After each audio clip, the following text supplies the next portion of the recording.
आपादमौलिपर्यन्तं गुरूणाम् आकृतिं स्मरेत् तेन विघ्नाः प्रणश्यन्ति सिद्ध्यन्ति च मनोरथाः। अस्मद्गुरुसमारम्भां टीकाकृत्पादमध्यमाम् श्रीमदाचार्यपर्यन्तां वन्दे गुरुपरम्पराम्। अभ्रमं भङ्गरहितम् अजडं विमलं सदा आनन्दतीर्थमतुलं भजे तापत्रयापहम्। व्याप्तिर्यस्य निजे निजे नमसा पक्षे सपक्षे स्थितिः व्यावृत्तिश्च विपक्षतोऽथ विषये सक्तिर्न वै बाधिते। नैवास्ति प्रतिपक्षयुक्तिरतुलं शुद्धं प्रमाणं समे भूयात् तत्त्वविनिर्णयाय भगवान् आनन्दतीर्थो मुनिः। वेदव्यासगुणावास विद्याधीश सदां वशा मां निराशं गतक्लेशं कुर्वनाशं हरेनिशं। कान्ताय कल्याणगुणैकधाम्ने नवद्युनाथ प्रतिमप्रभाय नारायणायाखिलकारणाय श्रीप्राणनाथाय नमस्करोमि। अनाकुलं गोकुलमुल्ललास यत्पालितं नित्यमनाविलात्मा तस्मै नमो नीरदनीलभासे कृष्णाय कृष्णारमणप्रियाय। अपि त्रिलोक्याः बहिरुल्लसन्ति तमोहरन्ति मोरान्तरञ्च दिश्यादृशं नो विशदां जयन्ति मध्वस्य कीर्तिः दिननाथदीप्तिं। श्रीगुरुभ्यो नमः। हरि ओಂ। परम पवित्रवाद दिवस ಶ್ರೀಮನ್ ಮಧ್ವನವಮಿ। ಆನಂದ ತೀರ್ಥ ಭಗವತ್ಪಾದಾಚಾರ್ಯರು ಭಗವಂತನ ಆದೇಶದಂತೆ ಸಜ್ಜನರ ಮೇಲೆ ದಯೆಯನ್ನು ಮಾಡಲಿಕ್ಕೆ ಅಂತಲೇ ಅವತರಿಸಿ ದುರ್ಮಾರ್ಗದಿಂದ ಇವರು ಅನರ್ಥವನ್ನು ಹೊಂದೋದು ಬೇಡ, ಸನ್ಮಾರ್ಗವನ್ನು ಇವರು ಹೊಂದಲಿ, ಪರಮಾತ್ಮನ ಅನುಗ್ರಹಕ್ಕೆ ಪಾತ್ರರಾಗಲಿ ಅಂತ ನಮಗೋಸ್ಕರ ಬಂದಂತಹ ಆಚಾರ್ಯರು ಆನಂದ ತೀರ್ಥ ಭಗವತ್ಪಾದಾಚಾರ್ಯರು. ಪಂಡಿತಾಚಾರ್ಯರು ಉದ್ಗಾರನೆ ತೆಗಿತಾರೆ, ಏನಾಹಮೇಹ ದುರ್ಮಾರ್ಗಾದ್ ಉದ್ಧತ್ಯ ಅಭಿನಿವೇಶಿತಃ ಸಮ್ಯಕ್ ಸದ್ ವೈಷ್ಣವೇ ಮಾರ್ಗೆ ಪೂರ್ಣಪ್ರಜ್ಞಂ ನಮಾಮ್ಯಹಂ. ಯಾವುದೋ ಕೆಟ್ಟ ಮಾರ್ಗದಲ್ಲಿ ಬಿದ್ದು ಹಾಳಾಗಿ ಹೋಗ್ತಾ ಇದ್ವಿ, ಅಂಥದ್ದು ಏನು ಸಂಬಂಧ ಇದೆ? ಒಂದು ಅರ್ಥದಲ್ಲಿ ನೋಡಿದ್ರೆ ಯಾವ ರಕ್ತ ಸಂಬಂಧ ಇಲ್ಲ, ಏನೂ ಇಲ್ಲ. ಹೊರಗಡೆಯಿಂದ ಜನರು ಒಬ್ಬರ ಮೇಲೆ ದಯೆಯನ್ನು ಮಾಡಬೇಕಂದ್ರೆ ಏನಾದರೂ ಒಂದು ಸಂಬಂಧ ಇದೆ ಅಂತ ನೋಡ್ಕೊಂಡು ಹೋಗ್ತಾರೆ. ಆದರೆ ನಮ್ಮಂತಹ ಎಲ್ಲೋ ಅಧಮ ಜೀವರಾಶಿಗಳು ಅಂತಹ ನಮ್ಮ ಮೇಲೆ ಕಾರುಣ್ಯವನ್ನ ಮಾಡಿ ಸಮ್ಯಕ್ ಸದ್ವೈಷ್ಣವೇ ಮಾರ್ಗೆ, ಇವರು ವೈಷ್ಣವ ಮಾರ್ಗವನ್ನ ತೋರಿಸಬೇಕು ಅಂತ ಹೇಳಿ ಬಂದಂತಹ ಪೂರ್ಣಪ್ರಜ್ಞರಿಗೆ ನನ್ನ ಅನಂತ ನಮನಗಳಿರಲಿ ಎಂದು ಪಂಡಿತಾಚಾರ್ಯ ನಮಸ್ಕಾರ ಮಾಡಿ ತೋರಿಸ್ತಾರೆ. ಮಾಧ್ವರಾಗಿ ಹುಟ್ಟೋದೇ ದುರ್ಲಭ, ಮಾಧ್ವರಾಗಿರ್ಲಿ, ಮನುಷ್ಯರಾಗಿ ಹುಟ್ಟೋದೇ ದುರ್ಲಭ. ಮಾನವ ಜನ್ಮ ದೊಡ್ಡದು ಅಂತ ಪುರಂದರದಾಸರೇ ಹೇಳಿದ್ದಾರೆ. ಅಂತಹ ಪುರಂದರದಾಸರು ಮಾನವ ಜನ್ಮ ದೊಡ್ಡದು ಅಂತಂದ್ರೆ ಕೃಷ್ಣ ಭಗವದ್ಗೀತೆಯಲ್ಲಿ ಇನ್ನೊಂದು ಮಾತಂದ, ಮನುಷ್ಯಾಣಾಂ ಸಹಸ್ರೇಷು ಕಶ್ಚಿತ್ ಯತತಿ ಸಿದ್ಧಯೇ ಯತತಾಮಪಿ ಸಿದ್ಧಾನಾಂ ಕಶ್ಚಿನ್ ಮಾಂ ವೇತ್ತಿ ತತ್ವತಃ. ಮನುಷ್ಯರಾಗಿ ಹುಟ್ಟೋದೇ ಕಷ್ಟ. ಅಂತಹ ಮನುಷ್ಯರಾಗಿ ಹುಟ್ಟಿದ ಮೇಲೂ ಕೆಲವೊಬ್ರು ಮಾತ್ರ ಅಪರೋಕ್ಷ ಜ್ಞಾನಕ್ಕಾಗಿ ಪ್ರಯತ್ನ ಪಡ್ತಾರೆ. ಅಷ್ಟು ಕೆಲವರಲ್ಲೂ ಕೂಡ ಕೆಲವರಿಗೆ ಅದು ಸಿದ್ಧಿ ಆಗತ್ತೆ. ಅಂದ್ರೆ ಮನುಷ್ಯ ಜನ್ಮ ಬಂದಿದ್ದಷ್ಟೇ ಅಲ್ಲ, ಅಲ್ಲೊಂದು ವೈಷ್ಣವ ಜನ್ಮ ಅನ್ನೋದು ಬರಬೇಕು. ವೈಷ್ಣವ ಜನ್ಮ ಬಂದಾಗಲೂ ಕೂಡ ವೈಷ್ಣವರ ಸಹವಾಸ ಸಿಗಬೇಕು. ವೈಷ್ಣವರ ಸಹವಾಸ ಸಿಕ್ಕ ಮೇಲೂ ಕೂಡ ಮುಮುಕ್ಷ ಉದ್ಧಾರ ಆಗಬೇಕು ಅನ್ನೋ ಬುದ್ಧಿ ಬರಬೇಕು. ಬುದ್ಧಿ ಬಂದ ಮೇಲೆ ಅವನಿಗೆಲ್ಲ ಪರಿಕರಗಳು ಒದಗಬೇಕು. ಒದಗಿ ಪರಮಾತ್ಮ ಅವನನ್ನು ತನ್ನ ದಾರಿಗೆ ಎಳ್ಕೋಬೇಕು. ಒಂದು ಸನ್ಮಾರ್ಗಕ್ಕೆ ಬಂದು ಉದ್ಧಾರ ಆಗಬೇಕು ಅಂತಂದ್ರೆ ಪರಮಾತ್ಮ ಇಷ್ಟೆಲ್ಲ ಒದಗಿಸ್ಬೇಕಾಗತ್ತೆ. ಅಂತಹದ್ದು ನಮಗೆ ಅವೆಲ್ಲ ಒದಗಿಸ್ಕೊಟ್ಟಿದ್ದಾನೆ. ನಮ್ಗದ್ರ ಮಹತ್ವ ಗೊತ್ತಿಲ್ಲ. ಆ ಕಾಲದಲ್ಲಿ ಇದ್ದವ್ರಿಗೆ ಗೊತ್ತಿತ್ತದು. ಕಾಲಸ್ಸೇವ ಸಮವರ್ತದ ನಾಮಯಾವ ಚಿಂತಾಕುಲಂ ವಿವಿಧ ಸಾಧು ಕುಲಂ ಬಭುವ ವೇದಾಂತ ಸಂತತ ಕಥಾಂತರಸಂ ನ ವಿದ್ಮಃ ಶ್ರೇಯೋ ಲಭೇಮಹಿ ಕತನ್ನು ವಯಂ ಬತೇತಿ. ನಮಗೆ ಯಾವುದು ಅರ್ಥ ಆಗ್ತಾ ಇಲ್ಲ. ಮೋಕ್ಷಕ್ಕೆ ಹೋಗಬೇಕು ಅಂತ ಆಸೆನಾದ್ರೂ ಇದೆ, ಅದಕ್ಕೆ ಹೋಗುವಂತಹ ದಾರಿ ವೇದ ವೇದಾಂತ ಮಾರ್ಗಗಳು ಅಂತ ಗೊತ್ತಿದೆ. ಹೋಗೋಣ ಅಂತಂದ್ರೆ ಕಗ್ಗತ್ಲು. ವಿಜ್ಞಾನ ಭಾನುಮತಿ ಕಾಲಬಲೇನ ಲೀನೆ ದುರ್ಭಾಷ್ಯ ಸಂತಮಸ ಸಂತತಿತೋ ಜನೇಂಧೆ. ಕಣ್ಣಿದ್ರೂ ಕಣ್ಣಿಲ್ಲದ ಪರಿಸ್ಥಿತಿ, ಕತ್ತಲೆ ತುಂಬ ಹೋಗಿದೆ. ಎಲ್ಲಿ ಕಾಲಿಡ್ತೀವೋ ಅಂತ ಭಯ, ಎಲ್ಲಿ ಬೀಳ್ತೀವೋ ಅಂತ ಭಯ. ಹೀಗೆ ತುಂಬಿದ್ದಂತಹ ಜನರು ಅವರು. ಅವ್ರಿಗೆ ಗೊತ್ತು ಆಚಾರ್ಯರ ಮಹತ್ವ ಏನು ಅಂತ ಹೇಳಿ. ಅಂಥವರಿಗೆ ಆಚಾರ್ಯರು ಬರೀ ಒಂದು ದೀಪವಾಗಿ ಬರಲಿಲ್ಲ, ಆಚಾರ್ಯ ಹೇಗೆ ಬಂತು ಅಂತಂದ್ರೆ ಸರ್ವಜ್ಞ ಸೂರ್ಯೋದಯ ಅಂತಂತಾರೆ. ಸರ್ವಜ್ಞಾಚಾರ್ಯರು ಎಂಬತಕ್ಕಂತಹ ಸೂರ್ಯ ಉದಯ ಆಯಿತು. ಪರಮಾತ್ಮನ ಆದೇಶ ನಾವೆಲ್ಲರೂ ಕೂಡ ಎಷ್ಟೋ ಪಾಲಿಸ್ತೀವಿ, ಆದರೆ ಆಚಾರ್ಯರು ಹಂಗಲ್ಲ. ಪರಮಾತ್ಮನ ಆದೇಶವನ್ನು ಪೂರ್ಣ ಮಟ್ಟದಲ್ಲಿ ಪಾಲಿಸುವಂಥವ್ರು. ಪರಮಾತ್ಮನ ಆದೇಶ ಅಂದ್ರೆ ಬೇರೇನಲ್ಲ. ಪರಮಾತ್ಮನ ಆದೇಶ ಅಂತಂದ್ರೆ ಶ್ರುತಿಸ್ಮೃತಿ ಹರೇರಾಜ್ಞೆ. ಶ್ರುತಿಸ್ಮೃತಿಗಳಲ್ಲಿ ಹೇಳಿದಂತೆ ಬದುಕುವಂತ ಭಗವಂತನ ಆದೇಶ. ಆದರೆ ನಾವು ಹಾಗೆ ಬದುಕ್ತಿದ್ದೇವಾ? ಪೂರ್ಣ ಮಟ್ಟದಲ್ಲಿ ಆಗ್ತಾ ಇದೆಯಾ? ಆದರೆ ಆಚಾರ್ಯರು ಪೂರ್ಣ ಮಟ್ಟದಲ್ಲಿ ಬದುಕಿ ತೋರಿಸ್ತಾರೆ. ಪರಮಾತ್ಮನ ಆದೇಶ ಏನಿದೆ ಆಚಾರ್ಯರಿಗೆ? ಆನಂದ ಏಹೆ ಸುಮುಖ ಭೂಷಿತ ಭೂಮಿ ಭಾಗ ರೂಪಾಂತರೇಣ ಮಮ ಸದ್ಗುಣ ನಿರ್ಣಯೇನ. ಒಂದು ರೂಪದಿಂದ ಭೂಮಿಗೆ ಹೋಗು, ನನ್ನ ಗುಣಗಳ ನಿರ್ಣಯವನ್ನು ಮಾಡಿಕೊಡು, ಅದರ ಜ್ಞಾನವನ್ನು ಪಡೆದಾಗ ಜಗತ್ತಿಗೆ ಮೋಕ್ಷ ಐಶ್ವರ್ಯ ಪ್ರಾಪ್ತವಾಗತ್ತೆ ಅಂತ ಭಗವಂತನ ಆದೇಶ. ಹಾಗೆ ಮಹಾನುಭಾವರು ಇಳಿದು ಬಂದು ನೋಡ್ತಾರೆ. ಎಲ್ಲ ಕಡೆ ಸಂಚಾರ ಮಾಡಿದ್ರು ಭೂಮಂಡಲವನ್ನು. ಮೊದಲಿಗೆ ದಕ್ಷಿಣ ದೇಶಕ್ಕೆ ಮೊದಲು ಸಂಚಾರ ಮಾಡುತ್ತಾರೆ. ಅವರು ಕಂಡಿದ್ದೇನು? ವೇದಾಂತ ಮಾರ್ಗಗಳೇ ಹಾಳಾಗಿ ಹೋಗಿದೆ. ಎಷ್ಟು ಮಟ್ಟಕ್ಕೆ ಅಂದ್ರೆ ಊಹಾತೀತವಾದಷ್ಟು ಹಾಳಾಗಿದೆ. ಮೊದಲು ಬ್ರಹ್ಮಚರ್ಯಾಧ್ಯಾಶ್ರಮವನ್ನ ಸ್ವೀಕಾರ ಮಾಡಿ ಅವರ ಅಪ್ಪನಿಗೆ ಹೇಳ್ತಾರೆ ಒಂದು ಮಾತು. ಮಧ್ವಿಜಯದಲ್ಲಿ ಈ ಕಥೆ ಬಂದಿಲ್ಲ. ಋಷಿಕೇಶ ತೀರ್ಥರು ಸಂಪ್ರದಾಯ ಪದ್ಧತಿಯಲ್ಲಿ ಹೇಳ್ತಾರೆ. ಉಪನಯನ ಆಗಿದೆ, ಕೈಯಲ್ಲಿ ಒಂದು ಕೋಲ್ ಹಿಡ್ಕೊಂಡಿದ್ದಾರೆ ಆಚಾರ್ಯರು. ಕೋಲ್ ಹಿಡ್ಕೊಂಡು ಮನೆಯೆಲ್ಲ ಓಡಾಡ್ತಿರ್ಬೇಕಾದ್ರೆ ಒಂದು ಮಾತು ಅಂತಾರಂತೆ, ಶ್ರೀಮದ್ ವೈಷ್ಣವ ಮಾತನೋಮಿ ಅಂತಾರದು. ಅಪ್ಪ, ಇಡೀ ಜಗತ್ತಲ್ಲಿ ನಾನು ವೈಷ್ಣವ ಸಿದ್ಧಾಂತವನ್ನು ಪ್ರತಿಷ್ಠೆ ಮಾಡ್ತೀನಿ ಅಂತಂದ್ರು. ಮದ್ದಿಗೆ ಭಟ್ರಿಗೆ ವಿಶ್ವಾಸನೇ ಬರಲಿಲ್ಲ. ಕಾರಣ ಆ ಕಾಲದಲ್ಲಿ ಎಷ್ಟು ದುರ್ಮತ ಹಾವಳಿ ಆಗಿತ್ತು ಅಂತಂದ್ರೆ, ಹರಿಸರ್ವೋತ್ತಮ ವಾಯುಜೀವೋತ್ತಮವನ್ನು ಬಾಯಾರೆ ಹೇಳ್ತೀವಿ, ಹೇಳಿದ್ದನ್ನು ಜೀರ್ಣ ಮಾಡ್ಕೋತೀವಿ ಅನ್ನೋದು ಊಹೆಗೂ ನಿಲುಕದ ಮಾತಾಗಿತ್ತು. ಮದ್ದಿಗೆ ಭಟ್ರನ್ನೇ ಎಷ್ಟೋ ಬಾರಿ ಕಾಡ್ಬಿಟ್ಟಿದ್ರು. ನೈರ್ಗುಣ್ಯವಾದಶು ಜನೇಶ್ವಪಿ ಸಾಗ್ರಹೇಶು ತತ್ವೇ ಸಕಾಲ ಜಲಧಿ ರತಿ ಸಂಶಯಾಲು. ಮದ್ದಿಗೆ ಭಟ್ರು ಉಪನ್ಯಾಸ ಮಾಡಿ ಹೋದಾಗೆಲ್ಲ ಅದ್ವೈತಗಳು ಮುತ್ತಿಗೆ ಹಾಕಿ, ನೀವು ಹೇಳೋದು ಸರಿಯಲ್ಲದಿ, ನಿರ್ಗುಣ ನಿರಾಕಾರ ಅಂತಲೇ ಅನ್ಬೇಕು ಅಂತ ಹೇಳಿ ಅವ್ರಿಗೆ ಬಹಳ ಪೀಡೆ ಕೊಟ್ಟಿದ್ರು. ಇಂತಹ ಜನರ ಮಧ್ಯ ಹಾಗೆ ತಾನೇ ಇವ್ರು ಹೇಳ್ತಾರಪ್ಪ ವೈಷ್ಣವ ಸಿದ್ಧಾಂತ. ಈ ಹುಡುಗ ಏನ್ ಮಾಡ್ತಾನೆ? ಹಂಗೆ ಹೇಳಿದ್ರು ಅವನಿಗೆ, ನೋಡೋ ನೀ ವೈಷ್ಣವ ಸಿದ್ಧಾಂತ ಪ್ರತಿಷ್ಠೆ ಮಾಡ್ತೀಯಾ, ನಿನ್ ಕೈಯಲ್ಲಿ ಇದೆಯಲ್ಲ ಆ ಒಣಗಿದ ಕೋಲು, ಅದೇನಾದ್ರು ಚಿಗುರಿದ್ರೆ ಅವಾಗ ನಾನು ಒಪ್ತೀನಿ ಅಂತಂದ್ರು. ಹೌದಾ, ಇಷ್ಟೇನಾ ಅಂದ್ರು. ತಕ್ಷಣ ಹೋದ್ರು, ಮಣ್ಣು ನಗದ ಆ ಕೋಲನ್ನಿಟ್ಟು ಬೆಳೆಸೇ ಬಿಟ್ರು. ಋಷಿಕೇಶ್ ತೀರ್ಥರಂದ್ರೆ ಅಖಿಲ ಪ್ರಾಣಪ್ರದೋ ಜೀವಯತ್. ಅಖಿಲ ಪ್ರಾಣಪ್ರದ, ಎಲ್ಲರಿಗೂ ಪ್ರಾಣವನ್ನು ತುಂಬೋರ ಆ ಕೋಲಲ್ಲಿ ಪ್ರಾಣ ತುಂಬಲಿಕ್ಕಾಗಲ್ವಾ? ಪ್ರಾಣಶಕ್ತಿಯನ್ನು ಅದರಲ್ಲಿ ತುಂಬಿದ್ರು, ಬೆಳೆಸೇ ಬಿಟ್ರು. ವೈಷ್ಣವ ಸಿದ್ಧಾಂತ ಎಂಬುದು ಪೂರ್ಣ ನಿಶ್ಚೇಷ್ಟವಾಗಿ ಹೋಗಿತ್ತು. ಆಚಾರ್ಯರು ಬಂದು ಅದರಲ್ಲಿ ತಮ್ಮ ಪ್ರಾಣಶಕ್ತಿಯನ್ನು ಇಟ್ಟು ತಾವದನ್ನು ಉಜ್ಜೀವಿತಗೊಳಿಸಿ ಅದಿನ್ನೆಂದೂ ಕೂಡ ಬಾಡಬಾರದು ಹಾಗ ಸಿದ್ಧಾಂತವನ್ನು ಬೆಳೆಸಿದಂತಹ ಆಚಾರ್ಯರು. ಇದರಿಂದ ಇನ್ನೊಂದೇನು ಚರಿತ್ರೆ ಗೊತ್ತಾಗುತ್ತೆ ಅಂತಂದ್ರೆ, ಅದರ ಆಂತರ್ಯ. ನಮ್ಮ ಜೀವನದಲ್ಲಿ ಸಾಧನ ಮಾರ್ಗವೇ ಹೋಗ್ಬಿಟ್ಟಿದೆ ಅಂತ ಅನ್ಕೊಂಡು ಕೂತಿರ್ತೀವಿ, ಒಳಗೆ ಹೋಗಿದೆ ಅಂತ ಅನ್ಕೊಂಡ್ಬಿಟ್ಟಿರ್ತೀವಿ. ಇನ್ನು ನಾವು ಹೆಂಗೆ ಮೇಲೆ ಎದ್ದೇವಪ್ಪ ಅಂತ ನಮ್ಗೆ ಅನಿಸ್ತಾ ಇರುತ್ತೆ. ಒಂದು ಸ್ವಲ್ಪ ಹೋಗಿ ಒಂದು ಬಾರಿ ಸ್ಮರಣೆ ಸಾಲದೆ ಅವರ ಸ್ಮರಣೆ ಮಾಡಿದ್ರೆ ಸಾಕು. ಅವ್ರ ಜವಾಬ್ದಾರಿ ಅದು. ಅವ್ರ ಕಾಲಿಗೆ ಹೋಗಿ ಬಿದ್ದರೆ ಮುಗೀತು.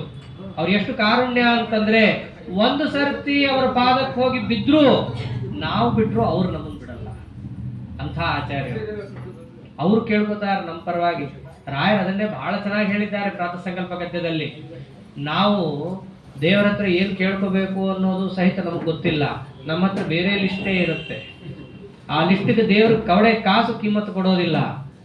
ಆದರೆ ನಮ್ಮ ಪರವಾಗಿ ನಮಗೋಸ್ಕರ ದೇವರ ಹತ್ರ ಪ್ರಾರ್ಥನೆ ಮಾಡುವಂತಹ ಏಕೈಕ ಆಚಾರ್ಯರು ಅಂತಂದ್ರೆ ಅದು ಆನಂದ ತೀರ್ಥ ಭಗವತ್ಪಾದಾಚಾರ್ಯರು ಒಬ್ಬರೇ.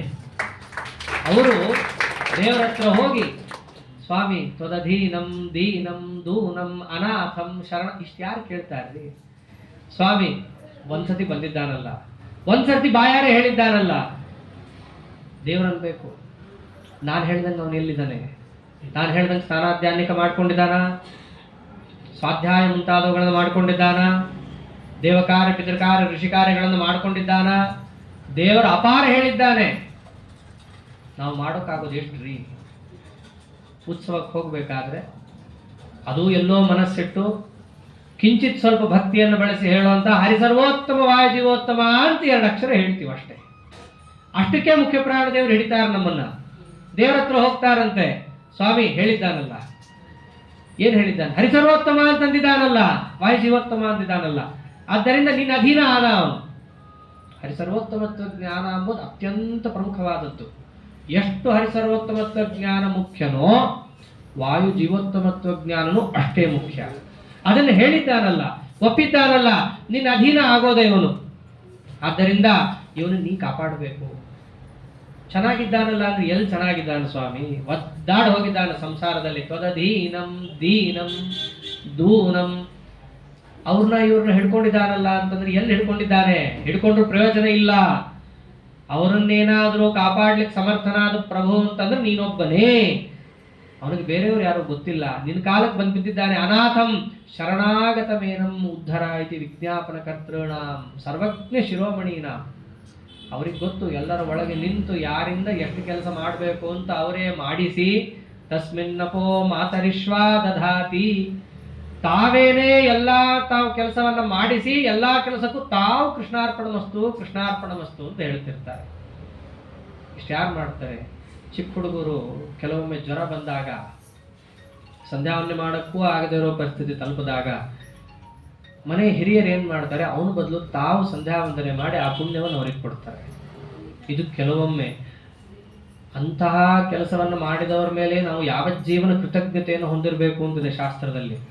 ಕಾರಣ, ಸಂಧ್ಯಾವಂದನೆಯನ್ನು 1 ಹೊತ್ತು ಬಿಟ್ರೆ ಬ್ರಾಹ್ಮಣ್ಯ ಹೋಯ್ತು ಅಂತ, 3 ಹೊತ್ತು ಬಿಟ್ರಂತೂ ಕೃಷ್ಣಾರ್ಪಣ, ಊಹಾತೀತ, ಮಾತಾಡೋ ಹಾಗೆ ಇಲ್ಲ ನಾವು. ಅಂತಹದ್ದು ನಮಗೋಸ್ಕರ, ನನ್ನ ಬ್ರಾಹ್ಮಣ್ಯ ಉಳಿಲಿ ಅನ್ನೋದಕ್ಕೋಸ್ಕರ ಇಷ್ಟು ನನಗೂ ಆಹ್ನಿಕ ಮುಂತಾದವುಗಳನ್ನು ಮಾಡಿ ಒಪ್ಪಿಸಿದ್ದಾರಲ್ಲ, ನನ್ನ ಹೆಸರಲ್ಲಿ ಕೃಷ್ಣಾರ್ಪಣ ಬಿಟ್ಟಿದ್ದಾರಲ್ಲ ಅಂತ ಅವ್ರಿಗೇನೆ ಇಷ್ಟು ಕೃತಜ್ಞರಾಗಿರ್ಬೇಕಾದರೆ, ಉಸಿರಾಟದಿಂದ ಹಿಡಿದು ಮಾಡುವ ಸಮಸ್ತ ಕೆಲಸಗಳನ್ನು ಕೂಡ ನಮ್ಮಲ್ಲಿ ನಿಂತು ಮಾಡಿಸಿ ಭಗವಂತನಿಗೆ ಕೃಷ್ಣಾರ್ಪಣ ಮಸ್ತು ಹೇಳ್ತಾರಲ್ಲ, ನಾವು ಇನ್ನೆಷ್ಟು ಕೃತಜ್ಞರಾಗಿರ್ಬೇಕು ಅವ್ರಿಗೆ. ನಿತ್ಯದಲ್ಲೂ ಮಾಡ್ತಿರ್ತಾರಲ್ಲ ಒಳಗೆ ಹಂಸಮಂತ್ರ ಜಪವನ್ನು ಮಾಡ್ತಾ, ಉಸಿರಾಟವನ್ನು ಅವ್ರು ಆಡ್ತಾ, ಇವನಿಗೆ ಎಷ್ಟಾಯ್ತೋ ಆಯ್ತು, ಅವನಿಗೆಷ್ಟು ಪುಣ್ಯ ಒದಗಿಸ್ಬೇಕೋ ಅಷ್ಟು ಅವನಿಗೆ ಒದಗಿಸಿ ಕೆಲಸ ಮಾಡ್ತಿರ್ತಾರಲ್ಲ ಆಚಾರ್ಯರು. ಅವ್ರ ಮಹತ್ವ ಈಗ ನಮಗೆ ದೊಡ್ಡವರು ತಿಳಿಸ್ಕೊಟ್ಟಿದ್ದಾರೆ ಗೊತ್ತು. ಆಗಿನ ಕಾಲದಲ್ಲಿ ಅನುಭವಿಸ್ತಾ ಇದ್ರಲ್ಲ, ಅವ್ರಿಗೆ ಅದ್ರ ಮಹತ್ವ ಗೊತ್ತು. 2 ಕಾಚಿ ಉಪವಾಸ ಮಾಡಿ 1 ಲೋಟ ನೀರು ಕೊಡ್ರಿ, ಅವ್ರಿಗೆ ಗೊತ್ತಿರುತ್ತೆ ಉಪವಾಸದ ಮಹತ್ವ. ಅಷ್ಟು ಅಜ್ಞಾನದಲ್ಲಿ ಮುಳುಗಿದವರಿಗೆ ಆಚಾರ್ಯರು ಬಂದು ಏನು ರಕ್ಷಣೆಯನ್ನ ನೀಡಿದ್ರು, ಅದಕ್ಕೆ ಆಚಾರ್ಯರಿಗೆ ಅಷ್ಟು ಪಾದಾಕ್ರಾಂತರಾಗೋದ್ರು. ಆಚಾರ್ಯರು ಕೂಡ ಆಶ್ರಮ ತಗೊಳ್ಬೇಕಾದ್ರೇನೆ ಅನೇಕ ವಿಚಾರ ಮಾಡಿ ತಗೊಂಡಿದ್ದವರು. ತಗೊಂಡು ಪೀಠಾಧಿಪತ್ಯವನ್ನು ಏರಿ ದಕ್ಷಿಣ ದೇಶವನ್ನು ಸಂಚಾರ ಮಾಡ್ಕೊಂಡು ಬಂದಾಗ ಅವ್ರಿಗೆ ಕಂಡಿದ್ದು ವೇದ ಸಂಪೂರ್ಣವಾಗಿ ದುರ್ಜನರ ಕೈಗೆ ಸಿಕ್ಕಿ ನರಳುತ್ತಾ ಇದೆ. ಅವ್ರು ನೋಡಿದ್ದ ಹೇಗೆ ಅದನ್ನ?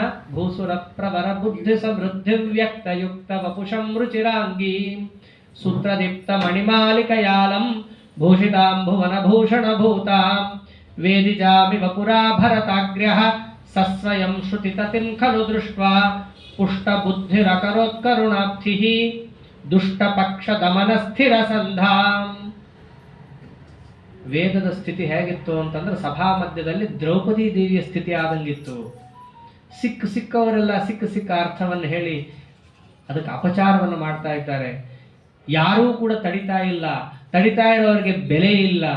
ಅವರನ್ನೂ ಕೂಡ ಮೆಟ್ಟಿ ನಿಂತು ಏನೂ ಪ್ರಭಾವ ಇಲ್ಲದೆ ಇರೋ ಹಂಗ ಮಾಡಿ ಆ ವೇದ ಕೂಕ್ಕೋತಾ ಇದೆ. ಹಿಂಗ ದ್ರೌಪದಿ ದೇವಿ ಕೂಕ್ಕೋತಿದ್ದಲ್ಲ, ವಾಸುದೇವ ಧರಣೀಧರ ನಾಥೇ ತ್ಯುಚ್ಚಕೈರಪಿ ಮುಹ ಪ್ರವದಂತಿ.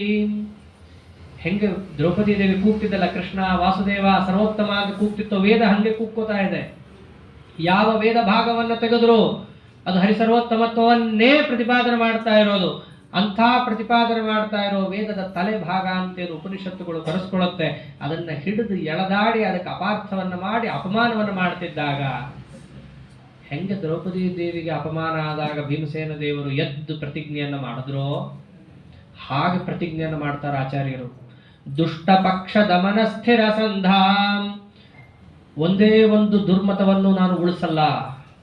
ದ್ರೌಪದಿ ದೇವಿಗೆ ಅಪಮಾನ ಮಾಡಿದಾಗ ಭೀಮಸೇನ ದೇವರು ಮಾಡಿದ್ದು ಒಬ್ಬನೇ ಒಬ್ಬ ಕೌರವನನ್ನು ಉಳಿಸಲ್ಲ ಅಂತ.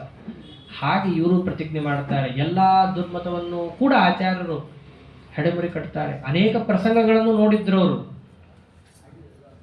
ಸಂಚಾರವನ್ನು ಮಾಡ್ತಾ ಆಚಾರ್ಯರು ಪಯಸ್ವಿನಿ ತೀರಕ್ಕೆ ಬಂದಾಗ ಪಂಡಿತಾಚಾರ್ಯರು ಸಾಲು ಉಲ್ಲೇಖ ಕೊಡ್ತಾರೆ, ವೇದಕ್ಕೆ ಎಷ್ಟೆಷ್ಟು ಅಪಚಾರವನ್ನು ಮಾಡ್ತಾ ಬಂದಿದ್ರು. ಒಂದೊಂದೇ ದೃಷ್ಟಾಂತ 4-5 ಘಟನೆಗಳನ್ನ ಕ್ರಮೇಣ ವರ್ಣನೆ ಮಾಡ್ತಾ ಬರ್ತಾರೆ. ಒಂದು ಸರ್ತಿ ಒಂದು ಪಯಸ್ವಿನಿ ತೀರಕ್ಕೆ ಹೋಗ್ತಾರೆ, ಎಲ್ಲಾ ಜನರು ಸೇರ್ತಾರೆ. ಆಚಾರ್ಯರ ವೈಭವ ಅಂದ್ರೆ ಹೇಗಿತ್ತವಾಗ, ಯಾಯಾ ಪ್ರಸಕ್ತ ಪರಿಷತ್ಸು ಪೌರುಷೈ ವಿದ್ಯಾ ವಿದಗ್ಧೈರ್ವಿವಿಧೈ ಸಮಾಗಮೆ. ಯಾವ ಸಭೆಗೆ ಆಚಾರ್ಯರು ಕಾಲಿಟ್ರು, ಯಾವ ಶಾಸ್ತ್ರದಲ್ಲೇ ಪ್ರತಿವಾದಿಗಳು ಮಾತಾಡಿದ್ರು, ಯಾವ ರೀತಿಯಲ್ಲೇ ಮಾತಾಡಿದ್ರು, ಅವರನ್ನು ಎಲ್ಲರನ್ನೂ ಕೂಡ ಸಮರ್ಪಕವಾಗಿ ಬಡಿದು ಜಯಪತ್ರವನ್ನು ತಗೊಳ್ತಾ ಇದ್ದಂತಹ ಮಹಾನುಭಾವರು. ವಿದ್ಯೆಯಿಂದ ನೋಡಿದ್ರೆ ಅವ್ರ ಎದುರಿಗೆ ಯಾರು ನಿಲ್ಲೋ ಹಾಗಿಲ್ಲ. ವಿದ್ಯೆಯಿಂದ ಅಷ್ಟೇ ಇರಲಿ, ನೋಡಕ್ಕೆ ಅಂತ ಎಷ್ಟೋ ಜನ ಬರ್ತಾ ಇದ್ರು ಆಚಾರ್ಯರು. ಪ್ರತಿಮಾ ಲಕ್ಷಣ ಲಕ್ಷಣಾಯ ಲಕ್ಷ್ಯಂ. ಈಗಿನ ಕಾಲದಲ್ಲಿ ಪ್ರತಿಭೆನೂ ಸರಿಯಾಗಿ ಕೆತ್ತಲ್ಲ. ಆಗಿನ ಕಾಲದಲ್ಲಿ ಎಂತೆಂಥ ಶಿಲ್ಪಿಗಳು ಅಂತಂದ್ರೆ ಅವ್ರಿಗೆ ಕೆತ್ತಿರುವಂತಹ ಪ್ರತಿಭೆಯನ್ನು ಈಗಲೂ ಹೋಗಿ ನೋಡ್ಬೋದು. ಅಂತಹ ಪ್ರತಿಭೆಗಳನ್ನ ಕೆತ್ತಿರ್ತಾರೆ. ಅಂತಹ ಶಿಲ್ಪಿಗಳು ಕೆತ್ತಬೇಕಾದ್ರೆ ಏನೋ ಒಂದು ಮಾಡೆಲ್ ಇಟ್ಕೋಬೇಕಲ್ಲ. ಆಚಾರ್ಯರನ್ನು ನೋಡಿದ್ರೆ ಅವ್ರು ಅನ್ಬೇಕು, ಪ್ರತಿಮಾ ಲಕ್ಷಣ ಲಕ್ಷಣಾಯ ಲಕ್ಷ್ಯಂ. ಪ್ರತಿಮಾಗೆ ಏನೇನು ಲಕ್ಷಣಗಳಿರಬೇಕೋ ಅದಷ್ಟಕ್ಕೂ ಕೂಡ ಸ್ಥಳ ಎಲ್ಲಿದೆ ಕಣ್ಣಿಗೆ ಕಾಣುವಂತಹದ್ದು ಅಂದ್ರೆ ಆಚಾರ್ಯರನ್ನು ತೋರಿಸ್ತಾ ಇದ್ರು. ಚತುರಾವಿಧಧುರ್ಯದೀಯ ಗಾತ್ರಂ ಸಸುಲಕ್ಷ್ಮೇತ್ಯಧುನಾ ನಿಗದ್ಯತೇನೋ. ಅಂಥ ಆಚಾರ್ಯರ ಶರೀರವನ್ನು ನೋಡ್ಲಿಕ್ಕೆ ಎಷ್ಟೋ ಜನ ಬರ್ತಾ ಇದ್ರು. ಕೆಲವರು ಅವ್ರ ಮಾತು ಕೇಳಲಿಕ್ಕಂತ ಬರ್ತಾ ಇದ್ರು. ಅಂತಹ ಸಂದರ್ಭದಲ್ಲಿ ಪಯಸ್ವಿನಿಯ ತೀರದಲ್ಲಿ ವಾಕ್ಯಾರ್ಥ ಎಂಬುದು ಏರ್ಪಟ್ಟಾಗ, ಎಲ್ಲಿ ವಾಕ್ಯಾರ್ಥ? ಆಚಾರ್ಯ ಎದುರಿಗೆ ಹೋದ್ರೆ ಕೃಷ್ಣಾರ್ಪಣನೆ, ಬೌಂಡ್ ಟು ಡಿಫೀಟ್, ಸೋಲೋದು ನಿಶ್ಚಿತ. ಅಷ್ಟಾದಾಗ ಅವ್ರೇನ್ ಮಾಡಿದ್ದು, ಸ್ವಾಮಿ ತಾವು ಎದ್ದು ಐತರೇಯದ ಒಂದು ಸೂಕ್ತದ ಅರ್ಥ ಹೇಳಬೇಕು ಅಂತ ಸೂಚಿಸ್ತಾರೆ. ಐತರೇಯ ಶಾಖೆಯ ಸೂಕ್ತದ ಅರ್ಥ. ಐತರೇಯ ಅನ್ನೋದು ಋಗ್ವೇದಕ್ಕೆ ಸಂಬಂಧಪಟ್ಟಂತಹ ಒಂದು ಶಾಖೆ. 4 ವೇದಗಳಲ್ಲಿ ಭಗವದ್ಗೀತೆಯನ್ನು ಸುಮ್ಮನೆ ಮೇಲ್ನೋಟಕ್ಕೆ ನೋಡೋದಾದ್ರೆ ವೇದಾನಾಂ ಸಾಮವೇದೋಸ್ಮಿ ಅಂತ ಹೇಳಿರೋದು. ಭಗವಂತನ ವಿಭೂತಿ ರೂಪ ಎಲ್ಲಿದೆ ಅಂದ್ರೆ ಸಾಮವೇದದಲ್ಲಿ. ಆದರೆ ಅಲ್ಲಿ ಭಗವತ್ಪಾದಾಚಾರ್ಯರು ಭಾಷ್ಯದಲ್ಲಿ ಬರೀತಾರೆ, ಋಗ್ವೇದವನ್ನು ಹೊರತುಪಡಿಸಿ ಉಳಿದ ವೇದಗಳಲ್ಲಿ ಅಂತ ಅರ್ಥ ಮಾಡ್ತಾರೆ. 4 ವೇದದಲ್ಲಿ ಋಗ್ವೇದ ಬಿಟ್ಟು ಉಳಿದ 3 ವೇದದಲ್ಲಿ ಯಾವುದು ಶ್ರೇಷ್ಠ? ಸಾಮವೇದ ಶ್ರೇಷ್ಠ ಅಂತ. ಅಂದ್ರೆ ಯಾವ ವಿವಾದವೂ ಇಲ್ಲದೆ ಶ್ರೇಷ್ಠವಾದ ವೇದ ಅಂದ್ರೆ ಯಾವುದು? ಋಗ್ವೇದ. ಆ ಋಗ್ವೇದದ ಶಾಖೆಯೇ ಐತರೇಯ. ಮತ್ತು ಆಚಾರ್ಯರ ಸ್ವಶಾಖೆಯು ಋಗ್ವೇದನೆ. ಅದನ್ನು ಮುಂದೆ ಅವರ ಚರಿತ್ರೆಯಲ್ಲಿ ನೋಡಿದಾಗ ತಿಳಿಸಿಕೊಟ್ಟಿದ್ದಾರೆ ಪಂಡಿತಾಚಾರ್ಯರು. ಇಂತಹ ಐತರೇಯ ಶಾಖೆಯನ್ನ ತಾವು ಪ್ರವಚನ ಮಾಡಬೇಕು ಅಂತ ಕೇಳ್ಕೊತಾರೆ. ಐತರೇಯ ಶಾಖೆ ಅಂತಂದ್ರೆ ಏನದು? ಮಹಿದಾಸಹ ಐತರೇಯ ಅಂತ. ಇತರಾಯಾಸ್ತಪೋಬಲ. ಇತರಾ ದೇವಿಯಲ್ಲಿ ಪಾಂಚರಾತ್ರವನ್ನು ಉಪದೇಶವನ್ನು ಮಾಡಲಿಕ್ಕೋಸ್ಕರವಾಗಿ ಅವತಾರಗೊಂಡಂತಹ ಪರಮಾತ್ಮ ತಾಯಿ ತೊಡೆ ಮೇಲೆ, ತಂದೆ ತೊಡೆ ಮೇಲೆ ಕೂತ್ಕೊಂಡು ಪಂಚರಾತ್ರವನ್ನು ಉಪದೇಶ ಮಾಡಿದ್ದಾನೆ. ಹೇಳಬೇಕಾದ್ರೆ ತಾನು ವಾಯುದೇವರ ಮಹತ್ವ ಹೇಳ್ತಾನೆ. ಐತರೇಯದಲ್ಲಿ ವಾಯುದೇವರ ಮಹತ್ವ ಬಹಳ ಇದೆ. ಅನ್ನದ ವಿಚಾರ, ಅಧ್ಯಾತ್ಮದ ವಿಚಾರ, ಅನೇಕ ವಿಚಾರಗಳನ್ನು ತಗೊಳ್ತಾರೆ. ಅಂತಹ ತನಗೆ ಹಿಗ್ಗು, ವಾಯುದೇವರ ತತ್ವವನ್ನು ಹೇಳಲಿಕ್ಕೆ ಪರಮಾತ್ಮನಿಗೆ ಹಿಗ್ಗು, ಪರಮಾತ್ಮನ ತತ್ವವನ್ನೇ ತಿಳಿಸ್ಲಿಕ್ಕೆ ವಾಯುದೇವರಿಗೆ ಹಿಗ್ಗು. ಹೀಗಿದೆ ಅಪ್ಪ ಮಕ್ಕಳ ಸಂಬಂಧ. ಅಂಥ ಐತರೇಯ ರೂಪದಿಂದ ವಾಯುದೇವರ ತತ್ವ, ತದಂತರ್ಗತನಾದಂತಹ ಲಕ್ಷ್ಮೀನಾರಾಯಣ ಅವನ ತತ್ವವನ್ನ ತಿಳಿಸುವಂಥ ಐತರೇಯ ಶಾಖ. ಅಂತಹ ಐತರೇಯ ಶಾಖೆಯನ್ನು ಹೇಳ್ರಿ ಅಂತ ಒಬ್ಬ ಎದ್ದು ಕೇಳ್ದ. ಹಾಗೆ ಆಗ್ಲಿ ಅಂತ ಇವರು ಪ್ರವಚನ ಶುರು ಮಾಡಿದ್ರು. ಶುರು ಮಾಡೋಕೆ ಮುಂಚೆ ವೇದ ಹೇಳಬೇಕು. ವೇದ ಹೇಳಿದ್ರು. ವೇದ ಹೇಳಿ ಒಂದು ಅರ್ಥ ಹೇಳಿದ್ರು. ವೇದವನ್ನ ಹೇಳಿದ ರೀತಿ ಕೇಳಿ ಗಾಬರಿಯಾಗಿ ಅವರು, ಇಂಥ ರೀತಿಯಾಗಿ ವೇದೋಚ್ಚಾರಣೆಯನ್ನು ಜಗತ್ತಲ್ಲಿ ಯಾರೂ ಮಾಡಕ್ ಸಾಧ್ಯ ಇಲ್ಲ, ಆದರೆ ನೀವು ಹೇಳಿದ ಅರ್ಥ ಸರಿಯಲ್ಲ ಅಂತ. ನೀವು ಹೇಳಿದ ಅರ್ಥ ನಾವು ಒಪ್ಪಲ್ಲ. ಆಚಾರ್ಯರಂದ್ರು ಯಾಕಪ್ಪ ಒಪ್ಪಲ್ಲ? ಬೇರೆ ಅರ್ಥ ಏನಿದೆ ಇದಕ್ಕೆ? ಅವನು ಇನ್ನೊಂದು ಅರ್ಥ ಹೇಳ್ದ. ಅದಕ್ಕೆ ಆಚಾರ್ಯ 2 ಅರ್ಥ ಇದೆ ಅಂತಂದ್ರು. ನೀನು ಹೇಳಿದ್ದು ಸರಿ, ನಾ ಹೇಳಿದ್ದು ಸರಿ. ವೇದಕ್ಕೆ 3: ಆಧ್ಯಾತ್ಮಿಕ, ಆದಿದೈವಿಕ, ಆದಿಭೌತಿಕ ಅಂತ 3 ಅರ್ಥ ಇರುತ್ತೆ.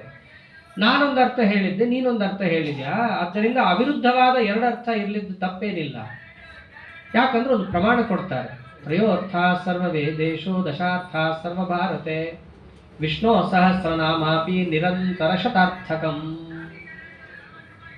ಯಾವತ್ತು ವೇದಕ್ಕೆ 3 ಅರ್ಥ ಇದೆ. ಮಹಾಭಾರತದ ಒಂದೊಂದು ಶ್ಲೋಕಕ್ಕೂ ಕನಿಷ್ಠ 10 ಅರ್ಥ ಇದೆ. ಮಹಾಭಾರತದ ಒಳ ಸೇರಿರುವಂತಹ ಶ್ರೀಮದ್ ವಿಷ್ಣು ಸಹಸ್ರನಾಮ ಅದರ ಒಂದೊಂದು ಶಬ್ದಕ್ಕೂ ಕನಿಷ್ಠ 100 ಅರ್ಥ ಇದೆ. ಹೇಳ್ರಿ ನೋಡೋಣ ಅಂತಂದ್ರು. ಅದು ಸಭೆ ಎಲ್ಲಿಂದ ಎಲ್ಲೆಲ್ಲಿಗೂ ತಿರುಗಿತು. ಆಚಾರ ಚರಿತ್ರೆಯನ್ನು ನಾವು ಬರೀ ಚರಿತ್ರೆ ಅಂತ ಅಷ್ಟೇ ನೋಡಬಾರದು. ನಮ್ಮ ಜೀವನದ ಪ್ರತಿಯೊಂದು ಅಂಶಕ್ಕೂ ಪಾಠ. ಎಲ್ಲಿ ಹೇಗೆ ನಡ್ಕೋಬೇಕು, ಯಾರ ಹತ್ರ ಹೇಗೆ ನಡ್ಕೋಬೇಕು, ಪ್ರಶ್ನೆಗಳು ಯಾವ ರೀತಿ ಬಂದಾಗ ಹೇಗೆ ಉತ್ತರ ಕೊಡಬೇಕು, ನಮ್ಮ ಸಾಧನೆಗೆ ಬಂದ ವಿಘ್ನಗಳನ್ನು ಹೇಗೆ ಪರಿಹಾರ ಮಾಡ್ಕೋಬೇಕು, ಪ್ರತಿಯೊಂದಕ್ಕೂ ಇದೆ. ಅವ್ರ ಮೊದಲನೇ ಚರಿತ್ರದಿಂದಲೂ ಹಾಗೆ ಇರೋದು. ಈಗ ಎಷ್ಟೋ ಬಾರಿ ಉಪನ್ಯಾಸಕರ ಜೊತೆನೆ ಮಾತಾಡೋ ಪ್ರಸಂಗ ಬರುತ್ತೆ. ಆ ಉಪನ್ಯಾಸಕರು ಹೇಗಿದ್ದಾರೆ ಅಂತ ತಿಳ್ಕೊಂಡು ಅವ್ರ ಜೊತೆ ವ್ಯವಹರಿಸಬೇಕು. ಆಚಾರ ಚರಿತ್ರೆಯಲ್ಲಿ 2 ಪ್ರಸಂಗ ತಗೊಂಡ್ರು. ಒಬ್ಬ ಅತಿ ತಾಮಸ, ಇನ್ನೊಬ್ರು ಅತಿ ಸಾತ್ವಿಕರು. ಶಿವಭಟ್ಟ ಅನ್ನುವಂತಹ ಅತಿ ತಾಮಸ ಉಪನ್ಯಾಸ ಮಾಡ್ಬೇಕಾದ್ರೆ ಅವನ ಜೊತೆ ಪ್ರಶ್ನೆ ಮಾಡೋ ರೀತಿನೇ ಬೇರೆ. ಓಪನ್ ಸಭೆಯಲ್ಲಿ ನೀನು ಹೇಳ್ತಿರೋದು ಅಬದ್ಧ ಇದೆ, ವೇದವ್ಯಾಸ ದೇವರಿಗೆ ಸಮ್ಮತ ಅಲ್ಲ ಅಂತ ತಗೊಂಡು ಅವನನ್ನು ಖಂಡನೆ ಮಾಡಿದ್ರು. ಇದು ದುರ್ಜನರೊಟ್ಟಿಗೆ ಮಾತಾಡೋ ರೀತಿ. ಅದೇ ಸಜ್ಜನರ ಜೊತೆ ಮಾತಾಡ್ಬೇಕಾದ್ರೆ ಸ್ವಯಂ ಅವರಪ್ಪ ಅವರೇ ಉಪನ್ಯಾಸ ಮಾಡ್ತಾ ಇದ್ರು, ಅವರೇ ಒಂದು ಅರ್ಥ ಹಾರಿಸ್ಬಿಟ್ರು. ಇವರು ಓಪನ್ ಆಗಿ ಬೈಲಿಲ್ಲ, ಕೇಳಲಿಲ್ಲ, ಕಿವಿ ಹತ್ರ ಹೋಗಿ ಹೇಳಿದ್ರು, ಅಪ್ಪ ಈ ಶಬ್ದಕ್ಕೆ ಅರ್ಥನೇ ಹೇಳಲಿಲ್ಲ, ಲಿಕುಚ ಅನ್ನೋ ಶಬ್ದದ ಅರ್ಥ ಬಿಟ್ಟು ಬಿಟ್ರಿ, ಅವ್ರ ಮಗ ಹೇಳಿದ್ದನ್ನು ಕಡೆಗಣಿಸಿಬಿಟ್ರು. ಇವ್ರು ಯಾಕೆ ಬಿಡ್ತಾರೆ? ಜನ ಕೇಳಲಿಕ್ಕೆ ಶುರು ಮಾಡಿದ್ರು. ಅವನೇನು ಕೇಳ್ದ, ವಾಸುದೇವಾಚಾರ್ಯ ಏನು ಕೇಳಿದ್ರು, ಅವನು ಲಿಕುಚ ಅಂದ್ರೆ ಏನು ಅಂತ ಕೇಳ್ದ ಅಂತ ಅವ್ರು ಹೇಳೋಕೆ ಮುಂಚೆ ತಾವೇ ಅರ್ಥ ಹೇಳ್ಬಿಡ್ತಾರೆ. ಲಿಕುಚ ಅಂದ್ರೆ ಹೆಬ್ಬಲ್ಸು. ಅಂದ್ರೆ ಸಜ್ಜನರನ್ನ ಪ್ರಶ್ನೆ ಮಾಡೋ ರೀತಿ ಅವ್ರಿಗೆ ಅವಮಾನ ಆಗೋ ಹಾಗಿರಬಾರ್ದು. ಇದನ್ನ ಮನಸ್ಸಿನಲ್ಲಿ ಇಟ್ಕೊಂಡು ನಾವು ಪ್ರಶ್ನೆ ಮಾಡಬೇಕು. ಅಂದ್ರೆ ಆಚಾರ ಚರಿತ್ರೆ ಬರೀ ಒಂದೇ ಕಥೆಯಾಗಿನೋ ಬಹಳ ಚೆನ್ನಾಗಿರೋದು ಅಷ್ಟೇ ಅಲ್ಲ, ನಾವು ಹೆಂಗೆ ನಡ್ಕೋಬೇಕು ಇವೆಲ್ಲವನ್ನೂ ಕೂಡ ತೋರಿಸಿಕೊಟ್ರು. ಆದರೆ ಈ ಪಯಸ್ವಿನಿ ತೀರದಲ್ಲಾಗೋ ಸಭೆಯಲ್ಲಿ ಎಲ್ಲ ನೀರು ಹೋಗಿತ್ತದು. ಅವ್ರನ್ನ ಕೇಳೋ ರೀತಿನೇ ಬದಲಾಗೋಗಿತ್ತು. ಶುರು ಮಾಡಿದ್ದು ವೇದಾರ್ಥ ಹೇಳಿ ಅಂತ, ಹೋಗಿದ್ದು ವಿಷ್ಣು ಸಹಸ್ರನಾಮಕ್ಕೆ 100 ಅರ್ಥ ಹೇಳಿ. ಎಲ್ಲಿಂದ ಎಲ್ಲಿಗೆ ಸಂಬಂಧ? ಯಾವಾಗ ಅವರು ಆ ರೀತಿಯಾಗಿ ಹಠಕ್ಕೆ ಬಿದ್ದರೋ ಅವರ ಪ್ರಶ್ನೆಗೆ ತಕ್ಕಂತೆ ನನ್ನ ಪ್ರತಿಕ್ರಿಯೆ. ನಾನು 100 ಅರ್ಥ ಹೇಳಬೇಕಾ? ಹೇಳ್ತೀನಿ, ಒಂದು ಕಂಡೀಷನ್, ನಾನು ಏನು ಹೇಳ್ತೀನೋ ಅದನ್ನೇ ಸರಿಯಾಗಿ ಅನುವಾದ ಮಾಡಬೇಕು. ನಾನೇನೋ ಸುಮ್ಮನೆ ಒಂದು ಅರ್ಥ ಹೇಳ್ತಾ ಉಪನ್ಯಾಸ ಹೇಳ್ದಂಗೆ ಹೋಗ್ಬಿಡೋಲ್ಲ. ಆಚಾರ್ಯ ಹೆಂಗೆ ಹೇಳ್ತಾರೆ? ಪ್ರತ್ಯಯ ಪ್ರಕೃತಿ ಸಂಗಮ ಭಂಗಿ ಶಬ್ದಶಾಸ್ತ್ರ ವಿಹಿತಾಂ ಪ್ರತಿದರ್ಶ್ಯ ಶುದ್ಧಧಿ ಶ್ರುತಿ ಶಿರಶತ ಸಿದ್ಧಾನ್ ಅಭ್ಯದಾತ್ ಸಪದಿ ವಿಶ್ವ ಪದಾರ್ಥಾನ್. ಉಪನಿಷತ್ತಿನಿಂದ ಸಿದ್ಧವಾದ, ವ್ಯಾಕರಣಾದಿ ಶಾಸ್ತ್ರಗಳಿಂದ ಸಿದ್ಧವಾದ ಅರ್ಥವನ್ನು ನಾವು ಹೇಳೋರು. ವಿಶ್ವಾಂದ್ರೇನು ವಿಷ ಪ್ರವೇಶನೆ, ವಿಶ್ವಂ ವಿಷ್ಣುರ್ ವಷಟ್ಕಾರೋ ಭೂತ ಭವ್ಯ ಭವತ್ ಪ್ರಭು. ವಿಶ್ವಾಂದ್ರೇನು ವಿಷ ಪ್ರವೇಶನೆ, ಯಾರಲ್ಲಿ ಎಲ್ಲ ಗುಣಗಳು ಪ್ರವೇಶ ಮಾಡುತ್ತಾವೋ ಅವನು ವಿಶ್ವ. ಯಾರು ಜಗತ್ತಿನೊಳಗೆ ಪ್ರವೇಶ ಮಾಡಿದ್ದಾನೋ ಅವನು ವಿಶ್ವ. ಯಾರೊಳಗೆ ಜಗತ್ತು ಪ್ರವೇಶ ಮಾಡಿದೆಯೋ ಅವನು ವಿಶ್ವ. ಏನು 1-2 ಆಚಾರವಾಗಿ ಹೇಳಿದ್ದು ಪ್ರತಿಯೊಂದು ಬರೀ ಅರ್ಥ ಹೇಳೋದಷ್ಟೇ ಅಲ್ಲ. ನಾ ಬರೀ ಉಪನ್ಯಾಸ ಹೇಳಿದೆ, ಅವರದು ಯಾಕಂತ ತಿಳಿಸ್ಕೊಟ್ರ ಆಚಾರ್ಯರು. ವಿಶಲ್ರು ಪ್ರವೇಶನೆ ಅಂತ ಧಾತು, ವಿಶಲ್ರು ವ್ಯಾಪ್ತವು ಅಂತ ಧಾತು. ವಿಶ್ವ ಅಂದ್ರೆ ವ್ಯಾಪ್ತ ಅಂತನೂ ಅರ್ಥ ಇದೆ.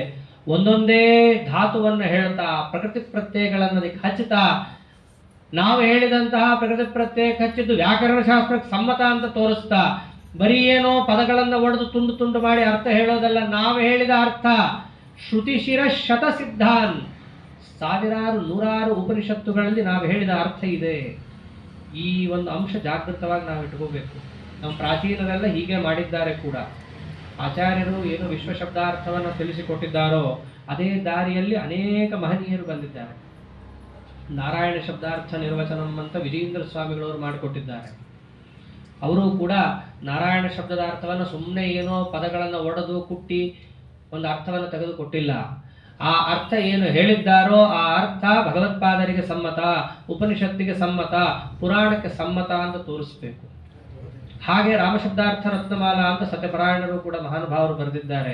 ಹೀಗೆ ಅವರೆಲ್ಲರೂ ಕೂಡ ಏನೇನು ಗ್ರಂಥಗಳನ್ನು ಕೊಟ್ಟಿದ್ದಾರಲ್ಲ, ಅವರು ಪ್ರತಿಯೊಬ್ಬರು ಬರೀ ಶಬ್ದವನ್ನು ಒಡೆದ ಅರ್ಥ ಹೇಳಿದ್ದಷ್ಟೇ ಅಲ್ಲ, ಆ ಅರ್ಥ ಉಪನಿಷತ್ತಿನಲ್ಲಿ ಇದೆ ಅನ್ನೋದನ್ನು ತೋರಿಸ್ತಾ ಇದ್ರು. ಒಂದೊಂದೇ ಅರ್ಥವನ್ನು ಆಚಾರ್ಯರು ಹೇಳ್ತಾ, ಅದಕ್ಕೆ ವ್ಯಾಕರಣ ನಿಷ್ಪತ್ತಿಯನ್ನು ತೋರಿಸ್ತಾ, ಪುರಾಣಗಳನ್ನು ಅದಕ್ಕೆ ಹಚ್ಚುತ್ತಾ, ಉಪನಿಷತ್ ಸಮ್ಮತಿ ತೋರಿಸ್ತಾ, ಯಾವಾಗ ಒಂದೊಂದನ್ನೇ ಹೇಳ್ತಾ ಬಂದ್ರೋ ಒಂದು ನೆನ್ಪಿಟ್ಕೋತಾರೆ, ಎರಡು ನೆನ್ಪಿಟ್ಕೋತಾರೆ. ಆಚಾರ್ಯರು ಪ್ರಮಾಣಗಳ ಸುರಿಮಳೆಯನ್ನೇ ಕೊಡ್ತಾರೆ. ಆಚಾರ್ಯರ ಶ್ರೀಮದ್ ಭಾಷ್ಯ ಬೇರೆ ಅಲ್ಲ, ಪ್ರಮಾಣಗಳ ಸುರಿಮಳೆನೇ ಅದು. ಎಲ್ಲೋ ಅಲ್ಲೊಂದಿಲ್ಲೊಂದು ಸೂತ್ರಕ್ಕೆ ಸಂಬಂಧಪಟ್ಟಂಗೆ ಒಂಚೂರು ವಾಕ್ಯಗಳಿದೆಯೇ ಹೊರತು ಭಾಷ್ಯ ಅಂತೂ ಪೂರ್ಣ ಪ್ರಮಾಣಗಳ ಪುಂಜ. ಇಷ್ಟೆಲ್ಲ ಕೊಟ್ಟು ಅವ್ರು ಎಲ್ಲ ತಡ್ಕೋತಾರೆ. ಅವ್ರು ಕೈ ಮುಗಿದ್ಬಿಟ್ರು. 50 ದಾಟಿದ್ದಾರೆ ಅಷ್ಟೇ ಆಚಾರ್ಯರು, ಇನ್ನ 100 ಮುಟ್ಟಿಲ್ಲ. ಇನ್ನು ನಾವೇನಾದ್ರೂ 100 ಆಚಾರ್ಯರು ಮುಟ್ಟಿದ್ರೆ ಸಭಾ ಮಧ್ಯದಲ್ಲಿ ಎದ್ದು ಕೇಳ್ತಾರೆ, ಮುಗಿಸಿದ್ದೀನಿ 100 ಹೇಳ್ರಿ ನಿಮ್ದು ಅಂತ. ಎಲ್ಲ ಆಗುತ್ತೆ ಹೇಳೋದು. ಸುಮ್ಮನೆ ಎದ್ದು ಅವ್ರ ಕೈಯಿಂದ ಬಯಸ್ಕೊಂಡು 4-6 ಜನರ ಮುಂದೆ ಅವಮಾನ ಆಗೋ ಬದಲು ಸುಮ್ಮನೆ ಮಾಡಿದ ತಪ್ಪು ಕ್ಷಮಾ ಕೇಳ್ಬಿಡೋಣ ಅಂತ ಹೇಳಿ, ಕ್ಷಾಮ್ಯ ಸೌಮ್ಯ ಸಕಲಜ್ಞ ನಮಸ್ತೆ ತೇಬ್ರುವಂತ ಇತಿ ತಂಕಿಲನೇ ಮುಹು. ಅವರೆಲ್ಲರೂ ಕೂಡ ಸ್ವಾಮಿ ಕ್ಷಮಾ ಮಾಡ್ರಿ, ತಪ್ಪಾಯ್ತು, ನಿಮ್ಮನ್ನು ನಾವು ಪ್ರಶ್ನೆ ಮಾಡಬಾರ್ದಿತ್ತು, ತಪ್ಪು ಮಾಡಿದ್ದೀವಿ ಅಂತ ಹೇಳಿ ಅಂತಾರೆ. ನಿಮ್ಮ ಪ್ರತಿಭೆ ನಾವೇನೋ ಮನುಷ್ಯರಲ್ಲಿ ಅಲ್ಲಿ ಇಲ್ಲಿ ಹೋದೋದು ಅಂತ ಅನ್ಕೊಂಡಿದ್ದೀವಿ, ಅಲ್ಲ. ದೇವತಾ ಸ್ವಸುಲಭ ಪ್ರತಿಭಾತೆ ಮಾನುಷೇಷು ಚಪಲೇಶು ಕಥಾಕ. ನಮ್ಮಂಥವರು ಸಾಮಾನ್ಯ ಮನುಷ್ಯರು, ನಾವೆಲ್ಲಿ ದೇವತೆಗಳ ಪ್ರತಿಭೆಗೂ ಮೀರಿದ ಪ್ರತಿಭೆ ತಮ್ಮದು. ಆದ್ದರಿಂದ ನಿಮ್ಮ ಮುಂದೆ ಮಾತಾಡಿದ್ದೇ ತಪ್ಪು. ಸಭೆಯಲ್ಲೇನೋ ಆಚಾರ ಕಾಲಿಗೆ ಬಿದ್ದರು, ಆಚಾರ ಗಮನಿಸಿದ್ದೇನೋ ವೇದಕ್ಕೆ 3 ಅರ್ಥ ಇದೆ ಅನ್ನೋ ಕನಿಷ್ಠ ಜ್ಞಾನವೂ ಇವರಿಗೆ ಗೊತ್ತಿಲ್ಲ. ಇದನ್ನ ಆಚಾರ ಗಮನಿಸಿದ್ರು. ಹಾಗೆ ಮುಂದೆ ವಿಚಾರ ಮಾಡ್ತಾ ಬಂದ್ರೆ ಕೆಲವರಿಗೆ ಯಾವ ಸ್ಥಿತಿಗೆ ಬಂದಿತ್ತು, ಪ್ರಣೀಯಾತ್ ಅಂತ ಒಂದು ಶಬ್ದ ಬರುತ್ತೆ. ಅಲ್ಲಿ ಪೃಣಧಾತುನೋ ಪ್ರೀಂಗ್ ಧಾತುನೋ ಧಾತು ಸಹಿತ ಗೊತ್ತಿಲ್ಲ, ತಪ್ಪ ಅರ್ಥ ಹೇಳ್ಕೊಂಡು ಹೊರಟಿದ್ದಾರೆ. ಎಲ್ಲೋ ಒಂದ್ ಕಡೆ ಅಪಾಲ ಅನ್ನುವ ಶಬ್ದ ಬರುತ್ತೆ. ಇಂದ್ರದೇವರು ಒಬ್ಬಳು ತರುಣಿಗೆ ಬಂದು ತಾರುಣ್ಯವನ್ನು ಕೊಟ್ಟು ಅನುಗ್ರಹ ಮಾಡಿದ ಸೂಕ್ತದಲ್ಲಿ ಅಪಾಲ ಶಬ್ದ ಬರೋದನ್ನ ತಪ್ಪಾಗಿ ಅರ್ಥ ಮಾಡಿದ್ರು. ಶ್ವಿತ್ರಿಣಿ ಕುಷ್ಠರೋಗಿ ಅಂತ ಅರ್ಥ ಒಬ್ಬ ಹೇಳ್ದ. ಕುಷ್ಠರೋಗಿ ಅಲ್ಲಪ್ಪ, ಅತಿ ತರುಣ್ಯವಂತಿ ಅಂತ ಅದಕ್ಕೆ ಅರ್ಥ ಅಂತ ಆಚಾರ್ಯ ಹೇಳಿದ್ರು. ಅಂದ್ರೆ ಇಷ್ಟು ವೇದಕ್ಕೆ ಅಪಾರ್ಥವನ್ನು ಮಾಡ್ಕೊಂಡು ಹೋಗಿದ್ದಾರ. ಶಬ್ದದ ಶಬ್ದಾರ್ಥವನ್ನೇ ಬದಲಾಯಿಸ್ಬಿಟ್ಟಿದ್ದಾರೆ. ಶಬ್ದಾರ್ಥನೇ ಬದಲಾಯಿಸ್ಬಿಟ್ಟಿದ್ದಾರೆ ಅಂತ ತಾತ್ಪರ್ಯ ಆತು ಗೋವಿಂದ. ವೇದಕ್ಕೆ ಎಲ್ಲಿ ತಾತ್ಪರ್ಯ ಇದೆ? ವಾಸುದೇವ ಧರಣೀಧರ ನಾಥೇ ತ್ಯುಚ್ಚಕೈರಪಿ ಮುಹು ಪ್ರವದಂತಿ. ಗಟ್ಟಿಯಾಗಿ ಕೂಕ್ಕೊಂಡು ಹೇಳ್ತಾ ಇದೆ ವೇದ. ಸರ್ವೋತ್ಕರ್ಷೆ ದೇವದೇವಸ್ಯ ವಿಷ್ಣೋಹೋ ಮಹಾ ತಾತ್ಪರ್ಯಂ. ನನ್ನ ತಾತ್ಪರ್ಯ ಇರೋದು ಎಲ್ಲ ವೇದಗಳಿಗೂ ಕೂಡ ಪರಮಾತ್ಮನ ಸರ್ವೋತ್ತಮತ್ವದಲ್ಲಿ ಮಾತ್ರ. ಸಾಮಾನ್ಯ ಅರ್ಥನೇ ಗೊತ್ತಾಗ್ತಾ ಇಲ್ಲ, ಇನ್ನು ಮಹಾ ತಾತ್ಪರ್ಯಲ್ಲಿ ಹೇಳ್ತಾರೆ. ವೇದಕ್ಕಾದ ಈ ಅವಸ್ಥೆಯನ್ನು ನೋಡ್ಲಾರ್ದೆ ಆಚಾರ ಪ್ರತಿಜ್ಞೆ ಮಾಡೋದು. ಒಬ್ಬರನ್ನೂ ಕೂಡ ನಾವು ಉಳಿಸಲ್ಲ, ಆದ್ರೆ ಭಗವಂತನ ಆದೇಶ ಇಲ್ಲ. ಭೀಮಸೇನ ದೇವರ ಸ್ಥಿತಿ ಹೇಗಾಗಿತ್ತೋ ಹಾಗೇ ಆಗಿತ್ತು. ದೇವರು ಹೇಳಿದ್ದೆಷ್ಟು ಗುಣಗಳನ್ನು ಹೇಳು ಅಂತ, ಶಿಕ್ಷಕರನ್ನೆಲ್ಲ ಬಡದು ಬಾಯಿಗೆ ಹಾಕು ಅಂತ ಹೇಳಿಲ್ಲ. ಆನಂದಯೇಹೇ ಸುಮುಖ ಭೂಷಿತ ಭೂಮಿ ಭಾಗ ರೂಪಾಂತರೇಣ ಮಮ ಸದ್ಗುಣ ನಿರ್ಣಯೇನ. ಆದೇಶವನ್ನ ಆ ಕಡೆಯಿಂದ ಈ ಕಡೆ ಮಾಡಲ್ಲ ಮುಖ್ಯ ಪ್ರಾಣದೇವರು. ಏನ್ ಮಾಡಬೇಕು ನಾವು? ದೇವರನ್ನೇ ಕೇಳೋಣ. ಪ್ರತಿಜ್ಞೆ ಆದರೂ ಮಾಡಿದ್ದೀನಿ, ಆ ಪ್ರತಿಜ್ಞೆ ಮಾಡೋದು ಕೂಡ ಒಂದು ಫಲ ಇದೆ. ಪ್ರತಿಜ್ಞೆಗೆ ಒಂದು ಪ್ರಯೋಜನ ಇದೆ. ಪ್ರಾರಂಭ ಮಾತ್ರ ಇಚ್ಛಾವ ವಿಷ್ಣು ಧರ್ಮೋ ನನಿಷ್ಫಲ. ನಾವೆಲ್ಲರೂ ಕೂಡ ಏನು ಸಂಕಲ್ಪ ಮಾಡ್ತೀವಿ, ಸಂಕಲ್ಪ ಮಾಡಿದಾಗಲೇ ಅರ್ಧ ಪುಣ್ಯ ಬಂದಿರುತ್ತೆ ನಮಗೆ. ಹಾಗಂತೇಳಿ ನಿಲ್ಲಿಸ್ಬಿಡಬಾರ್ದು, ಪೂರ್ಣ ಮಾಡಬೇಕು. ಬಿಟ್ಟುಬಿಟ್ರೆ ಮತ್ತೆ ಅಷ್ಟೇ ಪಾಪನೂ ಬರುತ್ತೆ ವಾಪಸ್. ಆದ್ದರಿಂದ ಆಚಾರ್ಯರು ದುರ್ಮತವನ್ನ ಪೂರ್ಣ ಮಟ್ಟದಲ್ಲಿ ನಿರಾಕರಣೆ ಮಾಡಲಿಕ್ಕೆ ಭಗವದ್ ಆದೇಶ ಇಲ್ಲ. ಆದರೆ ಸುಮ್ಮನಂತೂ ಕೂಡ್ಲಿಕ್ಕೆ ಆಗಲ್ಲ. ಅದಕ್ಕೆ ಪ್ರತಿಜ್ಞೆ ಮಾಡೋಣ ಅಂತ ಹೇಳಿ ಅನಂತೇಶ್ವರ ದೇವರ ಎದುರಿಗೆ ನಿಂತು ಘೋರವಾದ ಪ್ರತಿಜ್ಞೆಯನ್ನು ಮಾಡಿ ಅಚ್ಯುತ ಪ್ರೇಕ್ಷಾಚಾರ್ಯ ಹತ್ರ ಹೇಳ್ತಾರೆ, ನಾನು ಅವತಾರ ಮಾಡಿದ್ರ ಪ್ರಯೋಜನ ಏನು ತಿಳ್ಕೋಬೇಕಾಗಿದೆ, ನಾ ದೇವರ ಹತ್ರ ಹೋಗ್ತೀನಿ. ಮತ್ತು ನಿನ್ನನ್ನು ಬಿಟ್ಟು ನಾ ಹೇಗಿರಲಿ? ಮೊದಲು ನಿರ್ಮಾಣ ಮಾಡಿಕೊಟ್ಟಿದ್ದೆ ಗೀತಾ ಭಾಷ್ಯಂ ವಿಧಾಯ ಅಸೋ ಪ್ರಥಮಂ ತುಷ್ಟಿದಂ ಹರೇ. ಮೊದಲು ಗೀತಾ ಭಾಷ್ಯವನ್ನು ಅವ್ರು ನಿರ್ಮಾಣ ಮಾಡಿ ಕೊಡ್ತಾರೆ. ಅವಾಗ ನನ್ನಂತೆಯೇ ಇದೆ ಇದು, ಇದನ್ನ ಇಟ್ಕೊಳ್ರಿ ಅಂತ ಹೇಳಿ ತಾವು ಬದರಿಕಾಶ್ರಮಕ್ಕೆ ಹೋಗಿ ವೇದವ್ಯಾಸ ದೇವರಿಂದ ಅನುಮತಿಯನ್ನ ಪಡೆದು ನಾರಾಯಣ ದೇವರ ಹತ್ರ ಅವ್ರು ಕರ್ಕೊಂಡು ಹೋಗಿ ನಾರಾಯಣ ದೇವರು ಅವ್ರಿಗೆಲ್ಲವನ್ನು ಹೇಳಿ. ಎಷ್ಟು ಬಹಳ ಸಿಂಪಲ್ ನಾರಾಯಣ ದೇವರು ಹೇಳೋದು. ನೋಡು, ಬೇಗ ಹೋಗು, ಬ್ರಹ್ಮಸೂತ್ರಕ್ಕೆ ಒಂದು ಭಾಷ್ಯ ಬರಿ, ದುರ್ಮತವನ್ನ ಖಂಡಿಸು, ನಮ್ಮವನ್ನು ಉದ್ಧಾರ ಮಾಡು. ಬಹಳ ಸಿಂಪಲ್, 5-6 ವಾಕ್ಯ ಅಷ್ಟೇ. ಪಂಡಿತಾಚಾರ್ಯರು ಅದನ್ನೇ ಅಂತಾರೆ, ಅಮಿತಾಮಪಿ ಗಿರಂ ಜಗದ್ಗುರು ಇದಿತಾಂ ನಿಶಮ್ಯ ವಿರಲೆ ತರಾಂತರ. ಬಹಳ ಸುಲಭ. ಅವತ್ತಿನ ದಿವಸನೂ ಅದನ್ನೇ ಹೇಳಿದ್ದು. 100 ಜನ ಊಟ ಕೂತಾಗ ಒಂದೇ ವಾಕ್ಯದಲ್ಲಿ ಹೇಳ್ಬಿಡ್ಬೋದು, ಎಲೆ ತೆಗೆದು ಗೋಮಾಯಿಸ್ಬಿಡ್ರಿ ಅಂತ. ಮಾಡೋನು ಗೊತ್ತಿರುತ್ತಿದೆ ಎಷ್ಟು ಕಷ್ಟ ಅಂತ. ಹಾಗೆ ಅದು ಆಚಾರ್ಯಕ್ಕೆ ಗೊತ್ತು ಎಷ್ಟದು ಕಷ್ಟ ಇದೆ ಅಂತ. ಎಲ್ಲ ತೆಗೆದು ದುರ್ಮಾರ್ಗಗಳನ್ನೆಲ್ಲ ಖಂಡನೆ ಮಾಡಿ ನಮ್ಮವ್ರನ್ನ ಉದ್ಧಾರ ಮಾಡ್ರಿ ಅಂದ್ರೆ ಪರಮಾತ್ಮನಿಗೆ ಗೊತ್ತು. ಸರ್ವಜ್ಞ ಮನ್ಯ ಮನವೇ ಕ್ಷಸಕ ಅರ್ಯವೀರ್ಯಂ, ಈ ಕೆಲಸವನ್ನ ಪೂರ್ಣ ಮಟ್ಟದಲ್ಲಿ ಮಾಡಬಲ್ಲ ಏಕೈಕ ವ್ಯಕ್ತಿ ಅಂದ್ರೆ ನೀನೊಬ್ಬನೇ. ನನಗೆ ಗೊತ್ತು ನಿನ್ನ ಸಾಮರ್ಥ್ಯ ಏನು ಅಂತ, ಹೋಗಿ ಮಾಡು. ಒಪ್ಕೊಂಡು ಮಾಡ್ಬೇಕಿತ್ತು. ಆಚಾರ್ಯರು ಫಸ್ಟ್ ಬೈತಾರೆ, ಸೂತ್ರ ಭಾಷ್ಯ ಬರಿಬೇಕಾ ಸ್ವಾಮಿ, ಈ ಅಯೋಗ್ಯರಿಗೆ ಹೋಗಿ ಕೊಡ್ಬೇಕಾ ನಾನು, ನಾಯಿಗೆ ಹವಿಸ್ ಹಾಕಿದಂಗೆ ಮಾಡಲ್ಲ, ನಿನ್ನ ಹತ್ರನೇ ಸೇವಾ ಮಾಡ್ಕೊಂಡಿದ್ದು ಬಿಡ್ತೀನಿ ನಾನು, ಎಲ್ಲೂ ಹೋಗಲ್ಲ ನಾನು. ಪರಮಾತ್ಮ ಸ್ಪೆಷಲ್ ಆದೇಶ ಕೊಡ್ತಾನವಾಗ, ದಯಯಾ ವಿಶೋಧಯ ವಿಶುದ್ಧಗೋ ಗಣೈಹಿ. ದೇವರ ಆದೇಶ ಕೊಟ್ಟಿದ್ದಾನೆ ಆಚಾರ್ಯರಿಗೆ, ನೋಡು ನೀನು ಹೋಗಿ ಬರೀ ಭಾಷ್ಯ ಬರ್ಕೊಟ್ಟು ಬರೋದಲ್ಲ, ಆ ಭಾಷ್ಯವನ್ನು ನೀನೇ ಹೇಳಬೇಕು ಜಗತ್ತಿಗೆ. ಹೇಳೋವಾಗ ಹೆಂಗೆ ಹೇಳಬೇಕು, ಏನೋ ನನ್ನ ಕರ್ಮ ದೇವ್ರು ಹೇಳಿದ್ದಾನಲ್ಲಪ್ಪ ಅವನ ಮಾತು ಕೇಳ್ಬೇಕಂತ ಹೇಳ್ತೀನಿ ಅಂತಲ್ಲ, ದಯೆಯ ಅವರ ಮೇಲೆ ದಯೆಯಿಂದ ಹೇಳು ನೀನು, ಅದು ಅವ್ರಿಗೆ ಕೆಲಸ ಮಾಡುತ್ತೆ. ಅಂದ್ರೆ ವಾಯುದೇವರ ದಯಾ ಎಷ್ಟು ಮುಖ್ಯ, ವಾಯುದೇವರ ಕರುಣ ಎಷ್ಟು ಮುಖ್ಯ, ಅವರ ಕಾರುಣ್ಯ ಸಂಪಾದನೆ ಮಾಡಬೇಕು ಅಂತ ಅದಕ್ಕೆ ಹೇಳೋದು. ಗುರುಕಾರುಣ್ಯ ಸರಣಿಂ ಪ್ರಪನ್ನಾಹ, ಅದಕ್ಕೆ ಟೀಕಾರಾಯರು ಅನೇಕ ಬಾರಿ ಹೇಳಿದ್ದು.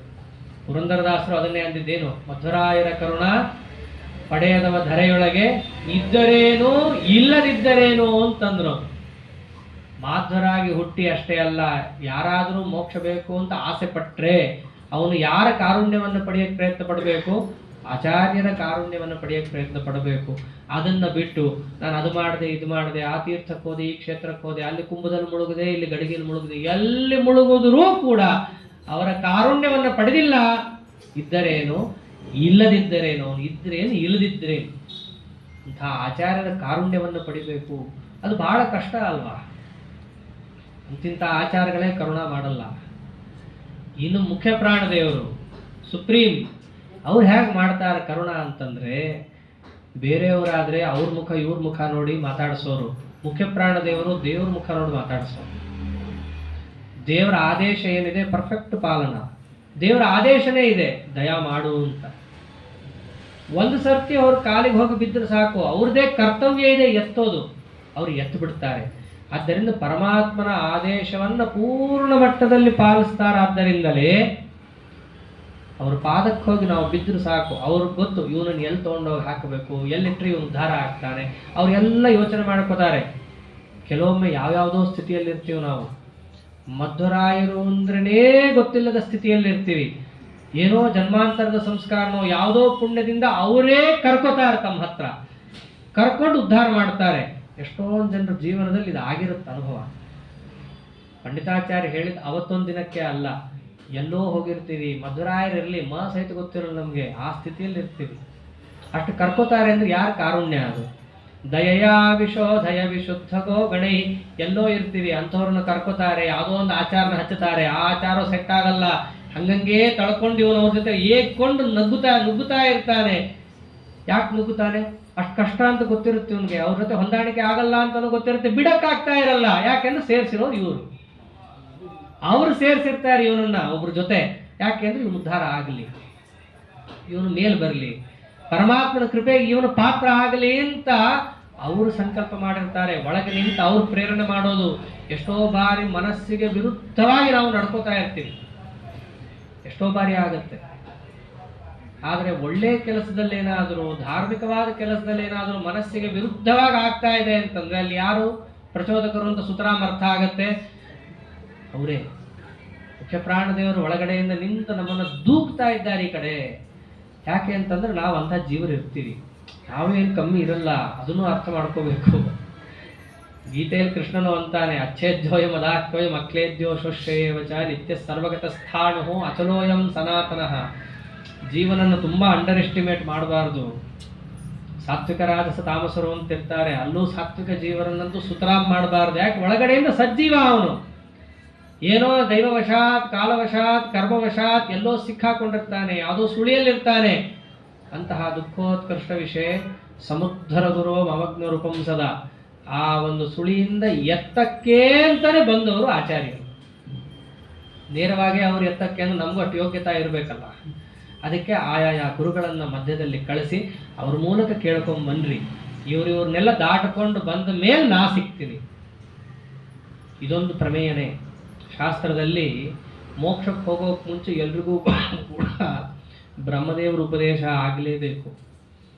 ಗುರುರ್ ಬ್ರಹ್ಮ ಖಿಲಾನಂತು ಅಂತ ಅದಕ್ಕೆ ಅನ್ನೋದು. ಬ್ರಹ್ಮವಾಯುಗಳ ಉಪದೇಶವಿಲ್ಲದೆ ಯಾರಿಗೂ ಮೋಕ್ಷ ಇಲ್ಲ. ಅದಕ್ಕೆ ಜಗದ್ಗುರುಗಳು ಅಂತಂತಾರೆ.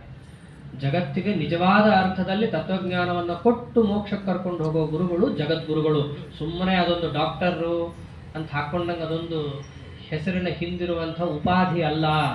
ವಾಸ್ತವದಲ್ಲಿ ಅವರು ಜಗದ್ಗುರುಗಳು. ಅದಕ್ಕೆ ಒಂದು ತ್ರೈಲೋಕ್ಯಾಚಾರ್ಯ ಪಾದೋಜ್ವಲ ಜಲ ಜಲ ಸತ್ ಪಾಂಸವೋಸ್ಮಾನ್ ಪುನಂತು. ನಿಜವಾದ ತ್ರೈಲೋಕ್ಯಾಚಾರ್ಯರು ಅಂತಂದ್ರೆ ಅವರೇ. ನಾವು ಬೇಡಬೇಕಾಗಿದ್ದು ಒಂದೇ, ಪಾಂಸವೋಸ್ಮಾನ್ ಪುನಂತು. ಸ್ವಾಮಿ ನಿಮ್ಮ ಪಾದದ ಧೂಳಿ ನಮ್ಮನ್ನು ಕಾಪಾಡಲಿ. ಇಷ್ಟು ಹೇಳಿದ್ರೆ ಸಾಕು, ನಮ್ಮನ್ನು ಅವರು ಎತ್ತುತ್ತಾರೆ ಮೇಲೆ. ಹೀಗೆ ಆಚಾರ್ಯರ ಚರಿತ್ರೆಯಲ್ಲಿ ಎಲ್ಲೇ ನೋಡಲಿ, ಅವರು ಮೊದಲಿಂದಲೂ ಕಡೆ ತನಕ ಭಗವಂತನ ಆದೇಶ ಎಷ್ಟಿದೆ ಅಷ್ಟನ್ನು ಚಾಚೂ ತಪ್ಪದೆ ಪಾಲಿಸ್ಕೊಂಡು ಬಂದವರು. ಹಾಗೆ ಅವ್ರ ಚರಿತ್ರೆಯಲ್ಲಿ ಯಾವುದೇ ತೆಗೆದು ನೋಡಿದ್ರು, ಪಂಡಿತಾಚಾರ್ಯ ಎಷ್ಟೋ ಚರಿತ್ರೆಗಳನ್ನು ಹೇಳ್ತಾರೆ. ಅವರೇ ಒಂದು ಕಡೆ ಅಂತಾರೆ, ಪೂರ್ವಾಪರೀಕಾರ ಮಥಾಪರಂಬ ಕ್ಷಮ್ಯಂತು ಮೆಹಂತ ಮುಹುರ್ಮಹಂತಹ. ನಾ ಏನು ಅವ್ರು ಹುಟ್ಟಿದಾಗಿಂದ ಕ್ರೊನಾಲಜಿ ಆರ್ಡರ್ ಏನಿದೆ ಅದು ಕ್ರಮೇಣ ಇಲ್ಲ. ಒಂದು ಹಿಂದಿದೆ, ಒಂದು ಮುಂದಿದೆ. ಕೆಲವೊಂದು ಕಥಾ ಸಂಕುಲನ ಅಂತಂತ ಮಾಡಿಟ್ಟಿದ್ದಾರೆ. ನೆನ್ನೆ ದಿವಸ ಹೇಳಿದಂತೆ 2 ಬಾರಿ ಪಂಡಿತಾಚಾರ್ಯ ಏನು ಮಾಡಿದ್ದಾರೆ, ಆಚಾರ್ಯರ ಕಥಾ ಸಂಕಲನ ಮಾಡಿದ್ದಾರೆ. ಒಂದು 10ನೇ ಸರ್ಗದಲ್ಲಿ, 16ನೇ ಸರ್ಗದಲ್ಲಿ. ಆಚಾರ್ಯರು ಬದರಿಗೆ ಹೋಗಿ ಬಂದರು ಅಂತಂದರು. ಬದರಿಗೆ ಹೋಗಿ ಬಂದಾಗ ಏನು ಮಾಡಿದ್ರು, ಒಬ್ಬ ಎದ್ದು ಹೇಳ್ದ, ಈಶ್ವರ ದೇವ ಸಿಕ್ಕದ, ಅಲ್ಲಿ ಸಿಕ್ಕದ, ಅಲ್ಲಿಂದ ಮಾಡ್ದ, ಅಲ್ಲಿ ಗೆದ್ರು. ಎಲ್ಲ ಚರಿತ್ರೆಯನ್ನು ಒಂದು ಸರ್ತಿ ಹೇಳಿದ್ರು. ಇನ್ನೊಂದು ದಿಗ್ವಿಜಯಕ್ಕೆ ಹೋದಾಗ ಏನು ನಡೀತು ಅನ್ನೋದನ್ನು ಮತ್ತೊಬ್ಬ ಬ್ರಾಹ್ಮಣ ಅನಂತೇಶ್ವರ ದೇವಾಲಯದಲ್ಲಿದ್ದಾಗ ಅಲ್ಲಿ ನಡೀತು ಅಂತ ಹೇಳಿದ್ರು. ಕಡೆಗೆ ಒಂದು ಮಾತು ಅಂತಾರೆ ಪಂಡಿತಾಚಾರ್ಯ, ಇಷ್ಟೆಲ್ಲ ಹೇಳಿ ಅಲ್ಲ ಇಷ್ಟೊಂದು ವೈಭವೀಕರಿಸೋ ಅಗತ್ಯ ಇದೆಯಾ? ಒಬ್ಬರನ್ನ ವೈಭವೀಕರಿಸಬೇಕು ನಿಜ, ಹೊಗಳಬೇಕು ನಿಜ, ಇಷ್ಟೆಲ್ಲ ಇದ್ರ ಅವರು ಅದಕ್ಕೆ ಮೊದಲೇ ಉತ್ತರ ಕೊಟ್ಟರು. ತಾಮಂತವರ್ಣೇರನು ವರ್ಣನೀಯಾಂ ಶರ್ವೇಂದ್ರ ಪೂರ್ವೈರಪಿ ವಕ್ತು ಕಾಮೆ ಸಂಕ್ಷಿಪ್ನು ವಾಕ್ಯೆ ಮೈಮಂದ ಬುದ್ಧೋ. ನಾನು ಹೇಳೋ ಮಾತೆ ಸ್ವಲ್ಪ ಅಂತಂದ್ರು. ಅವರನ್ನ ಕೊಂಡಾಡಕ್ಕೆ ರುದ್ರದೇವರು ತಮ್ಮ ಮಾತು ಬಳಸಲ್ಲ. ಬಳಿತ್ಥಾ ತದ್ವಪುಷೇಧಾಯಿ ದರ್ಶತಂ ದೇವಸ್ಯ ವರ್ಗ ಸಹ ಸೋಯತೋಜನಿ. ವೇದ ಮಂತ್ರಗಳಿಂದ ರುದ್ರದೇವರು ಸ್ತೋತ್ರ ಮಾಡ್ತಾರೆ. ನಾನೇನು ಹೇಳಲಿಕ್ಕೆ ಸಾಧ್ಯ? ನಾನು ಹೇಳಿದ್ದೆ ದೊಡ್ಡದು ಅನ್ಕೊಂಡಿದ್ದೀರಾ? ಇಲ್ಲ, ರುದ್ರದೇವರು ವೇದದಿಂದ ಸ್ತೋತ್ರ ಮಾಡ್ತಾರೆ ಅವರನ್ನ. ಹೋಗ್ಲಿ, ಹೇಳಿದ್ದಾದ್ರೂ ಏನಾದ್ರೂ ನಿಮ್ಗೆ ಅತಿ ಅನ್ನಿಸ್ತಾ ಇಲ್ಲ.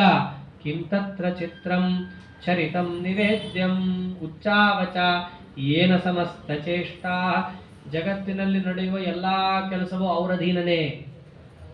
ಅಂಥವ್ರು ದೊಡ್ಡ ದೊಡ್ಡ ಮಹಿಮಾ ತೋರಿಸಿದ್ರು ಅಂತಂದ್ರೆ ಅದೇನು ಆಶ್ಚರ್ಯ. ಅನೇಕ ಮಹಿಮಾ ತೋರಿಸಿದ್ದಾರೆ, ಊಹಾತೀತ ಮಹಿಮಾ. ಮಳೆ ಬರಬೇಕು ಅಂದ್ರೆ ಮಳೆ ಬರೆಸ್ತಾರೆ ಅಷ್ಟೇ.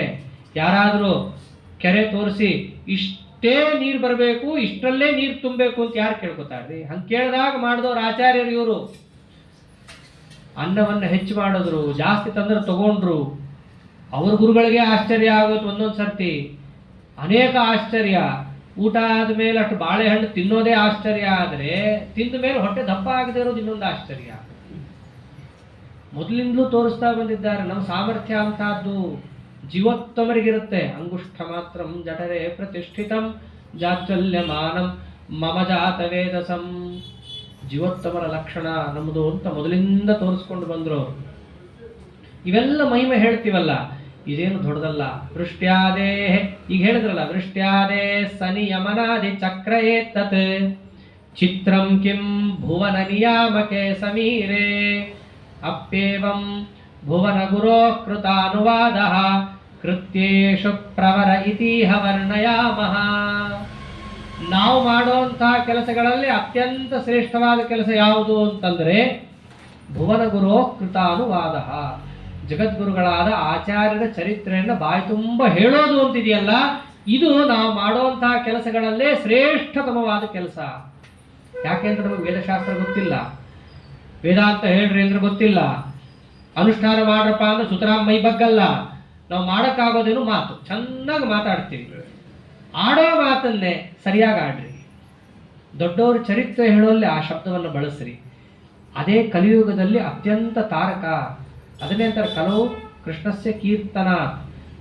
ಭಾಗವತದಲ್ಲೂ ಕೂಡ ಯಜ್ಞೈ ಸಂಕೀರ್ತನ ಪ್ರಾಯೈ, ಕೃತತ್ರೇತಾದ್ವಾಪರಗಳಲ್ಲಿ ನಾನಾ ಸಾಧನೆಗಳನ್ನು ಮಾಡ್ತಾರೆ, ತಪಸ್ ಮಾಡ್ತಾರೆ, ದಾನ ಧರ್ಮ ಮಾಡ್ತಾರೆ, ಯಜ್ಞಯಾಗಾದಿಗಳನ್ನು ಮಾಡ್ತಾರೆ. ಕಲಿಯುಗದಲ್ಲಿ ಅದು ಯಾವುದೂ ಆಗಲ್ಲ. ಯಾಕೆಂದ್ರೆ ಅದಕ್ಕೆ ಬೇಕಾಗಿರೋ ಸಂಪತ್ತೇ ಇಲ್ಲ. ಶುರುನೇತದ್ ಗೋಮಯೇನ ಉಪಲಿಪ್ಯ ಅಂತ ಶುರುವಾಗುತ್ತೆ. ಯಜ್ಞ ಮಾಡ್ತೀರಾ, ಶುರುವಾಗೋದೇ ಗೋಮಯ ಹಾಕಿ ಸಾರ್, ಎಲ್ಲಿದೆ ಗೋಮಯ? ಗೋಮಯ ಇಲ್ಲ. ಯಜ್ಞ ಮಾಡಬೇಕು ಅಂದ್ರೆ ಅದಕ್ಕೆ ಬೇಕಾದ ರೀತಿಯಲ್ಲಿರಬೇಕು ಕುಂಡ. ತಂತ್ರಸಾರ ಸಂಗ್ರಹದಲ್ಲಿ ಆಚಾರ್ಯರೆಲ್ಲ ಹೇಳಿದ್ದಾರೆ, ತ್ರಿವಳಿ ಇರಬೇಕು, ಅದಕ್ಕೆ ಸರಿಯಾಗಿರೋ ಇಷ್ಟೇ ದ್ವಾದಶಾಂಗುಲ ಇರಬೇಕು, ಇಂಚ್ ಜಾಮೆಟ್ರಿ ಎಲ್ಲ ಕೊಡ್ತಾರೆ ಆಚಾರ್ಯರು ತಂತ್ರಸಾರ ಸಂಗ್ರಹದಲ್ಲಿ. ಹಂಗೆ ಇರಬೇಕು ಕುಂಡ. ಎಲ್ಲಿ ಮಾಡೋಕ್ಕಾಗತ್ತೆ? ಆ ಪುರೋಹಿತರು ಯಾವುದೋ ಒಂದು ಕಮನ ತರ್ತಾರೆ, ಅದರಲ್ಲೇ ನಾವೆಲ್ಲ ಸ್ವಾಹ ಹಾಕೋದು. ಎಲ್ಲಿ ಕರ್ಮಾನುಷ್ಠಾನ ಆಗುತ್ತೆ ನಮ್ಮ ಕೈಯಲ್ಲಿ ಮಾಡಕ್ಕೆ? ಹೋಗ್ಲಿ ದೇವ್ರ ಪೂಜಾ ಸರಿ ಮಾಡ್ತೀವ, ಅದೂ ಆಗಲ್ಲ. ನಮಗೇ ಗೊತ್ತು ನಾವೆಷ್ಟು ಚೆನ್ನಾಗಿ ದೇವ್ರ ಪೂಜಾ ಮಾಡಿರ್ತೀವಿ ಅಂತ. ಬೇರೆಯವರೇ ಬೇಡ. ಎಲ್ಲಿ ಹಾರಿಸಿರ್ತೀವಿ, ಎಲ್ಲಿ ತಪ್ಪಿಸಿರ್ತೀವಿ, ಎಲ್ಲಿ ಮಂತ್ರ ಹಾರಿರುತ್ತೆ. ದೇವ್ರಿಗೆ ಎಷ್ಟು ಚೆನ್ನಾಗಿ ಅಭಿಷೇಕ ಮಾಡಿರ್ತೀವಿ ನಮಗೆ ಗೊತ್ತು, ದೇವ್ರಿಗೆ ಗೊತ್ತು. ಎಷ್ಟು ಅಪರಾಧ ಮಾಡಿರ್ತೀವಿ ಅನ್ನೋದಕ್ಕೆ ಲೆಕ್ಕನೇ ಇಲ್ಲ. ಹೀಗೆ ನಮ್ಮ ಸ್ಥಿತಿ. ಆದ್ರೆ ಮಾತ್ರ ಎಲ್ರಿದ್ರಿಗೂ ಪರೋಪದೇಶೇ ಪಾಂಡಿತ್ಯಂ. ಬೇರೆಯವ್ರಿಗೆ ಹೇಳ್ಬೇಕಾದ್ರೆ ಮಾತ್ರ ಜೋರಾಗಿ ಹೇಳ್ತೀವಿ. ಅಂದ್ರೆ ಬಾಯಿ ಮಾತಲ್ಲಂತೂ ಒಂದು ಆಡ್ತೀವಲ್ಲ. ಅದಕ್ಕೆ ಪಂಡಿತಾಚಾರ್ಯ ಅಂದ್ರು ಕಲಿಯುಗದಲ್ಲಿ ಅಷ್ಟೇ ಮಾಡಕ್ಕಾಗೋದು. ಮಾಡೋದೇ ಮಾಡ್ತೀರಂತೆ. ಏನ್ ಮಾಡ್ರಿ? ಅಪ್ಪೇವಂ ಭುವನ ಗುರೋ ಕೃತ ಅನುವಾದ. ಹೇಳೋದೇ ಆದರೆ ದೊಡ್ಡವರ ಚರಿತ್ರೆಯನ್ನು ಹೇಳ್ರಿ. ಅಲ್ಲ, ನಮಗೆಲ್ಲ ಅಷ್ಟು ಗೊತ್ತಿಲ್ವಲ್ಲ. ಎಷ್ಟೆಷ್ಟೋ ಮಹಾಮಹಿಮೆಗಳನ್ನು ತಿಳಿಸಿದ್ದಾರೆ. ನಮ್ಮ ಬಾಯಲ್ಲೆಲ್ಲ ಹೇಳೋದು ಹೇಗೆ? ಸ್ವಯಂ ಹೇಳಕ್ ಬರ್ಲಿಲ್ವಾ? ದೊಡ್ಡವ್ರು ಮಾಡಿಕೊಟ್ಟಿದ್ದಾರೆ, ಅದನ್ನು ಹೇಳ್ರಿ. ದೊಡ್ಡವ್ರು ಮಾಡಿಕೊಟ್ಟಿದ್ದು ಹೇಳ್ರಿ. ಪಂಡಿತಾಚಾರ್ಯರಂತೂ 16 ಸರ್ಗ ಮಧ್ವಿಜಯ, ಕಲ್ಪವೃಕ್ಷ ಮಾಧ್ವರ ಪಾಲಿಗೆ ಅದನ್ನು ಕೊಟ್ಟಿದ್ದಾರೆ. ನಿತ್ಯ ಅದನ್ನು ಹೇಳ್ರಿ. ಹೆಣ್ಮಕ್ಳು ನಾವೇ ಮಧ್ವಿಜಯ ಹೇಳೋಂಗಿಲ್ವಲ್ಲ ಅಂತಂದ್ರೆ ಅವ್ರಿಗೂ ಬರ್ಕೊಟ್ಟಿದ್ದಾರೆ. ಸುಮಧ್ವಿಜಯ ಅವ್ರಿಗೂ ಇದೆ. ದಾಸರಾಯರು ಮಾಡಿಕೊಟ್ಟಿದ್ದಾರೆ, ಅದನ್ನು ಹೇಳ್ರಿ. ವಾದಿರಾಜರಂತೂ ಅನೇಕ ವಾಯುಸ್ತುತಿ ಮುಂತಾದವುಗಳನ್ನು ಮಾಡಿಕೊಟ್ಟಿದ್ದಾರೆ, ಅದನ್ನು ಹೇಳ್ರಿ. ಹೇಳೋದ್ರಿಂದ ಏನಾಗತ್ತೆ? ಮನೋವಿಶುದ್ಧೈ ಚರಿತಾನುವಾದ. ಜಗತ್ತೆಲ್ಲ ಮಾತಾಡ್ಕೊಡುತ್ತೆ. ಯಾರು ಅನುಷ್ಠಾನ ಮಾಡ್ತಿರ್ತಾರೋ ಅಷ್ಟು ಅನುಷ್ಠಾನ ಮಾಡೋಕ್ಕಾಗದೆ ಸೋಂಬೇರಿತನದಿಂದ ಏನಂತಾರೆ? ಅವರೆಲ್ಲರೂ ಢೋಂಗಿ. ನಾವು ಮನಃಶುದ್ಧಿ ಇಟ್ಕೊಂಡ್ರೆ ಸಾಕು. ಎಲ್ಲ ನಾವು ಹೇಳೋದು ಅದೇ ಕರೆಕ್ಟ್. ನೀವು ಹೇಳಿದ್ದು ಬರೋದು ಹೆಂಗದು? ಮನಸ್ಸು ಶುದ್ಧ ಆಗಿದೆ ಅಂತ ಗೊತ್ತಾಗೋದು ಹೇಗೆ? ಮನಸ್ಸು ಕೊಳೆ ಆಗಿದ್ದು ಗೊತ್ತಿಲ್ಲ, ಕ್ಲೀನ್ ಆಗೋದು ಗೊತ್ತಿಲ್ಲ. ಆಗ ಬಾಯಲ್ಲಂತೂ ಆಡ್ತಾ ಇರ್ತೀವಿ ಮನಃಶುದ್ಧಿ, ಹಾರ್ಟ್ ಪ್ಯೂರ್, ಅದೊಂದು ಕ್ಲೀನ್ ಇದ್ರೆ ಸಾಕು. ಆಗೋದು ಹೆಂಗೆ? ಅದಕ್ಕೊಂದು ಮಾರ್ಗ ಇದೆ. ಆ ಮಾರ್ಗದಲ್ಲಿ ಹೋದಾಗ ಆಗತ್ತೆ. ಯಾವುದದು? ದೊಡ್ಡವರ ಚರಿತ್ರೆಯನ್ನ ಹೇಳೋದು. ಇದೇ ಮನಃಶುದ್ಧಿಗೆ ಕಾರಣವಾದ ಅಂಶ. ಇದೆಲ್ಲ ಅನುಭವಕ್ಕೂ ಬರುತ್ತೆ. ಎಲ್ಲರ ಅನುಭವಕ್ಕೂ ತಂದ್ಕೊಳ್ಬಹುದಾದದ್ದು. ಇದೇನೋ ಯಾರಿಗೂ ಗೊತ್ತಾಗದೇ ಇರೋಂತಹ ನಿಲುಕದ ನಕ್ಷತ್ರ ಏನಲ್ಲ. ಮಧ್ವಿಜಯವನ್ನ ಅರ್ಥ ಮಾಡಿಕೊಂಡು ಒಮ್ಮೆ ಶುರುವಿಂದ ಕಡೆ ತನಕ ಪಾರಾಯಣ ಮಾಡಿದ್ರು ಸಾಕು. ಅರ್ಥ ಮಾಡಿಕೊಂಡು ಓದಿದಾಗ ಆಚಾರ್ಯ ಚರಿತ್ರೆ ನಮ್ಮಲ್ಲಿ ಅನುಸಂಧಾನ ಆಯಿತು ಅಂದ್ರೆ ನಮ್ಗೇನು ಕಷ್ಟಗಳೇ ಇಲ್ವಲ್ಲ. ಆಚಾರ್ಯ ನಮ್ಮ ರಕ್ಷಣೆಗೆ ನಿಂತಿದ್ದಾರಲ್ಲ. ನಮಗೇನಾದ್ರೂ ದಾರಿ ಬೇಕು ಅಂತಂದ್ರೆ ಇವ್ರು ಹೆಂಗೆ ನಡೆದು ತೋರಿಸಿದ್ದಾರೋ ಆ ದಾರಿಯಲ್ಲಿ ನಾವು ಹೋಗ್ಬೋದಲ್ಲ. ಡೆಡ್ ಎಂಡೇ ನಮಗಿಲ್ಲ. ಹೀಗೆ ನಮ್ಗೆ ಅನುಸಂಧಾನಕ್ಕೆ ಬರುತ್ತೆ. ಆದ್ದರಿಂದ ದೊಡ್ಡವರ ಚರಿತ್ರೆಯನ್ನು ಹೇಳೋದೇ ಮೊದಲು ಮನಃಶುದ್ಧಿಗೋಸ್ಕರವೇ. ಆ ಮನಃಶುದ್ಧಿಗೋಸ್ಕರವೇ ಕಲಿಯುಗದಲ್ಲಿ ಹೇಳಿದ್ದು. ಈಗೇನು ಯಜ್ಞ ದಾನ ಧರ್ಮ ಇವೆಲ್ಲ ಯಾತಕ್ಕಿರೋದು? ಶಾಸ್ತ್ರದಲ್ಲಾಗಲಿ ನಮಗೆ ಎಷ್ಟು ಮಟ್ಟಕ್ಕೆ ಕೆಳ ದರ್ಜೆಯಲ್ಲಿ ಮುಟ್ಟಿರೋದಾಗಿದೆ ಅಂತಂದ್ರೆ, ನಮಗೆ ಮಧ್ವರಾಯರ ಚರಿತ್ರೆ ಹೇಳ್ರಿ ಅಂದ್ರೆ ತಲೆಗೆ ಹೋಗಲ್ಲ. ಕಷ್ಟಗಳು ಬಂದಿದ್ದೀರಿ, ವಿಷ್ಣು ಸಹಸ್ರನಾಮ ಹೇಳ್ರಿ ಅಂದ್ರೆ ತಲೆಗೆ ಹೋಗಲ್ಲ. ಅದೇ ಯಾರಾದರೂ ಬಂದು ಅಲ್ಲಿ ಶಮಿ ವೃಕ್ಷ ಇದೆ, ಶನಿ ಪೂಜೆ ಮಾಡ್ರಿ, ಶನಿಗೆ ಹೋಗೊಂದಿಟ್ಟು ಪ್ರದಕ್ಷಿಣೆ ಹಾಕ್ರಿ ಅಂದ್ರೆ ಹೋಗ್ತೀವಿ. ಅಲ್ಲಪ್ಪ, ಇಂಥ ಶನೈಶ್ವರನಂಥ ಅನಂತ ಕೋಟಿ ದೇವತೆಗಳಿಗೆ ನಿಯಾಮಕರು ಮಧ್ವರಾಯರು, ಮುಖ್ಯ ಪ್ರಾಣ ದೇವರು, ಅವ್ರ ಚರಿತ್ರೆಯನ್ನು ಗುಣಗಾನ ಮಾಡ್ರಿ ಅಂತಂದ್ರೆ ಮಾಡ್ಲಿಕ್ಕೆ ನಮ್ಮ ಮನಸ್ಸು ಹೋಗ್ತಿಲ್ಲ ಅಂದ್ರೆ ನಮ್ಮ ಮನಸ್ಸು ಎಷ್ಟು ಅಶುದ್ಧ ಆಗಿದೆ ಇದರಲ್ಲೇ ಗೊತ್ತಾಗತ್ತೆ. ಬೇರೆ ದೇವತೆಗಳು ಉಪಾಸನೆಯನ್ನು ಮಾಡಬಾರ್ದು ಅಂತಲ್ಲ ತಾತ್ಪರ್ಯ. ಆ ದೇವತೆಗಳ ಜೊತೆಯಲ್ಲಿ ಇದನ್ನ ಪರಮ ಮುಖ್ಯವಾಗಿ ಮಾಡಬೇಕು. ಶೇಷದೇವರೇ ಅಂತಾರೆ ಈ ಮಾತನ್ನ, ಕಥಿತಂ ಕೃಷೇರಿವ ಫಲಾಲಕುಲಂ ಸ್ವಫಲಂತು ಮುಕ್ತಿಪದಂ ಶುಕ ಶಾರದಾದಿ ಪರಮಾರ್ಥವಿದಂ. ಆಚಾರ್ಯರ ಗ್ರಂಥವನ್ನು ಹಿಡಿದವ್ರಿಗೆ ಏನು ಪ್ರಯೋಜನ? ಶೇಷದೇವರಿಗೆ ಬೇರೆ ಪ್ರಯೋಜನ ಹೇಳಕ್ಕೆ ಬಾಯೇ ಬರಲಿಲ್ಲ. ಮೋಕ್ಷ ಮೊದಲು ಅಂದಿದ್ದವರು. ಅಂದ್ರೆ ಮೋಕ್ಷಕ್ಕೆ ಹೋಗೋ ತನಕ ಒದ್ದಾಡೋದೇನ ಸಂಸಾರದಲ್ಲಿ? ಹಾಗಲ್ಲ. ಕಥಿತಂ ಕೃಷೇರಿವ ಫಲಾಲಕುಲಂ. ಕೃಷೇರಿವ ಫಲಾಲಕುಲಂ. ಕೃಷಿ ಮಾಡೋವನಿಗೆ ಹೆಂಗೆ ಹೊಟ್ಟು ಎಲೆಗಳು ಕಳೆ ಗಿಡ ಹೆಂಗೆ ಬೆಳ್ಕೊಳ್ತವೋ ಹಂಗೆ ನಿಮ್ಮ ಸಂಸಾರದಲ್ಲಿ ಬೇಡ ಬೇಡ ಅಂದ್ರೂ ಅಂಥವು ಬರೋದು ಇದ್ದದ್ದೇ. ಅದಕ್ಕೋಸ್ಕರ ನೀವೇನು ಪ್ರಯತ್ನ ಪಡೋ ಅಗತ್ಯ ಇಲ್ಲ. ಹಾಗೆ ಆಚಾರ್ಯನ ಗ್ರಂಥವನ್ನು ನೀವು ಯಾವುದಕ್ಕೆ ಹಿಡಿಬೇಕು? ಮೋಕ್ಷಕ್ಕೋಸ್ಕರ ಹಿಡಿರಿ. ನಿಮಗೆ ಸಾಂಸಾರಿಕವಾದ ಸಮಸ್ತ ಸುಖ ಭೋಗಗಳನ್ನು ಅವರೇ ಕೊಡ್ತಾರೆ. ನಿಮ್ಮ ಯೋಗ್ಯತೆಯಾಗಿ ಎಷ್ಟು ಬೇಕು ಅವ್ರಿಗೆ ಗೊತ್ತಿದೆ, ಅವ್ರು ಕೊಡ್ತಾರೆ ಅದನ್ನು. ಅದಕ್ಕಾಗಿ ಸುಮ್ಮನೆ ಪ್ರಯತ್ನ ಪಟ್ಟು ಸಿಗದೆ ಇರೋದ್ರಿಂದ ಒಂದು ದುಃಖ, ಪ್ರಯತ್ನ ಪಟ್ಟಿದ್ದು ಇನ್ನೊಂದು ದುಃಖ, ಕಡೆ ಪರ್ಯವಸಾನ ನಾಸ್ತಿಕ್ಯದಲ್ಲಿ. ಆಚಾರ್ಯ ಹೇಳಿದ್ರು ಅಶ್ವತ್ಥ ವೃಕ್ಷ ಸುತ್ತದೆ, ಏನೂ ಪ್ರಯೋಜನ ಆಗಲಿಲ್ಲ. ಹಾಗಾಗಿ ಏನು ನಿಯಮ ಕಡೆಗೆ ಮಾಡ್ಕೊಳ್ಳೋದು? ಆದ್ದರಿಂದ ಇವರು ಹೇಳೋದು ಹೋಪ್ಲೆಸ್, ಸನಾತನ ಧರ್ಮ ವೇಸ್ಟ್, ಬೇಕಾ ಇದು ಅಲ್ಲ. ನಿಷ್ಕಾಮವಾಗಿ ಮಾಡಿದ್ರೆ ಸಾಕು. ಎಷ್ಟು ಮಾಡಬೇಕ್ರಿ? ಆಚಾರ್ಯದ 37 ಗ್ರಂಥ ಇದೆ, ಎಲ್ಲ ಓದ್ಬೇಕಲ್ಲ. ಆಗುತ್ತಾ ನಮಗೆ ಅಂತಂದ್ರೆ ಗೀತಾದಲ್ಲಿ ಕೃಷ್ಣ ಒಂದು ಮಾತು ಚೆನ್ನಾಗಂತಾನೆ, ಸ್ವಲ್ಪ ಮಪ್ಯಸ್ಯ ಧರ್ಮಸ್ಯ ತ್ರಾಯತೆ ಮಹತೋ ಭಯ ನೇಹಾಭಿಕ್ರಮನಾಶೋಸ್ತಿ ಪ್ರತ್ಯವಾಯೋ ನ ವಿದ್ಯತೆ ಸ್ವಲ್ಪ ಮಪ್ಯಸ್ಯ ಧರ್ಮಸ್ಯ. 37 ಗ್ರಂಥ ಓದ್ತೀನಿ ಅನ್ನೋದೆಲ್ಲ ಆಗಲ್ಲ. ಓದಿದ್ರೂ ಪರವಾಗಿಲ್ಲ, ಓದಿ ಅರ್ಥ ಮಾಡ್ಕೋತೀನಿ ಅಂತಂತೂ ಸುದೂರ ಪರಾಹತ ಆಗೋದೇ ಇಲ್ಲ. ಅದು ದೇವತೆಗಳೇನೆ ಇನ್ನ ತಲೆ ಕೆರ್ಕೋತಾ ಇದ್ದಾರೆ ಆಚಾರ್ಯರ ಗ್ರಂಥದ ಮಹತ್ವ ಎಷ್ಟಿದೆ ಅಂತ. ಬಾಲಸಂಘಮಪಿ ಬೋಧಯದೃಶಂ ದುರ್ನಿರೂಪವಚನಂಚ ಪಂಡಿತೈಹಿ. ಎಂತೆಂಥ ವಿದ್ವಾಂಸರೇನೆ ಆಚಾರ್ಯರ ಗ್ರಂಥಕ್ಕೆ ಕೈ ಮುಗಿದು, ಸ್ವಾಮಿ ನಿಮ್ಮ ಮಾತಿನ ಗಾಂಭೀರ್ಯ ನಮ್ಗೆ ಅರ್ಥ ಆಗ್ತಾ ಇಲ್ಲ ಅಂತ ಹೇಳಿ ನಮಸ್ಕಾರ ಮಾಡಿಬಿಟ್ಟಿದ್ದಾರೆ. ಅರ್ಥ ಮಾಡ್ಕೋತೀನಿ ಅಂತ ಅನ್ನೋದಂತೂ ಬಿಡ್ರಿ, ಜನ್ಮದಲ್ಲಿ ಒಮ್ಮೆ ಆದರೂ ಕೂಡ ಆ ಪುಸ್ತಕ ತಂದಿಟ್ಕೊಂಡು ನಮಸ್ಕಾರ ಹಾಕ್ರಿ ಮೊದಲು. ಆಮೇಲೆ ಪುಸ್ತಕ ಬರೀ ನಮಸ್ಕಾರ ಹಾಕಕ್ಕಷ್ಟೇ ಅಲ್ಲ, ಮೊದಲನೇ ಪುಟ ತಿರುಗಿಸ್ರಿ. ಅದನ್ನು ತಿರುಗಿಸಿ ಏನಾದರೂ ಒಂದು 2 ಅಕ್ಷರ ಕೇಳಿ ತಿಳ್ಕೊಳ್ರಿ. ಇಷ್ಟೇ ಆಗೋದ್ರಿ ನಮ್ಮ ಕೈಯಲ್ಲಿ. ಟೈಮ್ ಇಲ್ಲ ಅಂತಂದ್ರೆ ಅದಕ್ಕಂದ್ರು ಸ್ವಲ್ಪ ಮಪ್ಯಸ್ಯ ಧರ್ಮಸ್ಯ ತ್ರಾಯತೆ ಮಹತೋ ಭಯ. ಸ್ವಲ್ಪ ಪರಮಾತ್ಮನಿಗೆ ಪ್ರಿಯವಾದ ಆಚಾರ್ಯರ ಮತದ 2 ಅಕ್ಷರ ಕೇಳಿ ತಿಳ್ಕೊಳ್ರಿ. ನಮ್ಮ ಆಚಾರ ಒಂದು ಮಾತನ್ನೋರು ಮಜ್ಜನೋಮಿ ಅಂತಂದ್ರೆ ಯಾವತ್ತೋ ಒಂದಿನ ಬಂದು ಹರೇ ಸರ್ವೋತ್ತಮ ವಾಯು ಜೀವೋತ್ತಮ ಅಂತ ಹೇಳಿ ಜೈಕಾರ ಹಾಕಿ ನನಗೆ ಮಧ್ವಾಚಾರ ಸಂಬಂಧ ಕಡೀತು ಅಂತ ಹೋಗೋದಲ್ಲ. ಮಾಧುರ ಹುಟ್ಟಿದ್ದೀವಿ, ಹುಟ್ಟಿದ ತಪ್ಪು ಒಂದಿನ ಬಂದು ಹರಿಸರ್ವೋತ್ತಮ ಅಂತ ಹೇಳಿ ಮುಗಿಸ್ಬಿಡು, ನಮ್ಮ ಕರ್ತವ್ಯ ಮುಗಿಸೋದು ಅಂತ ಅರ್ಥ ಅಲ್ಲ. ಮತ್ತೇನದು? ಅದು ಸಂಕಲ್ಪ ಮಾಡೋ ದಿವಸ. ಮುಂದಿನ ಮಧ್ವನೋಮಿ ಬರೋಷ್ಟೊತ್ತಿಗೆ ಸ್ವಲ್ಪ ಡೆವಲಪ್ಮೆಂಟ್ ಇರಬೇಕು ನಮ್ಮಲ್ಲಿ.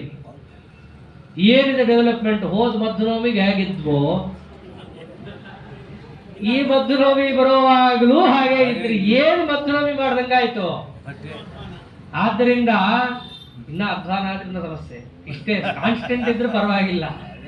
ಅಂದ್ರೆ ಒಂದಲ್ಲ ಒಂದು ಅಕ್ಷರವನ್ನಾದ್ರೂ ಕಲ್ತು ಆಚಾರ್ಯರೇ ನಿಮ್ಮ ಸ್ಮರಣೆಯನ್ನು ಮಾಡೋದು ಅಂತಂದ್ರೆ ಗುರುಣ ಮಾಕೃತಿಂ ಸ್ಮರಣೆ. ನಿಮ್ಮ ಸ್ಮರಣೆ ಅಂತಂದ್ರೆ ಬರೀ ಅವತ್ತಿನ ದಿವಸ ಬಂದು ಹೇಳೋ ಅದು ಒಂದು ಧರ್ಮನೇ, ಮಾಡಬೇಕಾದ್ದೇ. ಆಚಾರ್ಯ ಉತ್ಸವ ಮಾಡಬೇಕು, ಆ ಉತ್ಸವದಲ್ಲಿ ಜಯಕಾರವನ್ನು ಹಾಕಬೇಕು, ಅದು ಒಂದು ಅಂತಃಕರಣ ಶುದ್ಧಿ ಕಾರಣವಾದಂತಹ ಅಂಶನೇ. ಅದಷ್ಟೇ ಅಲ್ಲದೆ ಸ್ವಲ್ಪ ಡೆವಲಪ್ ಇರಬೇಕು. ಒಂದಲ್ಲ ಒಂದು ಅಕ್ಷರವನ್ನು ನಾವು ತಿಳ್ಕೋಬೇಕು. ಹರಿಕಥಾಮೃತ ಸಾರದ ಒಂದು ಶ್ಲೋಕನಾರು ಕಲ್ತಿರಬೇಕು. ಮುಂದಿನ ವರ್ಷ ಬರೋಷ್ಟೊತ್ತಿಗೆ ನಮ್ಮ ಸಾಧನೆ ಇಷ್ಟ ಆಗಿದೆ ಅಂತ ಹೇಳಿ ನಾವೇನಂತೀವಲ್ಲ, ಭಾರತೀಯರ ಮುಖ್ಯ ಪ್ರಾಣಾಂತರದ ಕೃಷ್ಣಾರ್ಪಣಮಸ್ತು ಹೇಳಬೇಕಲ್ಲ, ಅವ್ರ ಕೈಯಲ್ಲಿ ಅದನ್ನು ಮಾಡಿಸ್ತಾ ಇರ್ತಾನೆ ಪರಮಾತ್ಮ. ಅನುಸಂಧಾನ ತನ್ಕೋಬೇಕು, ಸ್ವಲ್ಪ ಪ್ರಯತ್ನ ಪಡಬೇಕು. ಅದಕ್ಕಿರೋದು ಮಧ್ವನೋಮಿ. ಸುಮ್ಮನೆ ಯಾವತ್ತೋ ಒಂದಿನ ಬಂದು ಮಾಡಿ ಹೋಗಕ್ಕಲ್ಲ. ಆದ್ದರಿಂದ ಇವತ್ತೇನಾದ್ರೂ ನಾವು ಸಂಕಲ್ಪ ಮಾಡಿದ್ರೆ ಮುಂದಿನ ವರ್ಷದಷ್ಟೊತ್ತಿಗೆ ಸ್ವಾಮಿ ನಿನ್ನ ಕಾರುಣ್ಯದಿಂದ ನೀನ್ ನನಗೆ ತಿಳಿಸ್ಕೊಟ್ಟಿರೋ ಮಾರ್ಗದಲ್ಲಿ ನಿಮ್ಮವರಾದಂಥವ್ರು ತಿಳಿಸಿಕೊಟ್ಟ 2 ಅಕ್ಷರ ನನ್ನ ತಲೆಗೆ ಹತ್ತಿ ಅಂತರ್ಯಾಮಿಯಾದ ನೀನು ಸುಪ್ರೀತನಾಗುವಂತೆ ಮಾಡುವಂತ ಕೇಳ್ಕೊಳಕ್ಕೆ ಈ ದಿನ ಇರೋದು. ಅಂತಹ ಮಧ್ವನವಮಿಯಲ್ಲಿ ಪರಮಾತ್ಮನಿಗೆ ಅತ್ಯಂತ ಪ್ರಿಯವಾದದ್ಯಾವುದು ಐತರೇಯ ರೂಪದಿಂದ ತಾನೇ ಮಾಡಿದ್ದ ವಾಯುದೇವರ ಗುಣಗಾನವನ್ನ. ಅದೇ ಗುಣಗಾನವನ್ನು ಮಾಡೋದಿದೆಯಲ್ಲ, ಕೃತ್ಯೇಷು ಪ್ರವರ ಇತಿಹ ವರ್ಣಯಾಮಃ. ಮಾಡೋ ಕೆಲಸಗಳಲ್ಲೇ ಅತ್ಯಂತ ಶ್ರೇಷ್ಠವಾದ ಕೆಲಸ ಅಂತಂದ್ರೆ ಆಚಾರ್ಯರ ಗುಣಗಾನ. ಮಾಡಕ್ ಬರಲ್ವಲ್ಲ, ಮಧ್ವ ವಿಜಯ ಗೊತ್ತಿಲ್ವಲ್ಲ ನಮ್ಗೆ, ಮಧ್ವರಾಯರ ದಾಸ ಪದಪದ್ಯಗಳು ಗೊತ್ತಿಲ್ವಲ್ಲ ಅಂತಂದ್ರೆ ಬೇರೆಯವ್ರು ಹೇಳ್ತಿರ್ತಾರಲ್ಲ, ಅದನ್ನ ಹೋಗಿ ಕಿವಿಯಾರೆ ಕೇಳ್ರಿ. ಹೇಳಕ್ಕಾಗ್ಲಿಲ್ಲ ಅಂತಂದ್ರೆ ಕೇಳ್ಬಹುದಲ್ಲ, ಕಿವಿಗೆ ಏನ್ ಸಮಸ್ಯೆ ಆಗಿದೆ? ಕೇಳಿದ್ದೀವಿ ನಾವು ಅಂತಂದ್ರೆ ಅದನ್ನ ಅನುಸಂಧಾನ ಮಾಡ್ಕೊಳ್ರಿ ಮನಸ್ಸಲ್ಲಿ. ಒಂದೊಂದನ್ನೇ ಅನುಸಂಧಾನ ಮಾಡಿಕೊಂಡ್ರು ಪರಮಾತ್ಮ ಅತ್ಯಂತ ಸುಪ್ರೀತನಾಗ್ತಾನೆ. ಇದು ನಮ್ಮ ಅತ್ಯಂತ ಶ್ರೇಷ್ಠವಾದ ಕೆಲಸ. ಮಧ್ವನವಮಿ ಒಂದೇ ದಿನಕ್ಕೆ ಸೀಮಿತವಾದ ಕೆಲಸ ಅಲ್ಲ, ಇದು ನಿತ್ಯ ಜೀವನ ಪರ್ಯಂತ ನಡೆಯೋದು. ಇಂಥ ಆಚಾರ ಗುಣಗಾನವನ್ನ ಯಾರೋ ಭೂಲೋಕದಲ್ಲಿದ್ದವರಷ್ಟೇ ಅಲ್ಲ, ಪಂಡಿತಾಚಾರ್ಯ ಅಂತಾರೆ. ಇದನ್ನ ಯಾರೋ ಒಬ್ಬ ಬ್ರಾಹ್ಮಣ ಎದ್ದು ಹೇಳಿದ್ದಲ್ಲ. ಇತ್ಯೂಚೆ ಧರಣಿ ಸುರೇಣ ಕೇವಲನ್ನೋ ಮಾಧ್ವೀಯಂ ವಿವಿಧ ಕಥಾ ಸುಮಾನ್ಯ. ಆಚಾರ್ಯರ ಚರಿತ್ರೆಯನ್ನ ಯಾರೋ ಭೂಮಂಡಲದಲ್ಲಿ 4 ಜನ ಒಂದು ಸಂಘ ಅಂತ ಕಟ್ಟಿಕೊಂಡು ಕೂತ್ಕೊಂಡು ಹೇಳೋದಲ್ಲ. ಇದನ್ನ ದೊಡ್ಡ ದೊಡ್ಡ ದೇವತೆಗಳು ಹೇಳ್ತಾರೆ. ವಾದಿರಾಜರಂತೂ ಒಂದು ಒಳ್ಳೆ ಮಾತಂತಾರೆ ಅವರು. ಯುಕ್ತಿ ಮಲ್ಲಿಕಾದಲ್ಲಿ ಹೇಳಬೇಕಾದ್ರೆ ಯತ್ಪೂರ್ವಂ ತಮ ಪೂರ್ವ ಸಿಂಧು ಮತರಹ ಸದ್ವಂದ್ಯ ಮಧ್ವಾಚಲಾತ್ ಉದ್ಯಾತ ಶತಯೋಜನಂ ಪರಮದಶಂ ಸಂತಿ ಸಂತಕ್ಷಿತೌ. ಆಚಾರ್ಯ, ನಿಮ್ಮ ಹನುಮದವತಾರವನ್ನು ಬಹಳ ಕೊಂಡಾಡ್ತಾರೆ ಜನ. ಯಾಕೆ? ನೀವೇನೋ 100 ಯೋಜನ ಹಾರದ್ರಂತೆ.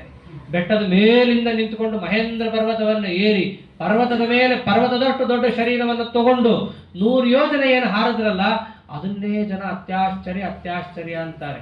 ಅದು ರಾಜರಂದ್ರು ಏನ್ ದೊಡ್ಡದಲ್ಲ ಅಂತಂದ್ರು. ಬೆಟ್ಟದ ಮೇಲಿಂದ ಯಾರು ಬೇಕಾದ್ರೂ ಹಾರ್ತಾರೆ. ಸಾಮರ್ಥ್ಯ ಇದ್ದವನು ಉಳ್ಕೋತಾನೆ, ಇಲ್ಲದಿದ್ರು ಹೋಗ್ತಾನೆ. ಬೆಟ್ಟದ ಮೇಲಿಂದ ನಿಂತು ಹಾರೋದು ದೊಡ್ಡದಲ್ಲ. ಮತ್ಯಾವ್ದು ದೊಡ್ಡದು? ಚಿತ್ರಂ ಚೈತ್ರ ಭವಚ್ಚರಿತ್ರ ಮಧುನ ಯದ್ವೇದವಾರ್ಧಿಂ ತರನ್ ನಿತ್ಯಂ ಕೋಟಿ ಸಹಸ್ರ ಯೋಜನಮಪಿ ತ್ವಂ ರಾಜವದ್ರಾಜಸೆ. ಬೆಟ್ಟದ ಮೇಲಿಂದ ಕೆಳಗೆ ಹಾರೋದು ದೊಡ್ಡದಲ್ಲ. ನೀವೇನ್ ಮಾಡ್ರಿ? ಘಟ್ಟದ ಕೆಳಗಿಂದ ಎಲ್ಲಿಗೆ ಹಾರದ್ರಿ? ಬದ್ರಿಗೆ ಹಾರದ್ರಿ. ಹೋಗುವಾಗ ಹೆಂಗ್ ಹೋದ್ರಿ? ನಿತ್ಯಂ ಕೋಟಿ ಸಹಸ್ರ ಯೋಜನಮಪಿ. ಅಲ್ಲಿ ಸಾಮಾನ್ಯ ಉಪ್ಪಿನ ಸಮುದ್ರ ಇತ್ತು, ಇಲ್ಲಿ ಯಾವ ಸಮುದ್ರ? ವೇದವಾರ್ಧಿಂ ತರನ್. ವೇದವಾರ್ಧಿ, ಅನಂತ ವೇದ ಸಮುದ್ರಗಳಿದ್ದವು. ಅದನ್ನ ಹಾರದ್ರಿ. ಹೆಂಗ ಹಾರದ್ರಿ? ಅದೆಷ್ಟು ದೊಡ್ಡದಿತ್ತು? ಎರಡೆರಡು ಅರ್ಥ. ಕೋಟಿ ಸಹಸ್ರ ಯೋಜನಮಪಿ. ಕೋಟಿ ಅಂತಂದ್ರೆ ಶಾಸ್ತ್ರದಲ್ಲಿ ಪೂರ್ವಪಕ್ಷ ಸಿದ್ಧಾಂತ ಅಂತ, ಪ್ರಶ್ನೋತ್ತರಕ್ಕೆ ಒಂದು ಕೋಟಿ ಅಂತ ಕರೀತಾರೆ. ನಿಮ್ಮ ಗ್ರಂಥಗಳಲ್ಲಿ ವೇದಶಾಸ್ತ್ರಕ್ಕೆ ಹೊಂದಾಣಿಕೆ ಆಗುವಂಗೆ ಪೂರ್ವಪಕ್ಷ ಬರಬೇಕು, ಅದಕ್ಕೆ ನೀವು ಉತ್ತರ ಕೊಡಬೇಕು. ಹೀಗೆ ಅನೇಕಾನೇಕ ಸಾವಿರಾರು ಪ್ರಶ್ನೆಗಳಿಗೆ ಸಾವಿರಾರು ಉತ್ತರ ಕೊಟ್ಟು ಅದನ್ನು ಯೋಜನೆ ಮಾಡಿ ವೇದಕ್ಕೆ ಹೀಗೆ ಅರ್ಥ ಅಂತ ತೋರಿಸಿ, ನೀವೇನು ಘಟ್ಟದ ಕೆಳಗಿದ್ದವರು ಬದರಿಗೆ ಹಾರದ್ರಲ್ಲ, ಇದೆಯಲ್ಲ, ಇದನ್ನ ನಾನು ಒಪ್ತೀನಿ ಅಂತಾರೆ. ಯಾರು ಬೇಕಾದ್ರೂ ಬೆಟ್ಟದಿಂದ ಹಾರ್ಬೋದು, ಕೆಳಗಿಂದ ಮೇಲೆ ಯಾರು ಹೋಗ್ತಾರ್ರಿ? ಅದು ಬಹಳ ಕಷ್ಟ. ಹೋಗುವಾಗ ಸುಮ್ಮನೆ ಹೋಗಿದ್ದಲ್ಲ, ಇಷ್ಟು ವೇದವನ್ನ ದಾಟ್ಕೊಂಡು ಹೋಗಬೇಕಲ್ಲ. ತ್ವಮ್ರಾಜವದ್ರಾಜಸೆ ಅಂದ್ ಹನುಮದವತಾರಕ್ಕಿಂತ ಈ ಅವತಾರ ಬಹಳ ಚೆನ್ನಾಗಿದೆ ಅಂತಂದ್ರು. ಇವರೆಷ್ಟು ಕೊಂಡಾಡೋರು, ದೊಡ್ಡ ದೊಡ್ಡ ಜ್ಞಾನಿಗಳು, ದೇವತೆಗಳು ಕೊಂಡಾಡಿದ್ರು. ಹೆಂಗೆ? ಇತ್ಯೂಚೆ ಅಂತ ಶುರು ಮಾಡಿದ್ರು ಪಂಡಿತಾಚಾರ್ಯ. ಸಾಮಾನ್ಯ ಬ್ರಾಹ್ಮಣ ಅಷ್ಟೇ ಅಲ್ಲ, ಮಾಧ್ವೀಯಂ ವಿವಿಧ ಕಥಾ ಸುಮಾನ್ಯ. ಎಲ್ಲಾ ಕಥೆಗಳಿಗಿಂತಲೂ ಶ್ರೇಷ್ಠವಾದ ಕಥಾ ಅಂತಂದ್ರೆ ಆಚಾರ್ಯರ ಕಥಾ. ಇದನ್ನು ನಾವೆಷ್ಟು ಗಾನ ಮಾಡೇವು? ಮಾಡಿದ್ಯಾರು? ಸಾಕ್ಷಾದಪ್ಯವರವರೇರುದೀರ್ಯಮಾಣ ಗಂಧರ್ವೈದ್ಯುಸದಸಿ ತನ್ಮುದೆ ಜಗೇಸೌ. ಈ ಬ್ರಾಹ್ಮಣ ಅನಂತೇಶ್ವರ ದೇವಾಲಯದಲ್ಲಿ ಆಚಾರ್ಯರ ಸಮ್ಮುಖದಲ್ಲಿ ಏನು ಗುಣಗಾನ ಮಾಡಿದ್ನೋ, ಸ್ವರ್ಗಲೋಕದಲ್ಲಿ ಗಂಧರ್ವರದನ್ನು ಗಾನ ಮಾಡ್ತಾ ಇದ್ದಾರೆ. ಗಂಧರ್ವರು ಹಾಡಿನ ಮೂಲಕವಾಗಿ ಹೇಳೋರು. ಹಾಡು ಅಂದ್ರೆ ಏನಿರುತ್ತೆ? ತಾಂ ಪದ್ಯ ಪ್ರಣಿಗದಿತಾಂತು ಮೂರ್ಛಯಿತ್ವ ತಾನಾನಾಮುಚಿತತಯಾತ್ತ ಪಂಚಮಾದ್ಯಾಃ ಗಾಂಧಾರಂ ದ್ವಿವಿಷಯಮುಜ್ವಲಂ ಸೃಜಂತಃ ಗ್ರಾಮಂತೆ ಪ್ರಜಗುರಕಾಕಿ ಕಮ್ರಕಂಠಾಃ. ಅಕಾಕಿ ಕಮ್ರಕಂಠಾಃ ಹಾಡು ಹೇಳೋರಿಗೆ ಇರಬೇಕಾದ ಲಕ್ಷಣ ಅದು. ಉಚ್ಚ ಸ್ವರಕ್ಕೆ ಹೋದಾಗ ಸ್ವರ ಕಾಗೆಯಂತೆ ಆಗಬಾರ್ದು. ಅಕಾಕಿ ಕಮ್ರ ಕಂಠಾಹ, ತುಂಬ ಮೇಲು ದ್ವರಕ್ಕೆ ಹೋಗಿ ಏನೇನೋ ಅವ್ಯವಸ್ಥೆ ಮಾಡ್ಕೋಬಾರ್ದು. ಎಷ್ಟೇ ತಾರಸ್ವರಕ್ಕೆ ಹೋದಾಗಲೂ ಕೂಡ ಅಷ್ಟೇ ಚೆನ್ನಾಗಿರಬೇಕು ಶ್ರಾವ್ಯವಾಗಿ. ಮತ್ತು ಹಾಡಲ್ಲಿ ತಾನು ಹೊಡೆಯೋದಿರುತ್ತೆ, ಮೂರ್ಛನ ಮಾಡೋದಿರುತ್ತೆ, ತಾನು ಮೀಟು ಅಂತಾರಲ್ಲ, ಅವೆಲ್ಲ ಮಾಡಿಕೊಂಡು ಹೇಳ್ತಾ ಇದ್ರು. ಸಂಗೀತದಲ್ಲಿ ಅವೆಲ್ಲ ಇದ್ದೇ ಇದೆ ಅನಾದಿ ಕಾಲದಿಂದ. ಹೀಗೆ ಅವರು ಹಾಡು ಹೇಳ್ತಾ ಇದ್ದಾರೆ. ಗಾಂಧಾರಂ ಯಾವ ಸ್ವರದಲ್ಲಿತ್ತು? ಗಾಂಧಾರ ಸ್ವರದಲ್ಲಿ. ದೇವತೆಗಳು ಮಾತಾಡೋದು ಯಾವ ಸ್ವರದಲ್ಲಿ? ನಮ್ದು ಬೇರೆ, ನಮ್ದು ಸ್ವರನೇ ಇರಲ್ಲ, ಅದು ಬೇರೆ ವಿಷಯ ಇರಲಿ. ಮಾತಾಡಿದ್ರು ಅವರು ಯಾವ ಸ್ವರದಲ್ಲಿ ಮಾತಾಡ್ತಾರೆ? ಗಾಂಧಾರಂ ದ್ವಿವಿಷಯಮುಜ್ವಲಂ ಸೃಜಂತಹ. ಗಾಂಧಾರ ಸ್ವರದಲ್ಲಿ ಅವರು ಹೇಳೋದು. ಹೀಗೆ ಅವರು ಹಾಡು ಹೇಳ್ತಾ ಇರೋರು, ಆ ಗಂಧರ್ವರೆಲ್ಲರೂ ಕೂಡ ಆಚಾರ್ಯ ಚರಿತ್ರೆಯನ್ನು ಗಾನ ಮಾಡ್ತಾ ಇದ್ದಾರೆ. ಅಕಾಕಿ ಕಮ್ರಕಂಠಾಹ ಹೇಗಿದೆ, ಆನಮ್ರೈ ಸುಮಕುಟ ಮೌಲ್ಯ ಭೆಕ್ಕರಾಗ್ರೈ. ಆಗ ಆಚಾರ್ಯರು ಎಷ್ಟು ಲೀಲಾಭರಿತರು ಅಂತ ಒಂದೊಂದೇ ಅವರು ಹೇಳ್ತಾ ಇದ್ದಾಗ ಎಲ್ಲ ದೇವತೆಗಳು ಕೇಳ್ತಾ ಇದ್ದಾರೆ. ದೇವತೆಗಳು ಕೇಳಬೇಕಾದ್ರೆ ಹೇಳ್ತಾ ಇದ್ದಿದ್ದೇನು ಅವರು, ಗೀರ್ವಾಣೈರ್ ವಿಜಯ ಮಹೋತ್ಸವಸ್ಯ ಪೂಜಾಂ ಕುರ್ವಾಣೈರವಿರಲ ಸಂವಿಧಸ್ತದಾನೀಂ. ಆಚಾರ್ಯರ ವಿಜಯ ಮಹೋತ್ಸವ, ಭೂಮಂಡಲದಲ್ಲಿ ಅವರು ಎಂಥ ದಿಗ್ವಿಜಯವನ್ನು ಸಾಧಿಸಿದ್ದಾರೆ. ಬರೀ ಭೂಮಂಡಲದಲ್ಲಷ್ಟೇ ಅಲ್ಲ, 3 ಲೋಕದಲ್ಲಿ ಎಷ್ಟು ದಿಗ್ವಿಜಯವನ್ನು ಸಾಧಿಸಿದ್ದಾರೆ, ಇವೆಲ್ಲವನ್ನು ಅವರು ಹೇಳ್ತಾ ಇದ್ದಾರೆ. ಅದನ್ನು ಹೇಳೋದನ್ನ ಎಲ್ಲ ಮುನಿಗಳು ಕೇಳ್ತಾ ಇದ್ದಾರೆ, ದೇವತೆಗಳು ಕೇಳ್ತಾ ಇದ್ದಾರೆ. ಅವರು ಕೇಳಿ ಅಲ್ಲಿ ಕೂಡ್ಲಿಕ್ಕಾಗ್ಲಿಲ್ಲ. ತಕ್ಷಣವೇ ಸುಸ್ಮೇರೈ ಅಥ ತಮವೇಕ್ಷಿತಂ ಪ್ರಜಗ್ಮೇ. ಸ್ವರ್ಗದಲ್ಲಿದ್ದಂತಹ ದೇವತೆಗಳು ಅವ್ರಿಗೆ ಕೂಡ್ಲಿಕ್ಕಾಗದೆ ನೋಡೇ ಬಿಡೋಣಂತೆ. ಇಂತಹ ಆಚಾರ್ಯರು ದಿಗ್ವಿಜಯವನ್ನು ಮಾಡಿ ಅನಂತೇಶ್ವರ ದೇವಾಲಯದಲ್ಲಿ ಪ್ರವಚನ ಮಾಡ್ತಿದ್ದಾರೆ ಅಂತಂದ್ರೆ ಆ ಆಚಾರ್ಯರು ನಾವೇ ಕಣ್ಣು ತುಂಬಿಕೊಳ್ಳೋಣ ಅಂತ ಹೇಳಿ ಸ್ವರ್ಗಲೋಕದಿಂದ ಎಲ್ಲಾ ದೇವತೆಗಳು ಇಳಿದು ಬಂದ್ಬಿಡ್ತಾರೆ. ಇಳಿದು ಬಂದು ಕೆಳಗೆ ನೋಡಿದ್ರೆ ಹೇಗೆ ಕಾಣಿಸ್ತಾರೆ, ಅಥ ತಮವೇಕ್ಷಿತಂ ಪ್ರಜಗ್ಮೆ. ಕೆಳಗಿದ್ದವ್ರು ಎಂಥವ್ರು, ಆದರ್ಶಂ ಗುಣಗಣದರ್ಶನೇ ಮುರಾರೇ ಸಚ್ಛಾಸ್ತ್ರಂ ರಚಿತಮನೇನ ವರ್ಣಯಂತಹ. ಆಚಾರ್ಯರು ಅಂದ್ರೆ ಬೇರೆ ಅಲ್ಲ, ಆದರ್ಶಂ ಗುಣಗಣದರ್ಶನೇ ಮುರಾರೇ.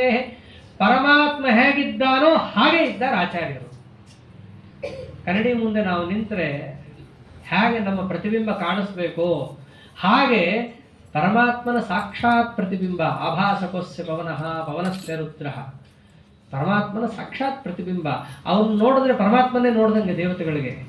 ನಾವು ಏನೋ ಆಚಾರ್ಯರ ಹಿತ್ತಾಳಿ ಪ್ರತಿಮೆ ಅಂತ ಇಟ್ಕೊಂಡು ಅದರಲ್ಲಿ ಆಚಾರ ಚಿಂತನೆಯನ್ನು ಮಾಡ್ತೀವಿ. ದೇವತೆಗಳು ಪರಮಾತ್ಮ ಉತ್ಸವ ಮಾಡಬೇಕು ಅಂತಂದ್ರೆ ಅವ್ರು ಅಂಥ ಇಂಥ ಪ್ರತಿಮೆ ಇಟ್ಕೊಳ್ಳೋದೇ ಇಲ್ಲ. ಯಾರನ್ನ ಇಟ್ಕೊಂಡ್ಬಿಡ್ತಾರೆ, ಆಚಾರ ಮುಖ್ಯ ಪ್ರಾಣದೇವನ ಕೂಡಿಸ್ಬಿಡ್ತಾರೆ ಅಲ್ಲಿ. ಯಾಕೆ, ನಿಮ್ಮೊಳಗಿದ್ದಾನಲ್ಲ.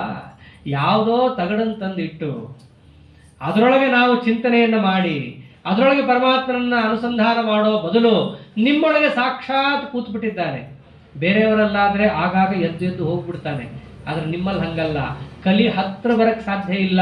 ಆಕಣಾಶ್ಮರು ತಾವು, ಅದಕ್ಕೆ ತಮ್ಮನ್ನೇ ಕೂಡಿಸ್ಬಿಡ್ತೀವಿ. ಅವರೆಲ್ಲ ಬ್ರಹ್ಮೋತ್ಸವ ಅದು ಇದು ಉತ್ಸವ ಮಾಡ್ಬೇಕಂದ್ರೆ ಪ್ರತಿಮೆ ಗಿತಿಮೆ ಇಡೋದೇ ಇಲ್ಲ. ಪರಮಾತ್ಮ ಅಷ್ಟೆಲ್ಲ ಸುಲಭವಾಗಿ ಸಿಗೋದಿಲ್ಲ. ಯಾಕೆ, ಅವನು ಓಂ ತದವ್ಯಕ್ತಮಾಹಿ ಓಂ, ಎಲ್ರಿಗೂ ಸಿಗೋಂಥವನು ಅಲ್ಲ. ಮತ್ತೆ ಯಾರು ನೇರವಾಗಿ ಸಿಗ್ತಾರೆ ದೇವತೆಗಳಿಗೆ? ಬ್ರಹ್ಮವಾಯುಗಳೇ. ವಾಯುದೇವರನ್ನೇ ಕುಡಿಸಿ ಸ್ವಾಮಿ ನಿಮಗೆ ಉತ್ಸವ ಮಾಡ್ತೀವಿ, ದೇವ್ರಿಗೆ ಮುಟ್ಟುತ್ತದು ಅಂದ್ಬಿಡ್ತಾರೆ. ಆದ್ದರಿಂದ ಯಾಕೆ, ಆದರ್ಶಂ ಗುಣಗಣದರ್ಶನೇ ಮುರಾರೇ. ಪರಮಾತ್ಮನ ಸಾಕ್ಷಾತ್ ಪ್ರತಿಬಿಂಬ. ಏನ್ ಮಾಡ್ತಾ ಇದ್ದಾರಲ್ಲಿ, ಸಚ್ಛಾಸ್ತ್ರಂ ರಚಿತಮನೇನ ವರ್ಣಯಂತಹ. ತಾವೇನು ಸಚ್ಛಾಸ್ತ್ರವನ್ನ ಜಗತ್ತಿಗೆ ಅನುಗ್ರಹ ಮಾಡ್ಲಿಕ್ಕೋಸ್ಕರ ಮಾಡಿಕೊಟ್ಟಿದ್ರೋ ಅದನ್ನೇ ವ್ಯಾಖ್ಯಾನ ಮಾಡ್ತಾ ಕೂತಿದ್ದಾರೆ ಆಚಾರ್ಯರು. ಅದನ್ನು ಮೇಲಿಂದ ನೋಡ್ತಾ ಇದ್ದಾರೆ. ಪ್ರದ್ಯೋತೈರುಡು ಪದವೀಂ ಪ್ರಸಾದಯಂತಹ ಪ್ರೈಕ್ಷಂತ ಪ್ರಚುರ ಮನೋವಿಲಾಸಮೇತೆ. ಮುಖ್ಯ ಪ್ರಾಣದೇವರು ಮಧ್ವಾವತಾರಿಗಳಾಗಿ ಏನಲ್ಲಿ ಪ್ರವಚನವನ್ನು ಮಾಡ್ತಾ ಇದ್ದಾರೆ, ಮೇಲಿಂದ ದೇವತೆಗಳು ಅದನ್ನು ನೋಡ್ತಾ ಇದ್ದಾರೆ. ಅದನ್ನು ನೋಡ್ತಾ ಇರಬೇಕಾದ್ರೆ ಅವ್ರಿಗೆ ಅನ್ನಿಸ್ತಂತೆ, ಸ್ವಾಮಿ ನೀವೇನಿಲ್ಲ ಹೇಳ್ತಾ ಇದ್ದೀರಲ್ಲ ಪ್ರವಚನ, ನಾವೆಲ್ಲೋ ಮೇಲೆ ನಿಂತ್ಕೊಂಡು ಕೇಳ್ತಾ ಇದ್ದೀವಿ, ಸರಿಯಾಗಿ ಕೇಳಿಸ್ತಾ ಇಲ್ಲ, ಮುಂದೆ ಕೂತ್ಕೊಂಡು ಕೇಳಬೇಕು. ದೇವತೆಗಳಾಗಿ ಹುಟ್ಟುಬಿಟ್ಟಿದ್ದೀವಿ, ಅವ್ರಿಗೆ ಹಂಗೆ ಮನುಷ್ಯರಾಗಿ ಹುಟ್ಟುಬಿಟ್ಟಿದ್ದೀವಿ ಅಲ್ಲ, ನಿಮ್ಮ ಪ್ರವಚನವನ್ನು ನಾವು ಎದುರಾಗಿ ಕೂತು ಕೇಳಬೇಕು. ಹಾಗೆ ನಮಗಿದೆ. ನೀವು ಪ್ರವಚನವನ್ನು ಇಲ್ಲೆಲ್ಲ ಮಾಡಬೇಕಾದವರು, ನಮ್ಮ ಹತ್ರ ಬರಬೇಕು ಅಂತ ಅವರು. ತಕ್ಷಣ ಅವ್ರು ಮಾಡ್ತಿದ್ದೇನು, ನಾಕೀಂದ್ರಾಸ್ತವ ನಿಭಾಗಮಾವಸಂತಂ ಸುಶ್ಲೋಕೈರಪಿ ಭುವನಾನಿ ಭೂಷಯಂತಂ. ಆ ಕಾಲದಲ್ಲಿ ದೇವತೆಗಳು ಬರೀ ಮೇಲಿನಿಂದ ಅದೃಶ್ಯರಾಗಿದ್ರಲ್ಲ, ತಡ್ಕೊಳಕ್ಕಾಗ್ಲಿಲ್ಲ. ಹತ್ರ ಮತ್ತಷ್ಟು ಬಂದರು. ಆಚಾರ್ಯರು ಭೂಮಂಡಲದಲ್ಲಿ ಕೂತವ್ರ ಜೊತೆ ತಾವು ಕೂತ್ಕೊಂಡು ಏನ್ ಮಾಡ್ತಿದ್ದಾರೆ, ನೇಮುಖಾತ್ ಉಪನಿಷದಂ ತದೈತರೇಯೀಂ ವ್ಯಾಖ್ಯಾಂತಂ ವಿವಿಧ ವಿಶಿಷ್ಟ ಶಿಷ್ಯ ಮಧ್ಯೆ. ಎಂತೆಂಥ ಶಿಷ್ಯರು ರೀ. ನಿನ್ನೆ ದಿವಸ ಹೇಳಿದಂತೆ ಪದ್ಮನಾಭ ತೀರ್ಥರು, ವಿಷ್ಣು ತೀರ್ಥರು, ಅಷ್ಟೋತ್ಕೃಷ್ಟ ಹರ್ಷಿಕೇಶ ತೀರ್ಥರೇ ಮುಂತಾದ ಅಷ್ಟಪೀಠಾಧೀಶ್ವರರು, ಅದರಂತೆ ನರಹರಿ ತೀರ್ಥರು, ಮಾಧವ ತೀರ್ಥರು, ಅಕ್ಷೋಭ್ಯ ತೀರ್ಥರು, ದೊಡ್ಡ ದೊಡ್ಡ ಗೃಹಸ್ಥಾಶ್ರಮಗಳು, ತ್ರಿಪುರ ಪಂಡಿತಾಚಾರ್ಯರೇ ಮುಂತಾದ ಮಹಾನುಭಾವರು, ಇಂತಹ ವಿಶಿಷ್ಟ ಶಿಷ್ಯರ ಮಧ್ಯದಲ್ಲಿ ಆಚಾರ್ಯರ ಪ್ರವಚನ. ಅಲ್ಲಿಂದಲೇ ನಮಸ್ಕಾರ ಮಾಡ್ತಾ ಇದ್ದಾರೆ. ಕೆಲವೊಮ್ಮೆ ಬ್ರಹ್ಮರಥೋತ್ಸವ ಎಲ್ಲಿ ಕಾಣಿಸ್ತೋ ಅಲ್ಲಿಂದ ನಮಸ್ಕಾರ ಹಾಕ್ಬಿಡ್ತೀವಿ ನಾವು. ಹತ್ರ ಹೋಗಿ ದೇವ್ರು ಕಾಣಿಸೋದು ಬಿಡೋದು, ಆಮೇಲೆ ನಿನ್ನ ರಥಕ್ಕೆ ನಮಸ್ಕಾರ ಸ್ವಾಮಿ. ಹೆಂಗೋ ದೂರದಿಂದ ಆಚಾರ್ಯ ನೋಡಿದವರೇ ಅಲ್ಲಿಂದ ನಮಸ್ಕಾರ ಮಾಡ್ತಾ ಇದ್ದಾರೆ. ನಮಸ್ಕಾರ ಹಾಕಿ ಹತ್ರ ದೇವತೆಗಳು ಬಂದಂಗೂ ಕಾಣಿಸ್ತಿರೋದೇನು? ಶ್ರೀಮಂತಂ ಶಶಿವದನಂ ಕುಶೇಷಯಾಕ್ಷಂ. ದೂರದಿಂದಲೇ ಆಚಾರ್ಯರ ಪ್ರಕಾಶ ಅವ್ರಿಗೆ ಕಾಣಿಸ್ತಾ ಇದೆ. ಒಂದು ಆರ ಅಂತಂತೀವಲ್ಲ, ಅದನ್ನು ಅವರೆಲ್ಲರೂ ಕೂಡ ಅನುಭವಿಸ್ತಾ ಇದ್ದಾರೆ. ಹತ್ರ ಹೋಗ್ತಿದ್ದಂಗೆನೆ ಅವ್ರ ಕಣ್ಣು ಕಾಣಿಸ್ತು. ಮುಖ ಶಶಿವದನಂ, ಒಳ್ಳೆ ಮಂದಹಾಸದಿಂದ ಯುಕ್ತವಾದಂತಹ ಚಂದ್ರನಂತೆ ಕಾಂತಿ ಬೀರುವ ಆಚಾರ್ಯರ ಮುಖ ಕಾಣಿಸ್ತು. ಇನ್ನ ಹತ್ರ ಹೋಗ್ತಿದ್ದಂಗೆ ಕುಶೇಷಯಾಕ್ಷಂ, ಕಣ್ಣನ್ನು ನೋಡಿದ್ದಾರೆ. ಸ್ವಾಮಿ, ನಿಮ್ಮ ದೃಷ್ಟಿ ನಮ್ಮ ಮೇಲೆ ಬೀಳಲಿ, ದೊಡ್ಡವರ ದೃಷ್ಟಿ ನಮ್ಮ ಮೇಲೆ ಬೀಳಬೇಕು. ನಾವು ನೋಡೇ ನೋಡ್ತೀವಿ, ಏನು ಪ್ರಯೋಜನ ಇಲ್ಲ. ನೀವು ಒಂದು ಕ್ಷಣಾರ್ಧ ನಮ್ಮನ್ನು ನೋಡಿದ್ರೆ ಸಾಕು. ಆಮೇಲೆ ಅವ್ರಿಗೆ ಬರೀ ನೋಡಿದ್ದು ಸಾಲದಾಯ್ತು, ಕೂತ್ಕೊಂಡ್ಬಿಟ್ರಲ್ಲೇ. ಗಂಭೀರ ಸ್ವರಮತಿ ದಿವ್ಯ ಲಕ್ಷಣಾಢ್ಯಂ, ಆಚಾರ್ಯರ ಸ್ವರವನ್ನು ಕೇಳ್ತಾ, ಆಚಾರ್ಯರು ಹೇಳಿರೋ ಪ್ರವಚನವನ್ನೇ ಕೇಳ್ತಾ ಅಲ್ಲೇ ಕೂತ್ಕೊಂಡ್ಬಿಟ್ರು. ನೋಡ್ತಾ ಇದ್ದಾರೆ. ಪಶ್ಯಂತಹ ಸ್ವಗುರು ಮಥಾರ್ಚಯನ್ ಕೃತಾರ್ಥಾ, ತಮ್ಮ ಗುರುಗಳನ್ನ ಕಣ್ಣಾರೆ ಕಂಡ್ರು. ಅವ್ರಿಗೆ ಏನೇನು ಅರ್ಚನೆಯನ್ನು ಮಾಡಬೇಕು ಅಲ್ಲಿಂದಲೇ ಅರ್ಚನೆಯನ್ನು ಮಾಡ್ತಾ ಇದ್ದಾರೆ. ಅರ್ಚನೆಯನ್ನು ಮಾಡ್ತಾರೆ. ತಮ್ಮ ಯೋಗ್ಯತಾನುಸಾರ ಮಾಡಿದ್ದೇ ನಮ್ಮ ಕೃತಾರ್ಥಕ್ಕೆ ಕಾರಣ ಆಯಿತು. ನಾವು ಕೃತಾರ್ಥರಾದ್ವಿ, ನಮ್ಮ ಜನ್ಮಕ್ಕೆ ಸಾರ್ಥಕ್ಯ ಅಂತಂದ್ರೆ ಆಚಾರ್ಯರನ್ನ ಅರ್ಚನೆ ಮಾಡೋದೇ. ದೇವತೆಗಳು ಮಾಡ್ತಾ ಇದ್ದಾರೆ ಅದನ್ನ. ಪಶ್ಯಂತ ಸ್ವಗುರು ಮಥಾರ್ಚಯನ್ ಕೃತಾರ್ಥಾ, ಕಡೆಗೆ ಅಂದಿದ್ದು ವಾಣ್ಯಾತಂ ಹರಿರತಿ ಪೂರ್ಣ ಕಾಮಮೇತೆ, ಪರಮಾತ್ಮನ ಪ್ರೀತಿಯನ್ನೇ ಮುಖ್ಯ ಪ್ರಯೋಜನವನ್ನಾಗಿ ಹೊಂದಿದ್ದಾರೆ ಆಚಾರ್ಯರು. ಅವರಿಗೆ ಬೇರೆ ಮತ್ತೊಂದು ಏನು ಪ್ರಯೋಜನ ಇಲ್ವೇ ಇಲ್ಲ. ರಾಮದೇವರು ಬಂದು ಬ್ರಹ್ಮ ಪದವಿ ಕೊಡ್ತೀನಿ ಅಂದ್ರೆ ಬೇಡ ಅಂದವರು ಮತ್ತಿನ್ನೇನು ಅಪೇಕ್ಷೆ ಪಡ್ತಾರೆ? ಪ್ರೇಷ್ಠೋ ನರಾಮಸ್ಯ ಬಭೂವ ತಸ್ಮಾತ್ ನರಾಮ ರಾಜ್ಯೇ ಸುಲಭಂಚ ಕಿಂಚಿತ್ ತತ್ಪಾದ ಸೇವಾ ರತಿರೇಶ ನೈಚ್ಛತ್ ತಥಾಪಿ ಭೋಗಾನನು ಸಾವಿರ. ತತ್ಪಾದ ಸೇವಾ ರತಿ ಅಂತಿದೆಯಲ್ಲ, ಹರಿರತಿ ಪೂರ್ಣ ಕಾಮಮೇತೆ, ಪರಮಾತ್ಮನಲ್ಲಿ ರತಿ ಅನ್ನೋದನ್ನು ಬಿಟ್ಟು ಮತ್ತೊಂದನ್ನು ಅವ್ರ ಅಪೇಕ್ಷೆ ಪಟ್ಟಿಲ್ಲ, ಪಡೋದು ಇಲ್ಲ. ಅವ್ರ ಪಾದ ಹಿಡಿದವ್ರಿಗೂ ಅದನ್ನೇ ಹೇಳ್ತಾರೆ. ಪ್ರಹ್ಲಾದರಾಜರು ಮುಖ್ಯ ಪ್ರಾಣದೇವರ ಒಂದು ವಿಶೇಷವಾದ ಆವೇಶ ಹೊಂದಿರೋರೆ. ಅವ್ರು ಎಂದಾದ್ರೂ ಯಾರಿಗಾದ್ರೂ ಇಂಥದ್ದು ಕೇಳ್ರಿ ಅಂತ ಹೇಳ್ಕೊಟ್ಟಿದ್ದಾರ? ಏನು ಹೇಳ್ಕೊಟ್ಟಿದ್ದವರು? ಏನು ನಿನ್ನನ್ನು ಕೇಳಬಾರ್ದು ಅನ್ನೋ ಬುದ್ಧಿ ಕೊಡು ಅಂತ ಕೇಳ್ಕೊಂಡ್ರು. ಕಾಮಾನಾಂ ಹೃದಯ ಸಂರೋಹಂ ಭವದಸ್ತು ವೃಣೇವರಂ. ಮುಖ್ಯ ಪ್ರಾಣದೇವರ ಕಿಂಚಿತ್ ಆವೇಶವುಳ್ಳಂತಹ ಪ್ರಹ್ಲಾದರಾಜರಲ್ಲೇ ಇಷ್ಟು ಒಂದು ನಿಷ್ಕಾಮ ಹರಿಭಕ್ತಿ ತುಂಬಿದಾಗ ಸ್ವಯಂ ಮುಖ್ಯ ಪ್ರಾಣದೇವರು ಅವ್ರು ಏನ್ ಕೇಳ್ಕೊತಾರೆ? ವಾಣ್ಯಾತಂ ಹರಿರತಿ ಪೂರ್ಣ ಕಾಮಮೇತೆ. ಅವ್ರ ಪೂರ್ಣ ಕಾಮನ ಅಂತಂದ್ರೆ ಒಂದೇ, ಪರಮಾತ್ಮನ ಸುಪ್ರೀತಿ. ಅದನ್ನೇ ಅಂದಿದ್ದಲ್ಲಿ ಸರ್ವಗುಣ ಸಂಪೂರ್ಣ ಸರ್ವದೋಷ ವಿವರ್ಜಿತ. ಕೇಳಿದ್ದು ಪ್ರಿಯತಾಂ ಪ್ರೀತ ಏವಾಲಂ ವಿಷ್ಣುರ್ಮೇ ಪರಮಸ್ವೃತ್. ಅವ್ರು ಮತ್ತೊಂದನ್ನು ಕೇಳೋದು ಇಲ್ಲ, ಅವ್ರ ಮನಸ್ಸಿಗೆ ಅದು ಬರೋದು ಇಲ್ಲ. ಪರಮಾತ್ಮನ ಸುಪ್ರೀತಿಗಾಗಿಯೇ ಬಂದವರು, ಪರಮಾತ್ಮನ ಸುಪ್ರೀತಿಗಾಗಿಯೇ ಇರೋರು. ತಮ್ಮ ಕಾಲಿಗೆ ಬಿದ್ದವ್ರಿಗೂ ಅದನ್ನೇ ಹೇಳ್ಕೊಡೋರು.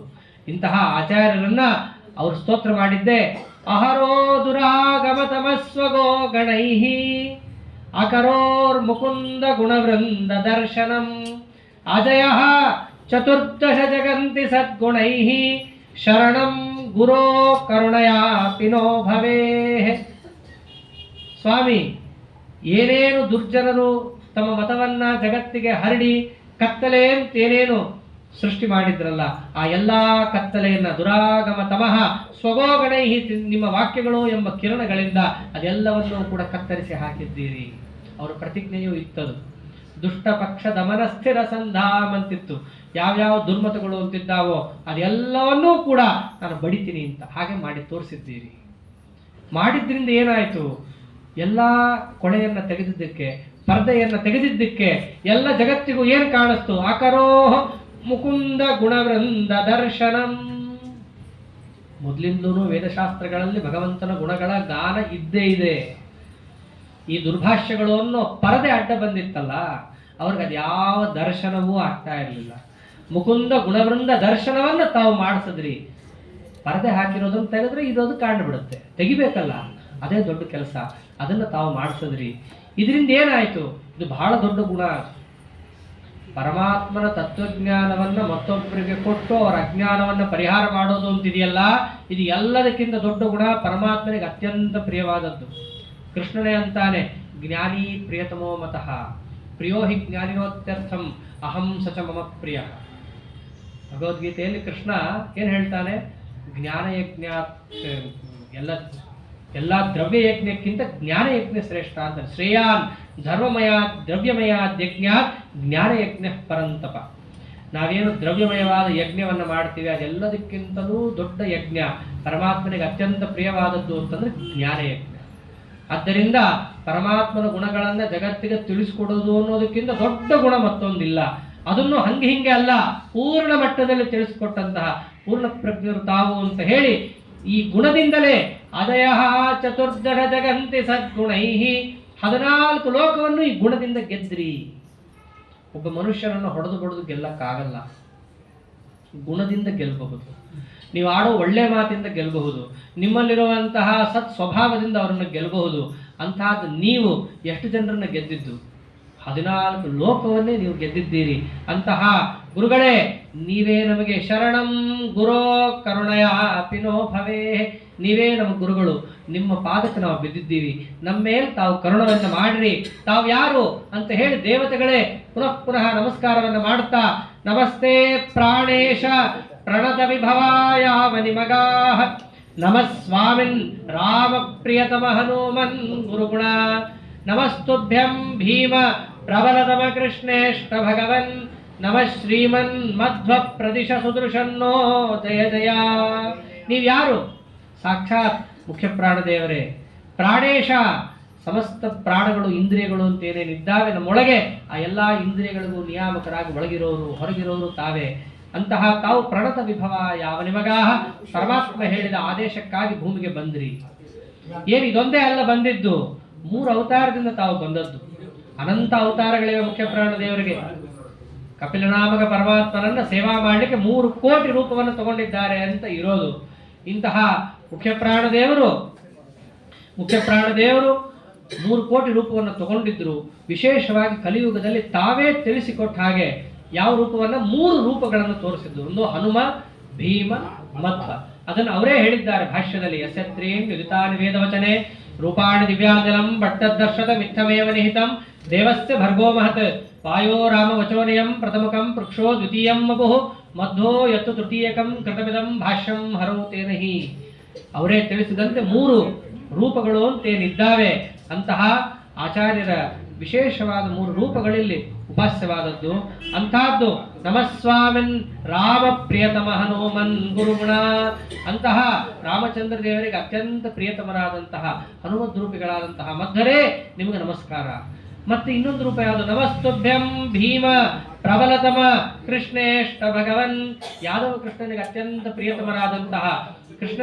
ಪ್ರಿಯತಮರಾದ ದ್ರೌಪದಿ ಪ್ರಿಯರಾದಂತಹ ಭೀಮಸೇನ ದೇವ ರೂಪಿಗಳಾದ ಮಧ್ವರೇ ನಿಮಗೆ ನಮಸ್ಕಾರ. ಕಡೆಗೆ ಈ ಅವತಾರದಲ್ಲಿ ಮಧ್ವರಾಯರಾಗಿ ಏನು ಬಂದ್ರಿ ಪ್ರಾರ್ಥನೆ ಮಾಡ್ತೀವಿ ಇಷ್ಟೇನೆ. ಏನಂತ? ನಮಃ ಶ್ರೀಮನ್ ಮಧ್ವ ಪ್ರದಿಶ ಸುದೃಶನ್ನೋ ಜಯ ಜಯ.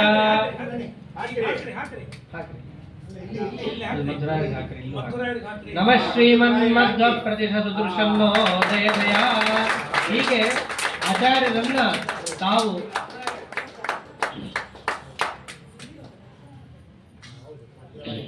ನಮಃ ಶ್ರೀಮನ್ ಮಧ್ವ ಪ್ರದಿಶ ಸುದೃಶನ್ನೋ ಜಯ ಜಯ. ಹೀಗೆ ಆಚಾರ್ಯರಿಗೆ ಪುನಃ ನಮಸ್ಕಾರಗಳನ್ನು ಸಲ್ಲಿಸ್ತಾ ನಿಮ್ಮ ಹತ್ರ ಕೇಳ್ಕೊಳ್ಳೋದು ಒಂದೇ, ನಾವು ನಮಗೆ ಸುದೃಶಂ ಒಳ್ಳೆ ಜ್ಞಾನವನ್ನು ಕೊಡ್ರಿ. ಮೊದಲಿಗೆ ಏನು ಕೇಳಿದ್ರು? ದಿಶಾತ್ ದೃಶಂನೋ ವಿಶದಾಂ ಜಯಂತಿ ಮಧ್ವಸ್ಯ ಕೀರ್ತಿ ಜನನಾಥ ದೀಪ್ತಿ. ಮೊದಲಿಗೆ ಅವರು ಕೇಳಿದ್ದು ದೃಶಂ, ಮೊದಲು ಜ್ಞಾನವನ್ನು ಕೊಡ್ರಿ ಅಂತ ಕೇಳಿದ್ರು. ಆಮೇಲೆ ಇವಾಗ ಕೇಳ್ತಾ ಇರೋದು ಸುದೃಶಂನೋ ಜಯ ಜಯ. ಮೊದಲು ದೃಶಂ, ಆಮೇಲೆ ಸುದೃಶಂ. ಇದನ್ನೇ ಕೃಷ್ಣನು ಗೀತೆಯಲ್ಲಿ ಅಂತಾನೆ, ಏತದ್ ಬುದ್ಧ್ವಾ ಬುದ್ಧಿಮಾನ್ ಸ್ಯಾತ್ ಕೃತಕೃತ್ಯಶ್ಚ ಭಾರತ. ಪರೋಕ್ಷ ಜ್ಞಾನವನ್ನು ಮೊದಲಿಗೆ ಬೇಡಿದ್ರು. ಈ ಪರೋಕ್ಷ ಜ್ಞಾನವನ್ನು ಹಿಡಿದು ಮುಂದೆ ಸಾಗಿದಾಗ ನಿಮಗೆ ಸಿಗೋದೆ ಸುದೃಶಂ, ಅಪರೋಕ್ಷ ಜ್ಞಾನ ಸಿಗತ್ತೆ. ಅಷ್ಟು ಶಾಸ್ತ್ರಬದ್ಧವಾಗಿ ದೇವತೆಗಳು ಪ್ರಾರ್ಥನೆ ಮಾಡೋದನ್ನ ಪಂಡಿತಾಚಾರ್ಯರು ಗ್ರಥನೆಯನ್ನು ಮಾಡ್ತಾ ಇದ್ದಾರೆ. ಆ ಕಾಲದಲ್ಲಿ ಎಲ್ಲರೂ ನೋಡ್ತಾ ಇದ್ದಾರೆ. ದೇವತೆಗಳು ಬಂದು ಆಚಾರ್ಯ ಸ್ತೋತ್ರ ಮಾಡ್ತಾ ಇರೋದು, ಉಚ್ಚ ಕಂಠದಲ್ಲಿ ಗಾನ ಮಾಡ್ತಾ ಇರೋದು, ಪುನಃ ನಮಸ್ಕಾರ ಮಾಡ್ತಾ ಅವರಿಗೆ ಪ್ರಾರ್ಥನೆಯನ್ನು ಸಲ್ಲಿಸ್ತಾ ಇರೋದು, ಇಷ್ಟನ್ನ ಅವ್ರು ಮಾಡ್ತಾ ಇರೋದನ್ನು ನೋಡಿ ಇದೇ ನಿಗದಿತವಂತಹ ತತ್ವವೃಂದಾರ ಕೇಂದ್ರಾಹ ಗುರು ವಿಜಯ ಮಹಾಂತಂ ಲಾಲಯಂತೋ ಮಹಾಂತಂ ವವೃಷುರಖಿಲ ದೃಶ್ಯಂ ಪುಷ್ಪವಾರಂ ಸುಗಂಧಂ ಹರಿದಯಿತ ವರಿಷ್ಠೆ ಶ್ರೀಮದಾನಂದ ತೀರ್ಥೆ. ಹೀಗೆ ಅವರೆಲ್ಲರೂ ಕೂಡ ಆಚಾರ್ಯರ ಗುರುವಿಜಯ ಮಹಂತಂ ಲಾಲಯಂತೋ ಮಹಂತಂ, ಆಚಾರ್ಯರ ದಿಗ್ವಿಜಯ ಚರಿತ್ರೆಯನ್ನ ಲಾಲನೆಯನ್ನು ಮಾಡ್ತಾ, ಗಾನವನ್ನು ಮಾಡ್ತಾ, ಎಲ್ಲರ ಕಿವಿಗೂ ಕೇಳುವಂತೆ ಹೇಳ್ತಾ ಆಚಾರ್ಯರ ತಲೆಯ ಮೇಲೆ ಪುಷ್ಪವೃಷ್ಟಿಯನ್ನು ಕರೆದಿದ್ದಾರೆ ಎಲ್ಲ ದೇವತೆಗಳು. ಪುಷ್ಪವೃಷ್ಟಿ ಎಷ್ಟು ಕರೆದಿದ್ದಾರೆ ಅಂತಂದ್ರೆ ಇದು ಅನೇಕ ಬಾರಿ ಆಗಿರುವಂತಹದ್ದು. ದೇವತೆಗಳ ಜೊತೆ ಆಚಾರ್ಯರು ಅನೇಕ ಬಾರಿ ಮಾತಾಡಿದ್ದು ಅವರ ಚರಿತ್ರೆಯಲ್ಲೇ ಹಿಂದೆ ಕೇಳಿದ್ದೀರಿ. ಅನೇಕ ಬಾರಿ ದೇವತೆಗಳ ಜೊತೆ ಮಾತಾಡಿದ್ದಂತಹದ್ದು 10ನೇ ಸರ್ಗದಲ್ಲೂ ಗ್ರಥನ ಆಗಿದೆ. ಅಂತಹದ್ದು ದೇವತೆಗಳು ಅವತ್ತಿನ ದಿವಸ ಬಂದು ವಿಶೇಷವಾಗಿ ಆಚಾರ್ಯರ ಮೇಲೆ ಪುಷ್ಪವೃಷ್ಟಿಯನ್ನು ಮಾಡಿದ್ರೆ ಎಷ್ಟದು ಪುಷ್ಪ ಸಂಪೂರ್ಣ ಆಚಾರ್ಯರನ್ನ ಆವರಿಸಿ ಹೋಗಿತ್ತು, ತುಂಬಿ ಹೋಗಿತ್ತು ಆಚಾರ್ಯರ ಮೇಲೆ ಪುಷ್ಪ. ಹೀಗೆ ಹರಿದಯಿತ ವರಿಷ್ಠೆ ಶ್ರೀಮದಾನಂದ ತೀರ್ಥೆ ಅಂತಹ ಆಚಾರ್ಯರ ಮೇಲೆ ಪುಷ್ಪವೃಷ್ಟಿಯನ್ನು ಅವರು ಮಾಡಿದರು. ಆನಂತರದಲ್ಲಿ ಪ್ರತಿ ದಿವಸ ಹೋಗಿ ಇವತ್ತು ಆಗಿದೆ ಅಂತ ಹೇಳಿ ಆಚಾರ್ಯರನ್ನು ಹುಡುಕ್ಲಿಕ್ಕೆ ಹೋದರು. ಕಡೆಗೆ ಆಚಾರ್ಯರಲ್ಲಿಂದ ಅದೃಶ್ಯೋ ರೂಪ್ಯ ಪೀಠೇಸ್ತಿ ದೃಶ್ಯಸ್ತು ಬದರಿ ತಟೆ, ಅಲ್ಲಿಂದ ಆಚಾರ್ಯರು ಅದೃಶ್ಯರಾಗಿ ನಮಗೆಲ್ಲರಿಗೂ ಕೂಡ ಅದೃಶ್ಯ ರೂಪದಲ್ಲಿದ್ದು ಅನುಗ್ರಹ ಮಾಡಿದ್ದು. ಇವತ್ತು ಉಡುಪಿಯಲ್ಲಿ ತೋರಿಸ್ತಾರೆ ಆಚಾರ್ಯರು ಆ ಸ್ಥಳದಲ್ಲಿ ಅದೃಶ್ಯರಾದದ್ದು ಅಂತ ತೋರಿಸ್ತಾರೆ. ದೃಶ್ಯರಾಗಿ ಎಲ್ಲಿದ್ದಾರೆ? ಬದರಿ ತಟದಲ್ಲಿ. ಪಂಡಿತಾಚಾರ್ಯ ಅದಕ್ಕೆ ಹನುಮದ್ ವಿಜಯದ ಕಡೆಯಲ್ಲ ಅಂದರು. ಆಚಾರ್ಯ ಇಲ್ಲ ಅಂತ ಯಾರು ಅನ್ಕೋಬೇಡ್ರಿ, ಆಚಾರ್ಯ ಇದ್ದೇ ಇದ್ದಾರೆ.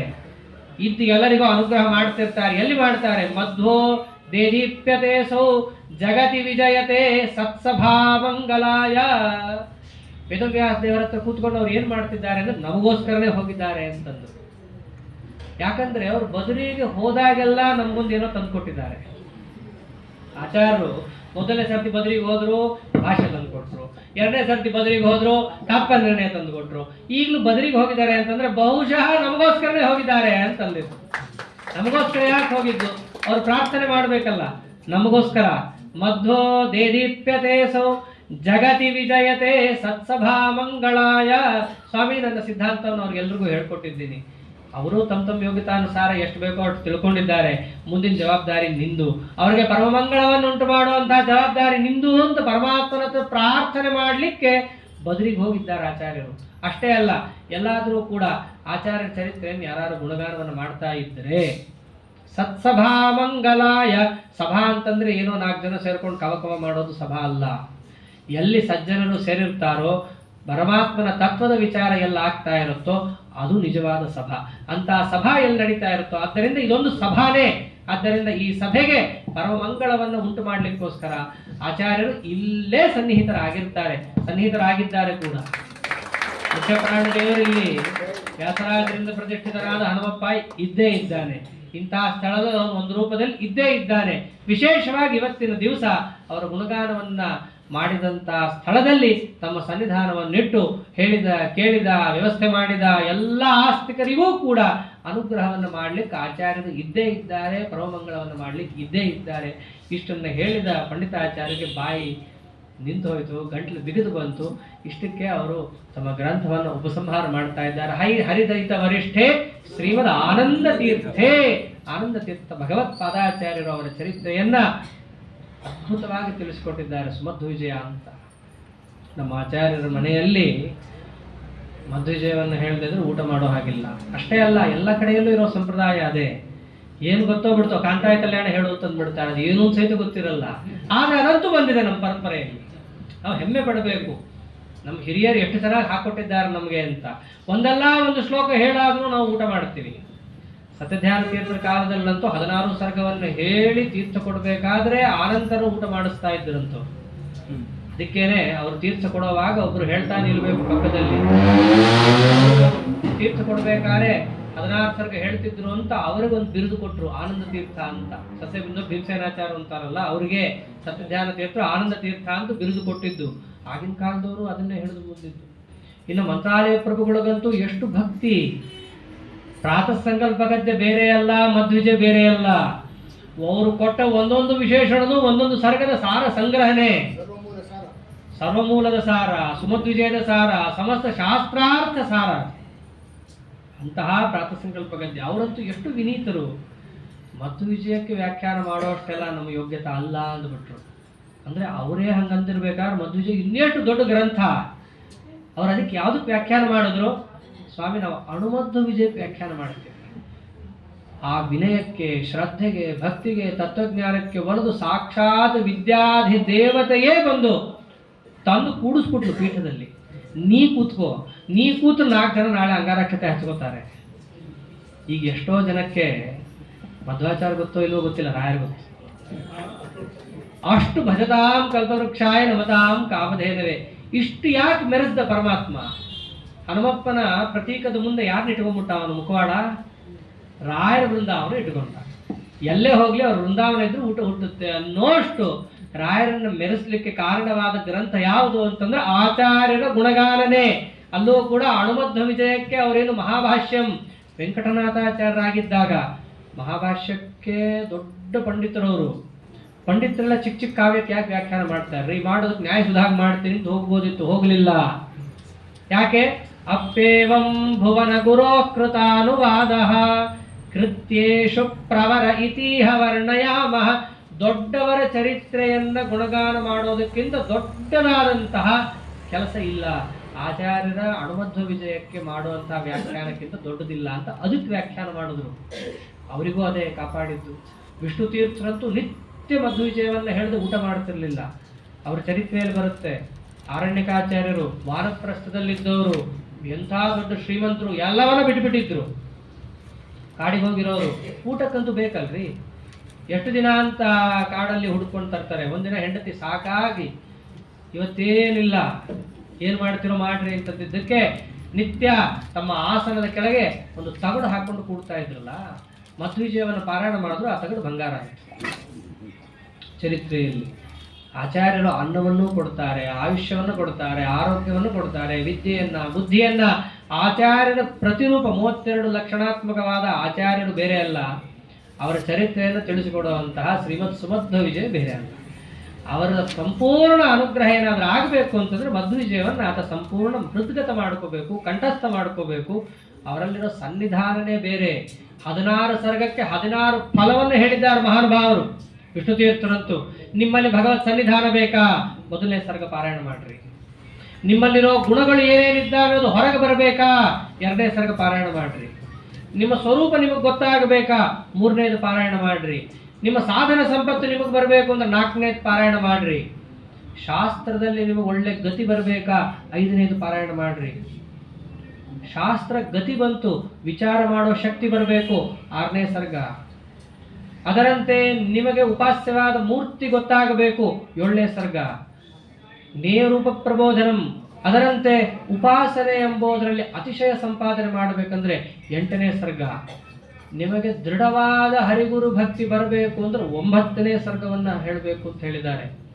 ಅದರಂತೆ ಅಪೇಕ್ಷಿತಾಖಿಲಾವಾಪ್ತಿ 10ನೇ ಸರ್ಗಕ್ಕಿರುವಂತಹ ಫಲ ಏನು ಅಂತಂದ್ರೆ ನಿಮಗೆ ಬೇಕಾದ ಎಲ್ಲ ಫಲವನ್ನು ಕೊಡುತ್ತೆ. ಆ ನಂಬರೇ ಹೇಳುತ್ತೆ. ಅಪೇಕ್ಷಿತಾಖಿಲಾವಾಪ್ತಿ 10ನೇ ಸರ್ಗ. 11ನೇ ಸರ್ಗಕ್ಕೆ ಫಲ ಮೋಕ್ಷಶಾಸ್ತ್ರ ಸುಲೋಲುತ. ಮೋಕ್ಷಶಾಸ್ತ್ರದಲ್ಲಿ ಆಸಕ್ತಿ ಬರಬೇಕು. ನಮ್ಗೆ ಆಸಕ್ತಿನೇ ಬರಲ್ಲ. ಎಲ್ಲ ಗೊತ್ತು, ಉಪನ್ಯಾಸ ಕೇಳ್ತೀವಿ, ಊಟ ಮಾಡ್ತೀವಿ, ಮುಗಿಯಿತು. ಹಾಗಿರಬಾರ್ದು. ಮೋಕ್ಷಶಾಸ್ತ್ರದಲ್ಲಿ ಆಸಕ್ತಿ ಹುಟ್ಟಬೇಕು ಅಂತಂದ್ರೆ 11ನೇ ಸರ್ಗ. ಆಸಕ್ತಿ ಏನೋ ಬಂದು ಪಾಠ ಕೊಡ್ತೀವಿ, ವಿಘ್ನ ಬರುತ್ತಲ್ಲ, ಅದಕ್ಕೆ 12ನೇ ಸರ್ಗ. ವಿಘ್ನನಾಶ ಸಾಧನಾನಾಂ. ಅದರಂತೆ ಸ್ವೀಯ ಮಾಹಾತ್ಮ್ಯ ಬೋಧನಂ. ಶಾಸ್ತ್ರದ ಮಾಹಾತ್ಮ್ಯ ಗೊತ್ತಾಗೋದು 13ರಿಂದ. ಅದರಂತೆ ಪರೋಕ್ಷ ಜ್ಞಾನಕ್ಕೇನೋ ಹೋಯಿತು. ಅದರಂತೆ ಅಪರೋಕ್ಷ ಜ್ಞಾನಕ್ಕೆ ವಿಘ್ನಗಳಿದ್ರೆ ಅದು 15ನೇ ಸರ್ಗದಿಂದ. ಅಪರೋಕ್ಷ ದೃಶೇ ವಿಘ್ನನಾಶ ತದ್ದಾಪನಂ ತಥಾ. ಆ ಅಪರೋಕ್ಷ ಜ್ಞಾನ 14ನೇ ಸರ್ಗದಿಂದ ಅಪರೋಕ್ಷ ಜ್ಞಾನದ ವಿಘ್ನನಾಶ. 15ನೇ ಸರ್ಗದಿಂದ ಅಪರೋಕ್ಷ ಜ್ಞಾನದ ಪ್ರಾಪ್ತಿ. 16ನೇ ಸರ್ಗದಿಂದ ಮೋಕ್ಷನೇ ಸಿಗುತ್ತೆ. ಈಗೇನು 16ನೇ ಸರ್ಗವನ್ನ ಪಾರಾಯಣ ಮಾಡಿದ್ರು ಯದ್ಯಪಿ ಆಚಾರ್ಯರು, ಇವರಿಗೆ ಬೆಳಗ್ಗೆ ದಿವಸ ಪಾರಾಯಣ ಮಾಡಿಸ್ತಾ ಇದ್ರು ಪ್ರತಿ ದಿವಸ. ಅಂತಹದ್ದು ಇವತ್ತಿನ ದಿವಸ ವಿಶೇಷವಾಗಿ 16ನೇ ಸರ್ಗವನ್ನು ಏನು ಪಾರಾಯಣ ಮಾಡಿದ್ದಾರೆ. ಇಂತಹ 16ನೇ ಸರ್ಗಕ್ಕಿರುವಂತಹದ್ದು ಪ್ರಯೋಜನ ಏನು ಅಂದ್ರೆ ಮೋಕ್ಷ. ಒಂದೊಂದು ಸರ್ಗಕ್ಕೂ ಕೂಡ ಒಂದೊಂದು ಪ್ರಯೋಜನ ಇದೆ. ಸಮಸ್ತ ಪುರುಷಾರ್ಥವನ್ನು ತಂದುಕೊಡುವಂತಹ ಗ್ರಂಥ ಶ್ರೀಮದ್ ಮಧ್ವ ವಿಜಯ. ಇದನ್ನೇ ಎಲ್ಲರೂ ಅನುಸಂಧಾನ ಮಾಡ್ಕೊಂಡು ಬಂದಿದ್ದು. ವಿಶ್ವಪತಿ ತೀರ್ಥರು, ವೇದಾಂಗ ತೀರ್ಥರು, ಚಲಾರ್ಯಾಚಾರ್ಯರು, ಅದರಂತೆ ಅನೇಕ ಜ್ಞಾನಿಗಳು. ರಾಯರ ಭಾವ ಅವರದ್ದು ಒಂದು ವ್ಯಾಖ್ಯಾನ ಇದೆ ಅಂತ ಕೂಡ ಹೇಳ್ತಾರೆ. ಈ ಒಂದು ಸುಮಧ್ವ ವಿಜಯಕ್ಕೆ. ಇಂತಹ ಉತ್ಕೃಷ್ಟತಮವಾದ ಗ್ರಂಥ, ಆಚಾರ್ಯರ ಗುಣಗಾನ ರೂಪವಾದಂತಹ ಶ್ರೀಮದ್ ಸುಮಧ್ವ ವಿಜಯ. ಈ ಸುಮಧ್ವ ವಿಜಯ ಎಷ್ಟು ಶಾಸ್ತ್ರೀಯವೋ ಅಷ್ಟೇ ಐತಿಹಾಸಿಕನೂ ಹೌದು. ಇದು ಬರೀ ಕಾವ್ಯನೂ ಹೌದು, ಶಾಸ್ತ್ರನೂ ಹೌದು, ಇತಿಹಾಸನೂ ಹೌದು. ಈ ಸುಮಧ್ವ ವಿಜಯವನ್ನು ಮೀರಿ ಹೊಸದಾದ ಇದಕ್ಕೆ ವಿರುದ್ಧವಾದ ಒಂದು ಕಥೆಯೂ ಇಲ್ಲ. ಅದೊಂದು ಇದರ ಮಹತ್ವ. ಬೇರೆ ವಿಜಯಗಳಲ್ಲಿ ನೋಡಿದ್ರೆ ಇದು ಕಾಣಲ್ಲ. ಒಂದು ಕಥೆಗೆ ವಿರುದ್ಧವಾದ ಇನ್ನೊಂದು ಕಥೆಗಳಲ್ಲಿವೆ. ಆದ್ದರಿಂದ ಪ್ರಾಮಾಣ್ಯ ಬುದ್ಧಿಯೇ ಹೋಗಿಬಿಡುತ್ತೆ. ಆದರೆ ಆಚಾರ್ಯರ ಚರಿತ್ರೆಯನ್ನು ಹೇಳುವ ಮಧ್ವ ವಿಜಯಕ್ಕೆ ವಿರುದ್ಧವಾದ ಒಂದೇ ಒಂದು ಕಥೆಯೂ ಇದುವರೆಗೂ ಕೂಡ ಬಂದಿಲ್ಲ. ಇದನ್ನ ಹೊರತುಪಡಿಸಿ ಬೇರೆ ಕಥೆಗಳು ಬಂದಿರಬಹುದು. ಸಂಪ್ರದಾಯ ಪದ್ಧತಿಯಲ್ಲಿ ಈಗ ಹೇಳಿದಂತೆ ಒಂದು ಕಥೆ ಇದೆ. ಭಾವಪ್ರಕಾಶಿಕೆಯಲ್ಲೇನೆ ಎಷ್ಟೋ ಕಥೆಗಳನ್ನ ಪಂಡಿತಾಚಾರ್ಯರು ತಿಳಿಸಿದ್ದಾರೆ. ಎಲ್ಲವನ್ನೂ ಕೂಡ ಬರೆಯಕ್ಕೆ ಹೋಗಿಲ್ಲ ಮಧ್ವ ವಿಜಯದಲ್ಲವರು. ಅಂತಹ ಅನೇಕ ಕಥೆಗಳು ಕೂಡ ಬೇರೆದಿದ್ದಾವೆ. ಅದರಂತೆ ದಾಸರಾಯರು ಪದಪದ್ಯದಲ್ಲಿ ಬೇರೆ ಬೇರೆ ವಿಚಾರಗಳನ್ನು ತಿಳಿಸಿದ್ದಾರೆ. ವಾದಿರಾಜರು ತಿಳಿಸಿದ್ದಾರೆ. ಶೋಭನ ಭಟ್ಟರ ಕಥೆಗಳು ಹಾಡಲ್ಲಿ ಬೇರೆ ಹೆಚ್ಚು ಕಥೆಗಳು ಕೂಡ ಬಂದದ್ದಿವೆ. ಹೀಗೆ ಆದರೆ ಮಧ್ವ ವಿಜಯಕ್ಕೆ ವಿರುದ್ಧವಾಗಿ ಒಂದೊಂದು ಕಥೆಯೂ ಕೂಡ ಬರಲಿಲ್ಲ. ಯಾಕೆಂದ್ರೆ ಆಚಾರ್ಯನ ಸಾಕ್ಷಾತ್ತಾಗಿ ಕಂಡು ಬರೆದವರು. ಯಾರೋ ಕೇಳಿ ಥರ್ಡ್ ಸೋರ್ಸಿಂದ ಬಂದದ್ದಲ್ಲ, ಎದುರಾಗಿ ನೋಡಿ ಬರೆದಂಥವ್ರು. ತಮ್ಮ ತಂದೆ ವಾಕ್ಯಾರ್ಥ ಮಾಡಿದ್ದನ್ನ ಕಣ್ಣಾರೆ ನೋಡಿದವರು, ತಂದೆ ಸೋತಿದ್ದನ್ನ ಕಣ್ಣಾರೆ ನೋಡಿದವರು, ಆಚಾರ್ಯರ ವೈಭವವನ್ನು ಕಣ್ಣಾರೆ ಕಂಡವರು. ಅಂತಹ ಪಂಡಿತಾಚಾರ್ಯರು ಬರೆದಂತಹ ಶ್ರೀಮದ್ ಸುಮಧ್ವಿಜಯ ಗ್ರಂಥ ಪರಮ ಪ್ರಾಮಾಣಿಕವಾದ ಗ್ರಂಥ. ಒಂದು ಅಕ್ಷರವೂ ಕೂಡ ಆ ಕಡೆಯಿಂದ ಈ ಕಡೆ ಎತ್ತಿಡೋ ಹಾಗಿಲ್ಲ. ಅಂತಹ ದಿವ್ಯತಮವಾದ ಗ್ರಂಥ ಏನಿದೆ, ಅಂತಹದ್ದನ್ನ ಈ ಒಂದು 13-14 ದಿವಸಗಳ ಕಾಲ ಈ ಒಂದು ಮುಖ್ಯ ಪ್ರಾಣದೇವರ ಸನ್ನಿಧಾನದಲ್ಲಿ ಆಗಬೇಕು ಅಂತ ಎಷ್ಟೋ ತಿಂಗಳುಗಳ ಹಿಂದೆಯೇ ಇಲ್ಲಿ ವ್ಯವಸ್ಥಾಪಕರು ಹೇಳಿದ್ರು, ನಡೆಸಬೇಕು ಅಂತ. ಹೌದು ಅಂತ ಅಂದಿದ್ವಿ. ಯಾವತ್ತೇ ಆಗಲಿ 7 ದಿವಸ 3 ದಿವಸ ಅಂದ್ರೆ ಸುಲಭ, ಒಪ್ಕೊಂಡ್ಬಿಡ್ಬೋದು. ಬರ್ತೀವಿ, ಹೇಳ್ತೀವಿ, ಹೋಗ್ತೀವಿ. ತೀರಾ ತುಂಬ ದಿನಗಳು ಅಂತ ಆದ್ರೆ ನಮಗೂ ಒಂದು ಭಯ ಇರುತ್ತೆ. ಎಲ್ಲಿ ವಿಘ್ನಗಳು ಬರ್ತಾವೋ, ಬಂದರೂ ಕೂಡ ಇತ್ತು. ಆದರೆ ವಿಘ್ನ ನಾವು ಬಂದಿದೆ ಅಂತ ನಿಲ್ಸಕ್ಕೆ ನಾವು ಸ್ವತಂತ್ರರಲ್ಲ. ಯಾಕೆಂದ್ರೆ ಅವರೇ ಒಳಗಡೆಯಿಂದ ನಿಂತು ದೂಕಿ ದೂಕಿ ಪ್ರೇರಣೆ ಮಾಡಿ ಮಾಡಿಸ್ಕೊಳ್ಳೋರು ಅವರು ಕೆಲಸ. ಆದ್ದರಿಂದ ನಮಗೊಂದು ಭಯ, ನನಗೊಂದು ಭಯ ಇತ್ತು. ಎಲ್ಲಪ್ಪ ಆಗುತ್ತೆ 13 ದಿನ ಒಪ್ಕೊಂಡ್ಬಿಟ್ಟೆ. ನನಗೂ ಏನೋ ಒಂದು ಸ್ವಲ್ಪ ಹುಷಾರಿಲ್ಲ. ನಾನು ಯಾವುದೋ ಬೇರೆ ಬೇರೆ ಊರಿಂದ ಹೋಗಿ ಮಂತ್ರಾಲಯ ಎಲ್ಲ ಮುಗಿಸಿ ಅನೇಕ ನೀರು ಕುಡಿದು ಬಂದಿದ್ದೆ ಇಲ್ಲಿ.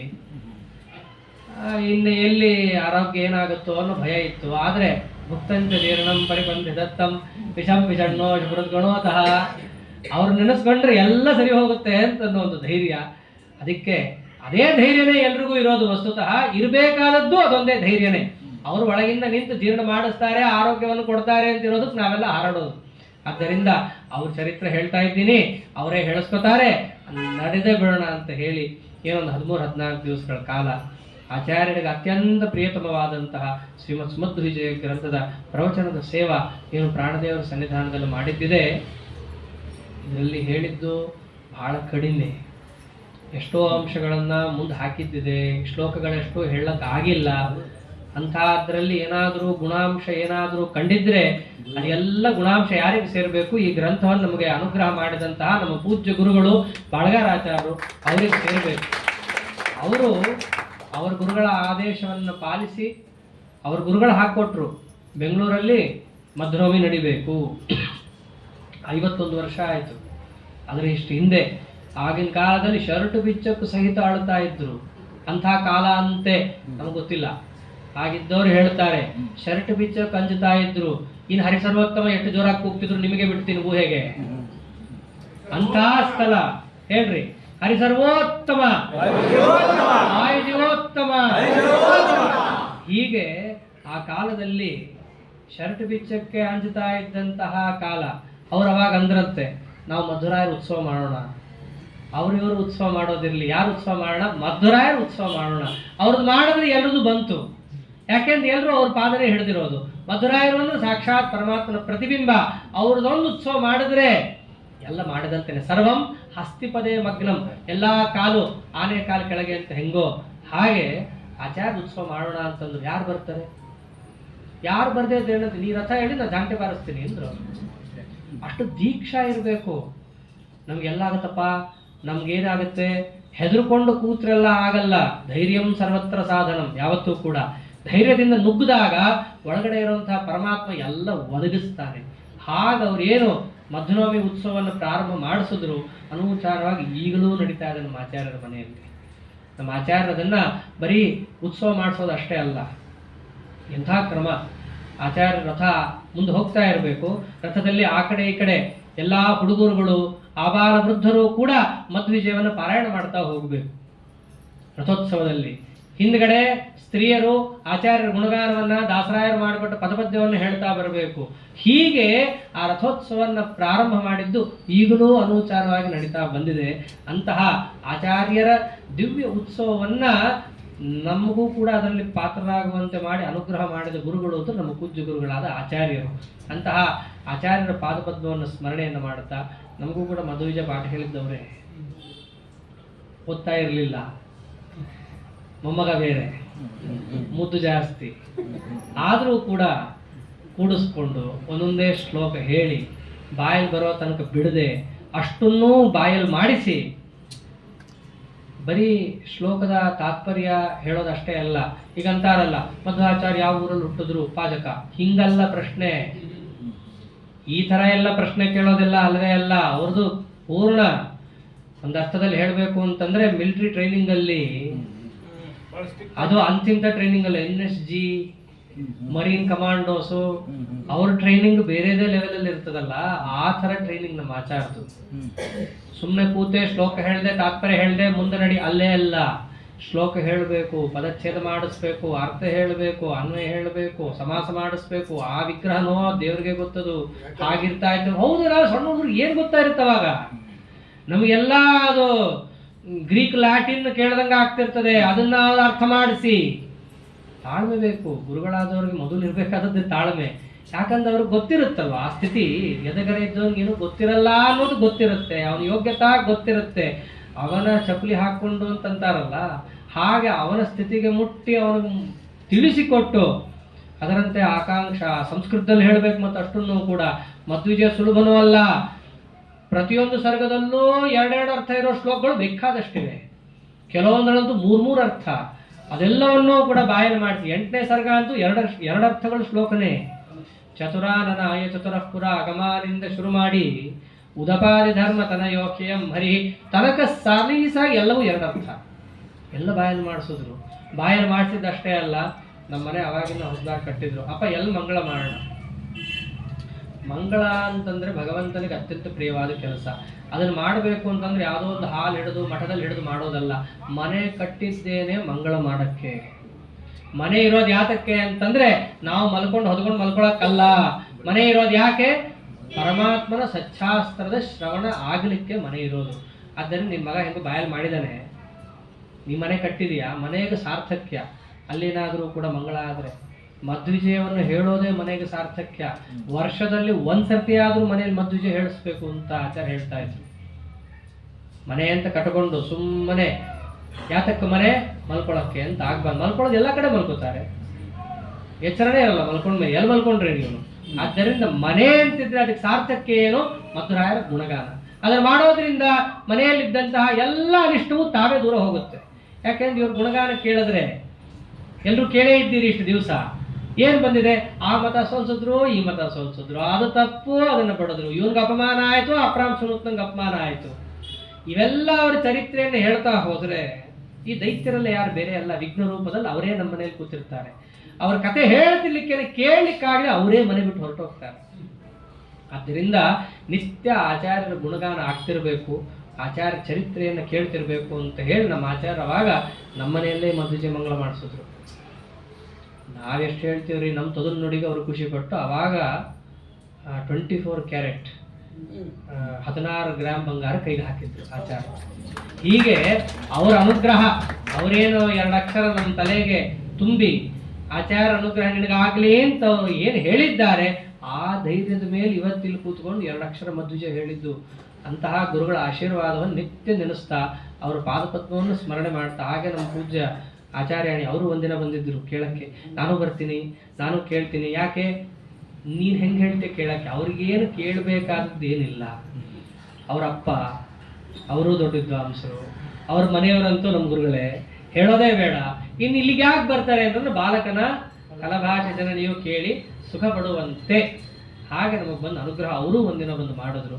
ಹಾಗೆ ನಮ್ಮ ಪೂಜ್ಯ ವೈನಿಯವರು ಅವರಿಗೂ ನಮಸ್ಕಾರಗಳನ್ನು ಸಲ್ಲಿಸ್ತಾ, ಹಾಗೆ ಗುರುಪುತ್ರರು ಅವರಿಗೂ ನಮಸ್ಕಾರಗಳನ್ನು ಸಲ್ಲಿಸ್ತಾ, ಹಾಗೆ ಇವತ್ತಿನ ದಿವಸ ವಿಶೇಷವಾಗಿ ಅನುಗ್ರಹ ಮಾಡಲಿಕ್ಕೆ ಬಂದಂತಹ ಮಾತಾಪಿತೃಗಳು ಅವರಿಗೂ ನಮಸ್ಕಾರಗಳನ್ನು ಸಲ್ಲಿಸಿ, ಅಂತಹ ನಮ್ಮ ಪೂಜ್ಯ ಗುರುಗಳು ಹೇಳ್ಕೊಟ್ಟಿದ್ದಕ್ಕೆ ಏನಾದರೂ ಇಲ್ಲಿ ಮಾತಾಡಿದ್ದಷ್ಟೇ ಏನಾದರೂ ಗುಣಾಂಶ ಏನಾದರೂ ಸಿಕ್ಕಿದ್ರೆ ಅವೆಲ್ಲವೂ ಕೂಡ ನಮ್ಮ ಪೂಜ್ಯ ಗುರುಗಳಾದಂತಹ ಆಚಾರ್ಯರು ಅವರ ಪಾದಕ್ಕೆ ಸಲ್ಲಬೇಕು ಅಂತ ಹೇಳ್ತಾ ಅವರ ಸ್ಮರಣೆಯನ್ನು ಪುನಃ ಪುನಃ ಮಾಡ್ತಾ, ಇನ್ನು ಅವ್ರ ಗುರುಗಳಾದ ಜಲಹಾಳಾಚಾರ್ಯರು ಅವ್ರ ಪ್ರವಚನ ಅಂತಂದರೆ ಎಲ್ಲರೂ ಸುಮಾರು ಜನ ಕೇಳಿದ್ದಾರೆ. ಇಲ್ಲಿ ನಾನು ಪರೋಕ್ಷ, ನಾವೆಲ್ಲರೂ ಕೂಡ ಮಧ್ವರಾಯರ ಕತೆ ಹೇಳಿದ್ರೆ ನಾರಾಯಣ ಪಂಡಿತಾಚಾರ್ಯರು ಮಧ್ವರಾಯರ ಕತೆ ಹೇಳಿದ್ರೆ ಹೆಂಗೋ ಹಂಗಾಗ್ಬಿಡುತ್ತೆ.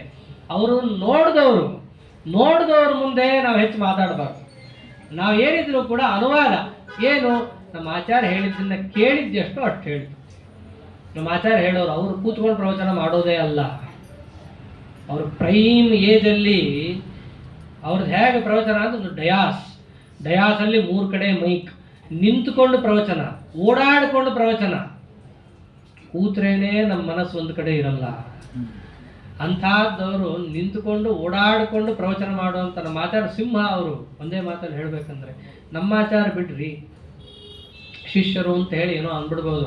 ಉತ್ತರಾದಿ ಮಠದಲ್ಲಿ ಆಗಿನ ಕಾಲದಲ್ಲಿ ನೋಡಿದ ಹಿರಿಯ ತಲೆಗಳು ಯಾರ್ಯಾರಿದ್ದಾರೋ ನಮ್ಮ ಮನೆಗೆ ಬಂದು ಅವ್ರ ಫೋಟೋ ನೋಡಿದ್ರೆ ಮೊದಲು ತೆಗೆದು ಉದ್ಗಾರಣೆ ಅದು ಸಿಂಹವ್ವ ಇವರು,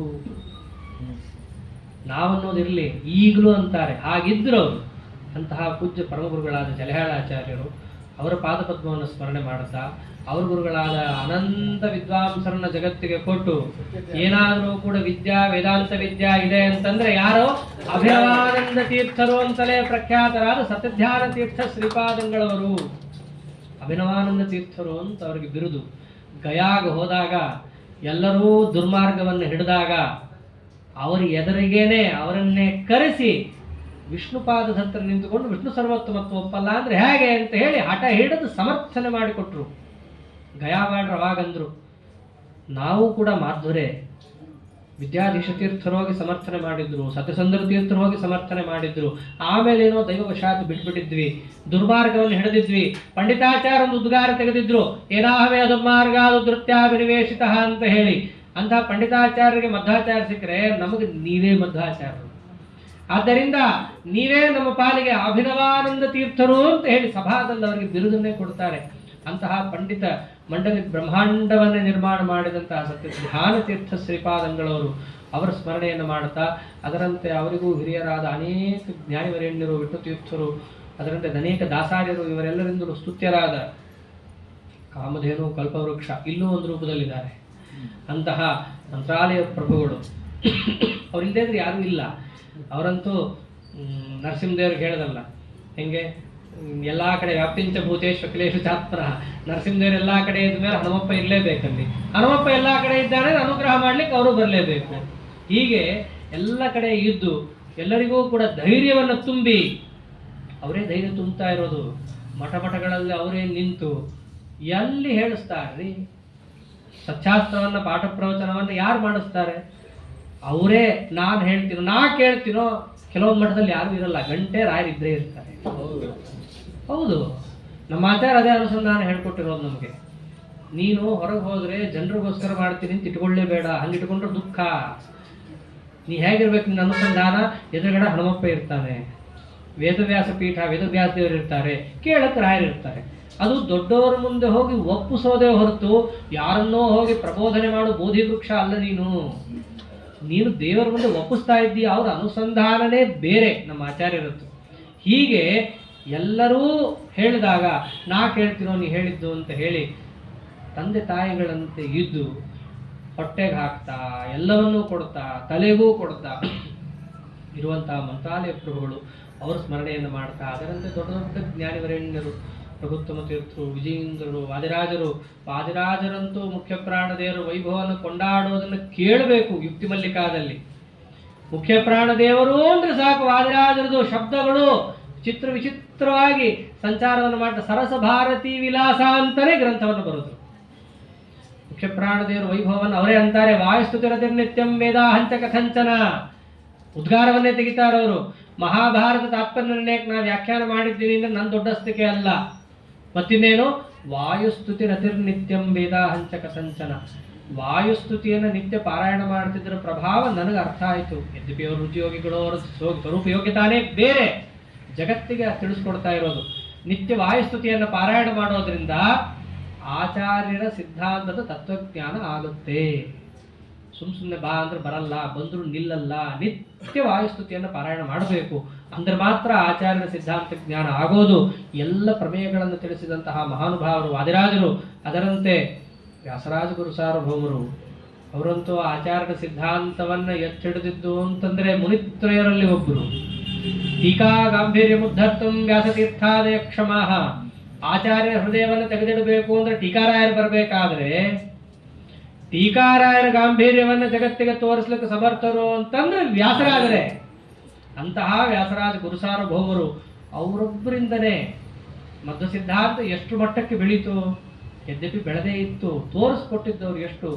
ಆ ಸೇತು ಹಿಮಾಚಲ ಸಂಚಾರ ಮಾಡಿ ಎರಡೂ ರೀತಿಯಿಂದ, ಲೌಕಿಕ ಅಲೌಕಿಕ ಎರಡೂ ರೀತಿಯಲ್ಲೂ ಮಧ್ವ ಸಿದ್ಧಾಂತಕ್ಕೆ ಉನ್ನಾಹವನ್ನು ಕೊಟ್ಟು, ಹೊರಗಡೆಯಿಂದ ರಾಜಗುರುಗಳು, ಒಳಗಡೆಯಿಂದ ಜಗತ್ತಿಗೆ ಗುರುಗಳಾಗಿ ಅನುಗ್ರಹ ಮಾಡಿದಂತಹ ವ್ಯಾಸರಾಜರು ಬರೀ ಪಂಡಿತರಿಗೋಸ್ಕರನೇ ಕೂಡಲಿಲ್ಲ, ಎಲ್ಲರಿಗೂ ಕೂಡ ತತ್ವಜ್ಞಾನ ಮುಟ್ಟಬೇಕು ಅಂತ ಹೇಳಿ ನರಹರಿ ತೀರ್ಥರಿಂದಲೇ ಏನು ಪ್ರವರ್ತಿತವಾಗಿತ್ತು, ಶ್ರೀಪಾದರಾಜರಿಂದ ಏನು ಉದ್ಬೋಧಿತವಾಗಿತ್ತು, ಅಂತಹ ದಾಸ ಸಾಹಿತ್ಯವನ್ನ ತಾವೂ ಕೂಡ ಸ್ವೀಕಾರ ಮಾಡಿ ಪುರಂದರದಾಸರೇ ಮುಂತಾದವರಿಗೆ ಕೊಟ್ಟು ಹೆಮ್ಮರವಾಗಿ ಬೆಳೆಸಿದ ಮಹಾನುಭಾವರು ಅಂತಂದ್ರೆ ವ್ಯಾಸರಾಜ ಗುರು ಸಾರ್ವಭೌಮರು. ಅಂತಹ ವ್ಯಾಸರಾಜ ಗುರು ಸಾರ್ವಭೌಮರ ಸ್ಮರಣೆಯನ್ನು ಮಾಡ್ತಾ, ಅದರಂತೆ ದಾಸರಾಯರು, ಪುರಂದರದಾಸರು, ವಿಜಯದಾಸರು, ಗೋಪಾಲದಾಸರು, ಜಗನ್ನಾಥದಾಸರು ಅವರಂದು ಮಧ್ವರಾಯರ ಸ್ತೋತ್ರವನ್ನು ಮಾಡೋದನ್ನು ಕೇಳಬೇಕು. ಕನಕದಾಸರಂತೂ ಎಲ್ಲರಿಗಿಂತ ಹೆಚ್ಚು. ಮಧ್ವದ್ವೇಷಗಳಲ್ಲದವರಿಗೆ ಇನ್ನಾರಿಗಂಧನ್ ತಮಸ್ಸು ಅಂತಂದಿದ್ದಾರೆ ಅವರು. ಅಂಧನ್ ತಮಸ್ಸು ಯಾರಿಗೆ? ಮಧ್ವದ್ವೇಷಗಳಿಗೆ ಮಾತ್ರ. ಅವ್ರಿಗೆ ಅಲ್ದೇ ಇದ್ರೆ ಇನ್ಯಾರಿಗೆ ಕೊಡ್ಬೇಕ್ರಿ ಅದು? ಇಷ್ಟು ವೀರ ವೈಷ್ಣವತ್ವವನ್ನು ತೋರಿಸಿದ ಮಹಾನುಭಾವರು ಕನಕದಾಸರು. ಇಂತಹ ಕನಕದಾಸರು, ಅಂತಹ ದೊಡ್ಡ ದೊಡ್ಡ ದಾಸವರೆಣ್ಯರು, ಇವರೆಲ್ಲರಿಂದಲೂ ಸ್ತುತ್ಯರಾಗಿ ಸೇವಿತರಾದಂತಹ ಸರ್ವಜ್ಞಕಲ್ಪಾಹ ಟೀಕಾಕಾರಾಹ ಶ್ರೀಮದ್ ಜಯತೀರ್ಥರು. ಆಚಾರ್ಯರೇನೇ ಕಳಿಸಿದ್ದು. ವ್ಯಾಖ್ಯಾಸ್ಯತೇಶ ಗೋರಾಟ್. ಆಚಾರ್ಯರೇ ಉದ್ಗಾರ ತೆಗೆದು ಇವರು ನಮ್ಮ ಗ್ರಂಥಕ್ಕೆ ವ್ಯಾಖ್ಯಾನ ಮಾಡ್ತಾರೆ ಅಂತ ಹೇಳಬೇಕಂದ್ರೆ ಅವರ ಒಳಗಿನ ಸಾಮರ್ಥ್ಯ ಎಷ್ಟಿರಬೇಕು, ಅವರೊಳಗೆ ಇವರೇಟು ಸನ್ನಿಧಾನವನ್ನು ಇಟ್ಟಿರಬೇಕು. ಅಂತಹ ಮಹಾನುಭಾವರು ಟೀಕಾರಾಯರು. ಅವರೆಲ್ಲರಿಂದಲೂ ಸ್ತುತ್ಯರಾದಂತಹ ಅಕ್ಷೋಭ್ಯ ತೀರ್ಥರು, ಮಾಧವ ತೀರ್ಥರು, ನರಹರಿ ತೀರ್ಥರು, ಅದರಂತೆ ಆಚಾರ್ಯರ ಭಾಷ್ಯಕ್ಕೆ ಮೊದಲು ವ್ಯಾಖ್ಯಾನ ಮಾಡಿದವರು ಪೂರ್ಣಪ್ರಜ್ಞ ಕೃತಂ ಭಾಷ್ಯಂ ಆದೌ ತದ್ಭಾವಪೂರ್ವಕಂ ಯೋ ವ್ಯಾಕರೋ ನಮಸ್ತಸ್ಮೈ ಪದ್ಮನಾಭಾಕ್ಷಿ ಯೋಗಿನೇ. ಅಂತಹ ಪದ್ಮನಾಭ ತೀರ್ಥ ಶ್ರೀಪಾದಂಗಳವರು, ಅದರಂತೆ ಆಚಾರ್ಯರ ನಿಜ ಶಿಷ್ಯರಾದಂತಹ ಅಷ್ಟೋತ್ಕೃಷ್ಟ ಋಷಿಕೇಶರೇ ಮೊದಲಾದ ಅಷ್ಟಪೀಠಾಧೀಶ್ವರರು, ಗೃಹಸ್ಥಾಶ್ರಮಗಳಲ್ಲಿ ಲಿಪುಚ ತಿಲಕರು, ಕುಲಶೇಖರರಾದಂತಹ ತ್ರಿವಿಕ್ರಮ ಪಂಡಿತರೇ ಮೊದಲಾದ ಸಮಸ್ತ ಜ್ಞಾನಿಗಳಿಂದ ಸೇವೆಯಾದಂತಹ ಆನಂದ ತೀರ್ಥ ಭಗವತ್ಪಾದಾಚಾರ್ಯರು. ಅವರ ಪಾದಸ್ಮರಣೆಯನ್ನು ನಿತ್ಯನೂ ಮಾಡಬೇಕು, ಒಂದ್ಸರ್ತಿನಾರು ಮಾಡಬೇಕು ಅಂತ ಹೇಳಿದರು. ಒಂದು ಬಾರಿ ನಮ್ಮ ಆಚಾರ ಸ್ವಲ್ಪ ಆ ಬಾಗೆ ಒತ್ತು ಕೊಡೋರು. ಒಂದು ಭಾರಿ ಸ್ಮರಣೆ ಸಾಲದೆ, ಭಾರಿ ಅಂದ್ರೆ ದೊಡ್ಡದು, ಒಂದು ದೊಡ್ಡದಾಗಿ ಸ್ಮರಣೆ ಮಾಡ್ರಿ, ಮಾಡೋದಾದ್ರೆ ದಿನ ಮಾಡ್ರಿ. ಇವತ್ತಿನ ದಿವಸ ವಿಶೇಷವಾಗಿ ಒಂದು ಭಾರಿ ಸ್ಮರಣೆ ಸಾಲದೆ ಅಂತಹ ಆಚಾರ್ಯರ ದಿವ್ಯ ಸ್ಮರಣೆಯನ್ನು ಮಾಡುತ್ತಾ, ಅದರಂತೆ ಹನುಮತ್ ಭೀಮ ಮಧ್ವಾತ್ಮಕರಾದಂತಹ ಅವರಿಂದ ಸೇವಿತನಾದ ಸೀತಾ ಸಮೇತ ರಾಮಚಂದ್ರ, ರುಕ್ಮಿಣಿ ಸತ್ಯಭಾಮ ಸಮೇತ ವೇಣುಗೋಪಾಲಕೃಷ್ಣ, ಆಚಾರ್ಯರಿಂದ ನಿತ್ಯ ಸಂಸೇವಿತನಾದಂತಹ ಬಾದರಾಯಣ ರೂಪಿಯಾದಂತಹ ಲಕ್ಷ್ಮೀ ವೇದವ್ಯಾಸ, ಇವರಿಂದ ಅಭಿನ್ನನಾದಂತಹ ಅಸ್ಮತ್ ಕುಲದೇವತ ಅಥ ಪಾಂಡುರಂಗ ವಿಠಲ, ಅವನಿಂದ ಅಭಿನ್ನನಾದಂತಹ ಲಕ್ಷ್ಮೀ ವೆಂಕಟೇಶ, ಲಕ್ಷ್ಮೀ ಹಯಗ್ರೀವ, ಲಕ್ಷ್ಮೀ ರಂಗನಾಥ, ಲಕ್ಷ್ಮೀ ನರಸಿಂಹ, ಜನಂತ ಅವತಾರಾತ್ಮಕನಾದಂತಹ ಬಿಂಬರೂಪಿ ಪರಮಾತ್ಮನಿಂದ ಅಭಿನ್ನನಾದ ಈ ಸುಮಧ್ವಿಜಯ ಗ್ರಂಥ ಪ್ರತಿಪಾದ್ಯನಾದಂತಹ ನಾರಾಯಣಾಯ ಅಖಿಲ ಕಾರಣಾಯ ಶ್ರೀ ಪ್ರಾಣನಾಥಾಯ ನಮಸ್ಕರೋಮಿ. ಮುಖ್ಯ ಪ್ರಾಣ ದೇವರಿಗೆ ಅತ್ಯಂತ ಪ್ರಿಯನಾದಂತಹ ರಮಾಲಾಲಿತ ಪಾದಾರವಿಂದ, ಲಕ್ಷ್ಮೀನಾರಾಯಣ ದೇವರ ಪಾದಾರವಿಂದದಲ್ಲಿ ಈ 13-14 ದಿವಸಗಳ ಕಾಲ ಏನು ಸುಮಧ್ವಿಜಯ ಪ್ರವಚನ ನಡೆದಿದೆ ಅದನ್ನು ಅರ್ಪಣೆ ಮಾಡ್ತೇನೆ ಅಂತ ಹೇಳ್ತಾ ಈ ಪ್ರವಚನ ಮಾಲಿಕೆಯನ್ನು ಉಪಸಂಹಾರ ಮಾಡ್ತಿದ್ದೇನೆ. ಶ್ರೀಕೃಷ್ಣ ಅರ್ಪಣಮಸ್ತು. ಹರೆಯೇ ನಮಃ. ಇನ್ನೊಂದು ವಿಶೇಷ ಏನು ಅಂತಂದರೆ, ಏನು ಪ್ರವಚನವನ್ನು ಹೇಳುವಾಗ ಸಾಮಾನ್ಯವಾಗಿ ಬರೋದು ತಡ, ಬಿಡೋದಂತೂ ಎಲ್ಲದಕ್ಕಿಂತ ತಡ. ಒಂದ್ಸರ್ತಿ ಅಂತೂ ಕೇಳೇ ಬಿಟ್ರು, ಆಚಾರ್ಯ 6:30 7:30 ಅಂತ ಇದೆ, ಸ್ವಲ್ಪ ನಾವು ಟೈಮ್ ಬದಲಾಯಿಸೋಣ, 6:30 8 ಇಡೋಣವಾ, ಹೆಂಗೂ ನೀವು ಬಿಡೋದು 8. ಅಧಿಕೃತವಾಗಿ ಯಾಕೆ ಅನೌನ್ಸ್ ಮಾಡಿಬಿಡಬಾರ್ದು? ಬೇಡ, ಅದನ್ನ ಡೇಂಜರ್ ಆಗ್ತದೆ, 8:30 ಆದ್ರಿಂದ ಕಷ್ಟ, ಬೇಡ 7:30ಗೆ ನಿಲ್ಸೋಣ ಅಂತ ಇಟ್ಕೊಳ್ಳೋಣ. ದೇವ್ರು ಎಲ್ಲಿ ತನಕ ಹೇಳಿಸ್ತಾನೋ ಅಲ್ಲಿ ತನಕ. ಅಂದ್ರೆ ಬರೋದು ತಡ, ಬಿಡೋದು ತಡ. ಇಷ್ಟಾದ್ರೂ ಕೂಡ ಇವೆರಡರ ಮಧ್ಯದಲ್ಲಿ ಇದನ್ನೆಲ್ಲ ಸಹಿಸಿಕೊಂಡು, ಎಷ್ಟೋ ಲೋಪದೋಷಗಳಾಗಿರುತ್ತೆ, ಅದನ್ನೆಲ್ಲವನ್ನೂ ಕೂಡ ಸಹಿಸಿಕೊಂಡು ಬಂದು ಕೂತು ಕೇಳಿದ ನಿಮಗೂ ಆಚಾರ್ಯ ಚರಿತ್ರೆಯನ್ನು ಹೇಳಬೇಕು ಅಂತ ವ್ಯವಸ್ಥಾಪನೆ ಮಾಡಿದಂಥ ಇವರಿಗೂ ಮತ್ತು ಆಯೋಜಕರಿಗೂ ಪ್ರಾಯೋಜಕರಿಗೂ ಮತ್ತು ಹೇಳಿದಂತಹ ನನಗೂ ಕೂಡ ಆಚಾರ್ಯರು ಏನು ಇಷ್ಟೊತ್ತಾಗ ನಾನೇ ಹೇಳಿದ್ದಲ್ಲ, ಮುಂದಿನ ವರ್ಷ ಸ್ವಲ್ಪ ನಾವು ಡೆವಲಪ್ಮೆಂಟ್ ಇರಬೇಕಂತ, ಹಾಗೆ ನನಗೂ ಮತ್ತು ತಮಗೂ ಕೇಳಿದವರಿಗೂ ಕೂಡ ಕೂತಿದಂತಹ ಸ್ಥಾನದಲ್ಲಿ ಹೇಳಬೇಕಾದ್ದರಿಂದಾಗಿ ಹೇಳೋದಿಷ್ಟೇ. ಹಿತೋಪತಿಶಯವಾದ ಆಯುಷ್ಯ ಆರೋಗ್ಯ ಭಾಗ್ಯಾದಿಗಳನ್ನು ಕೊಟ್ಟು ಜ್ಞಾನಭಕ್ತಿ ವೈರಾಗ್ಯಾದಿಗಳನ್ನು ದೃಢವಾಗಿಸಿ ಮುಂದಿನ ಮಧ್ಯನವಮಿಯಷ್ಟೊತ್ತಿಗೆ ಇನ್ನಷ್ಟು ತತ್ವಜ್ಞಾನವನ್ನು ಅವರೇ ನಮ್ಮೊಳಗೆ ನಿಂತು ನಮಗೆ ಕೊಡಿಸಿ ಅನುಗ್ರಹ ಮಾಡಲಿ ಅಂತ ಪ್ರಾರ್ಥನೆಯನ್ನು ಮಾಡ್ತಾ ಇದ್ದೇನೆ. ಶ್ರೀಕೃಷ್ಣಾರ್ಪಣಮಸ್ತು. ಹರೇ ನಮಃ.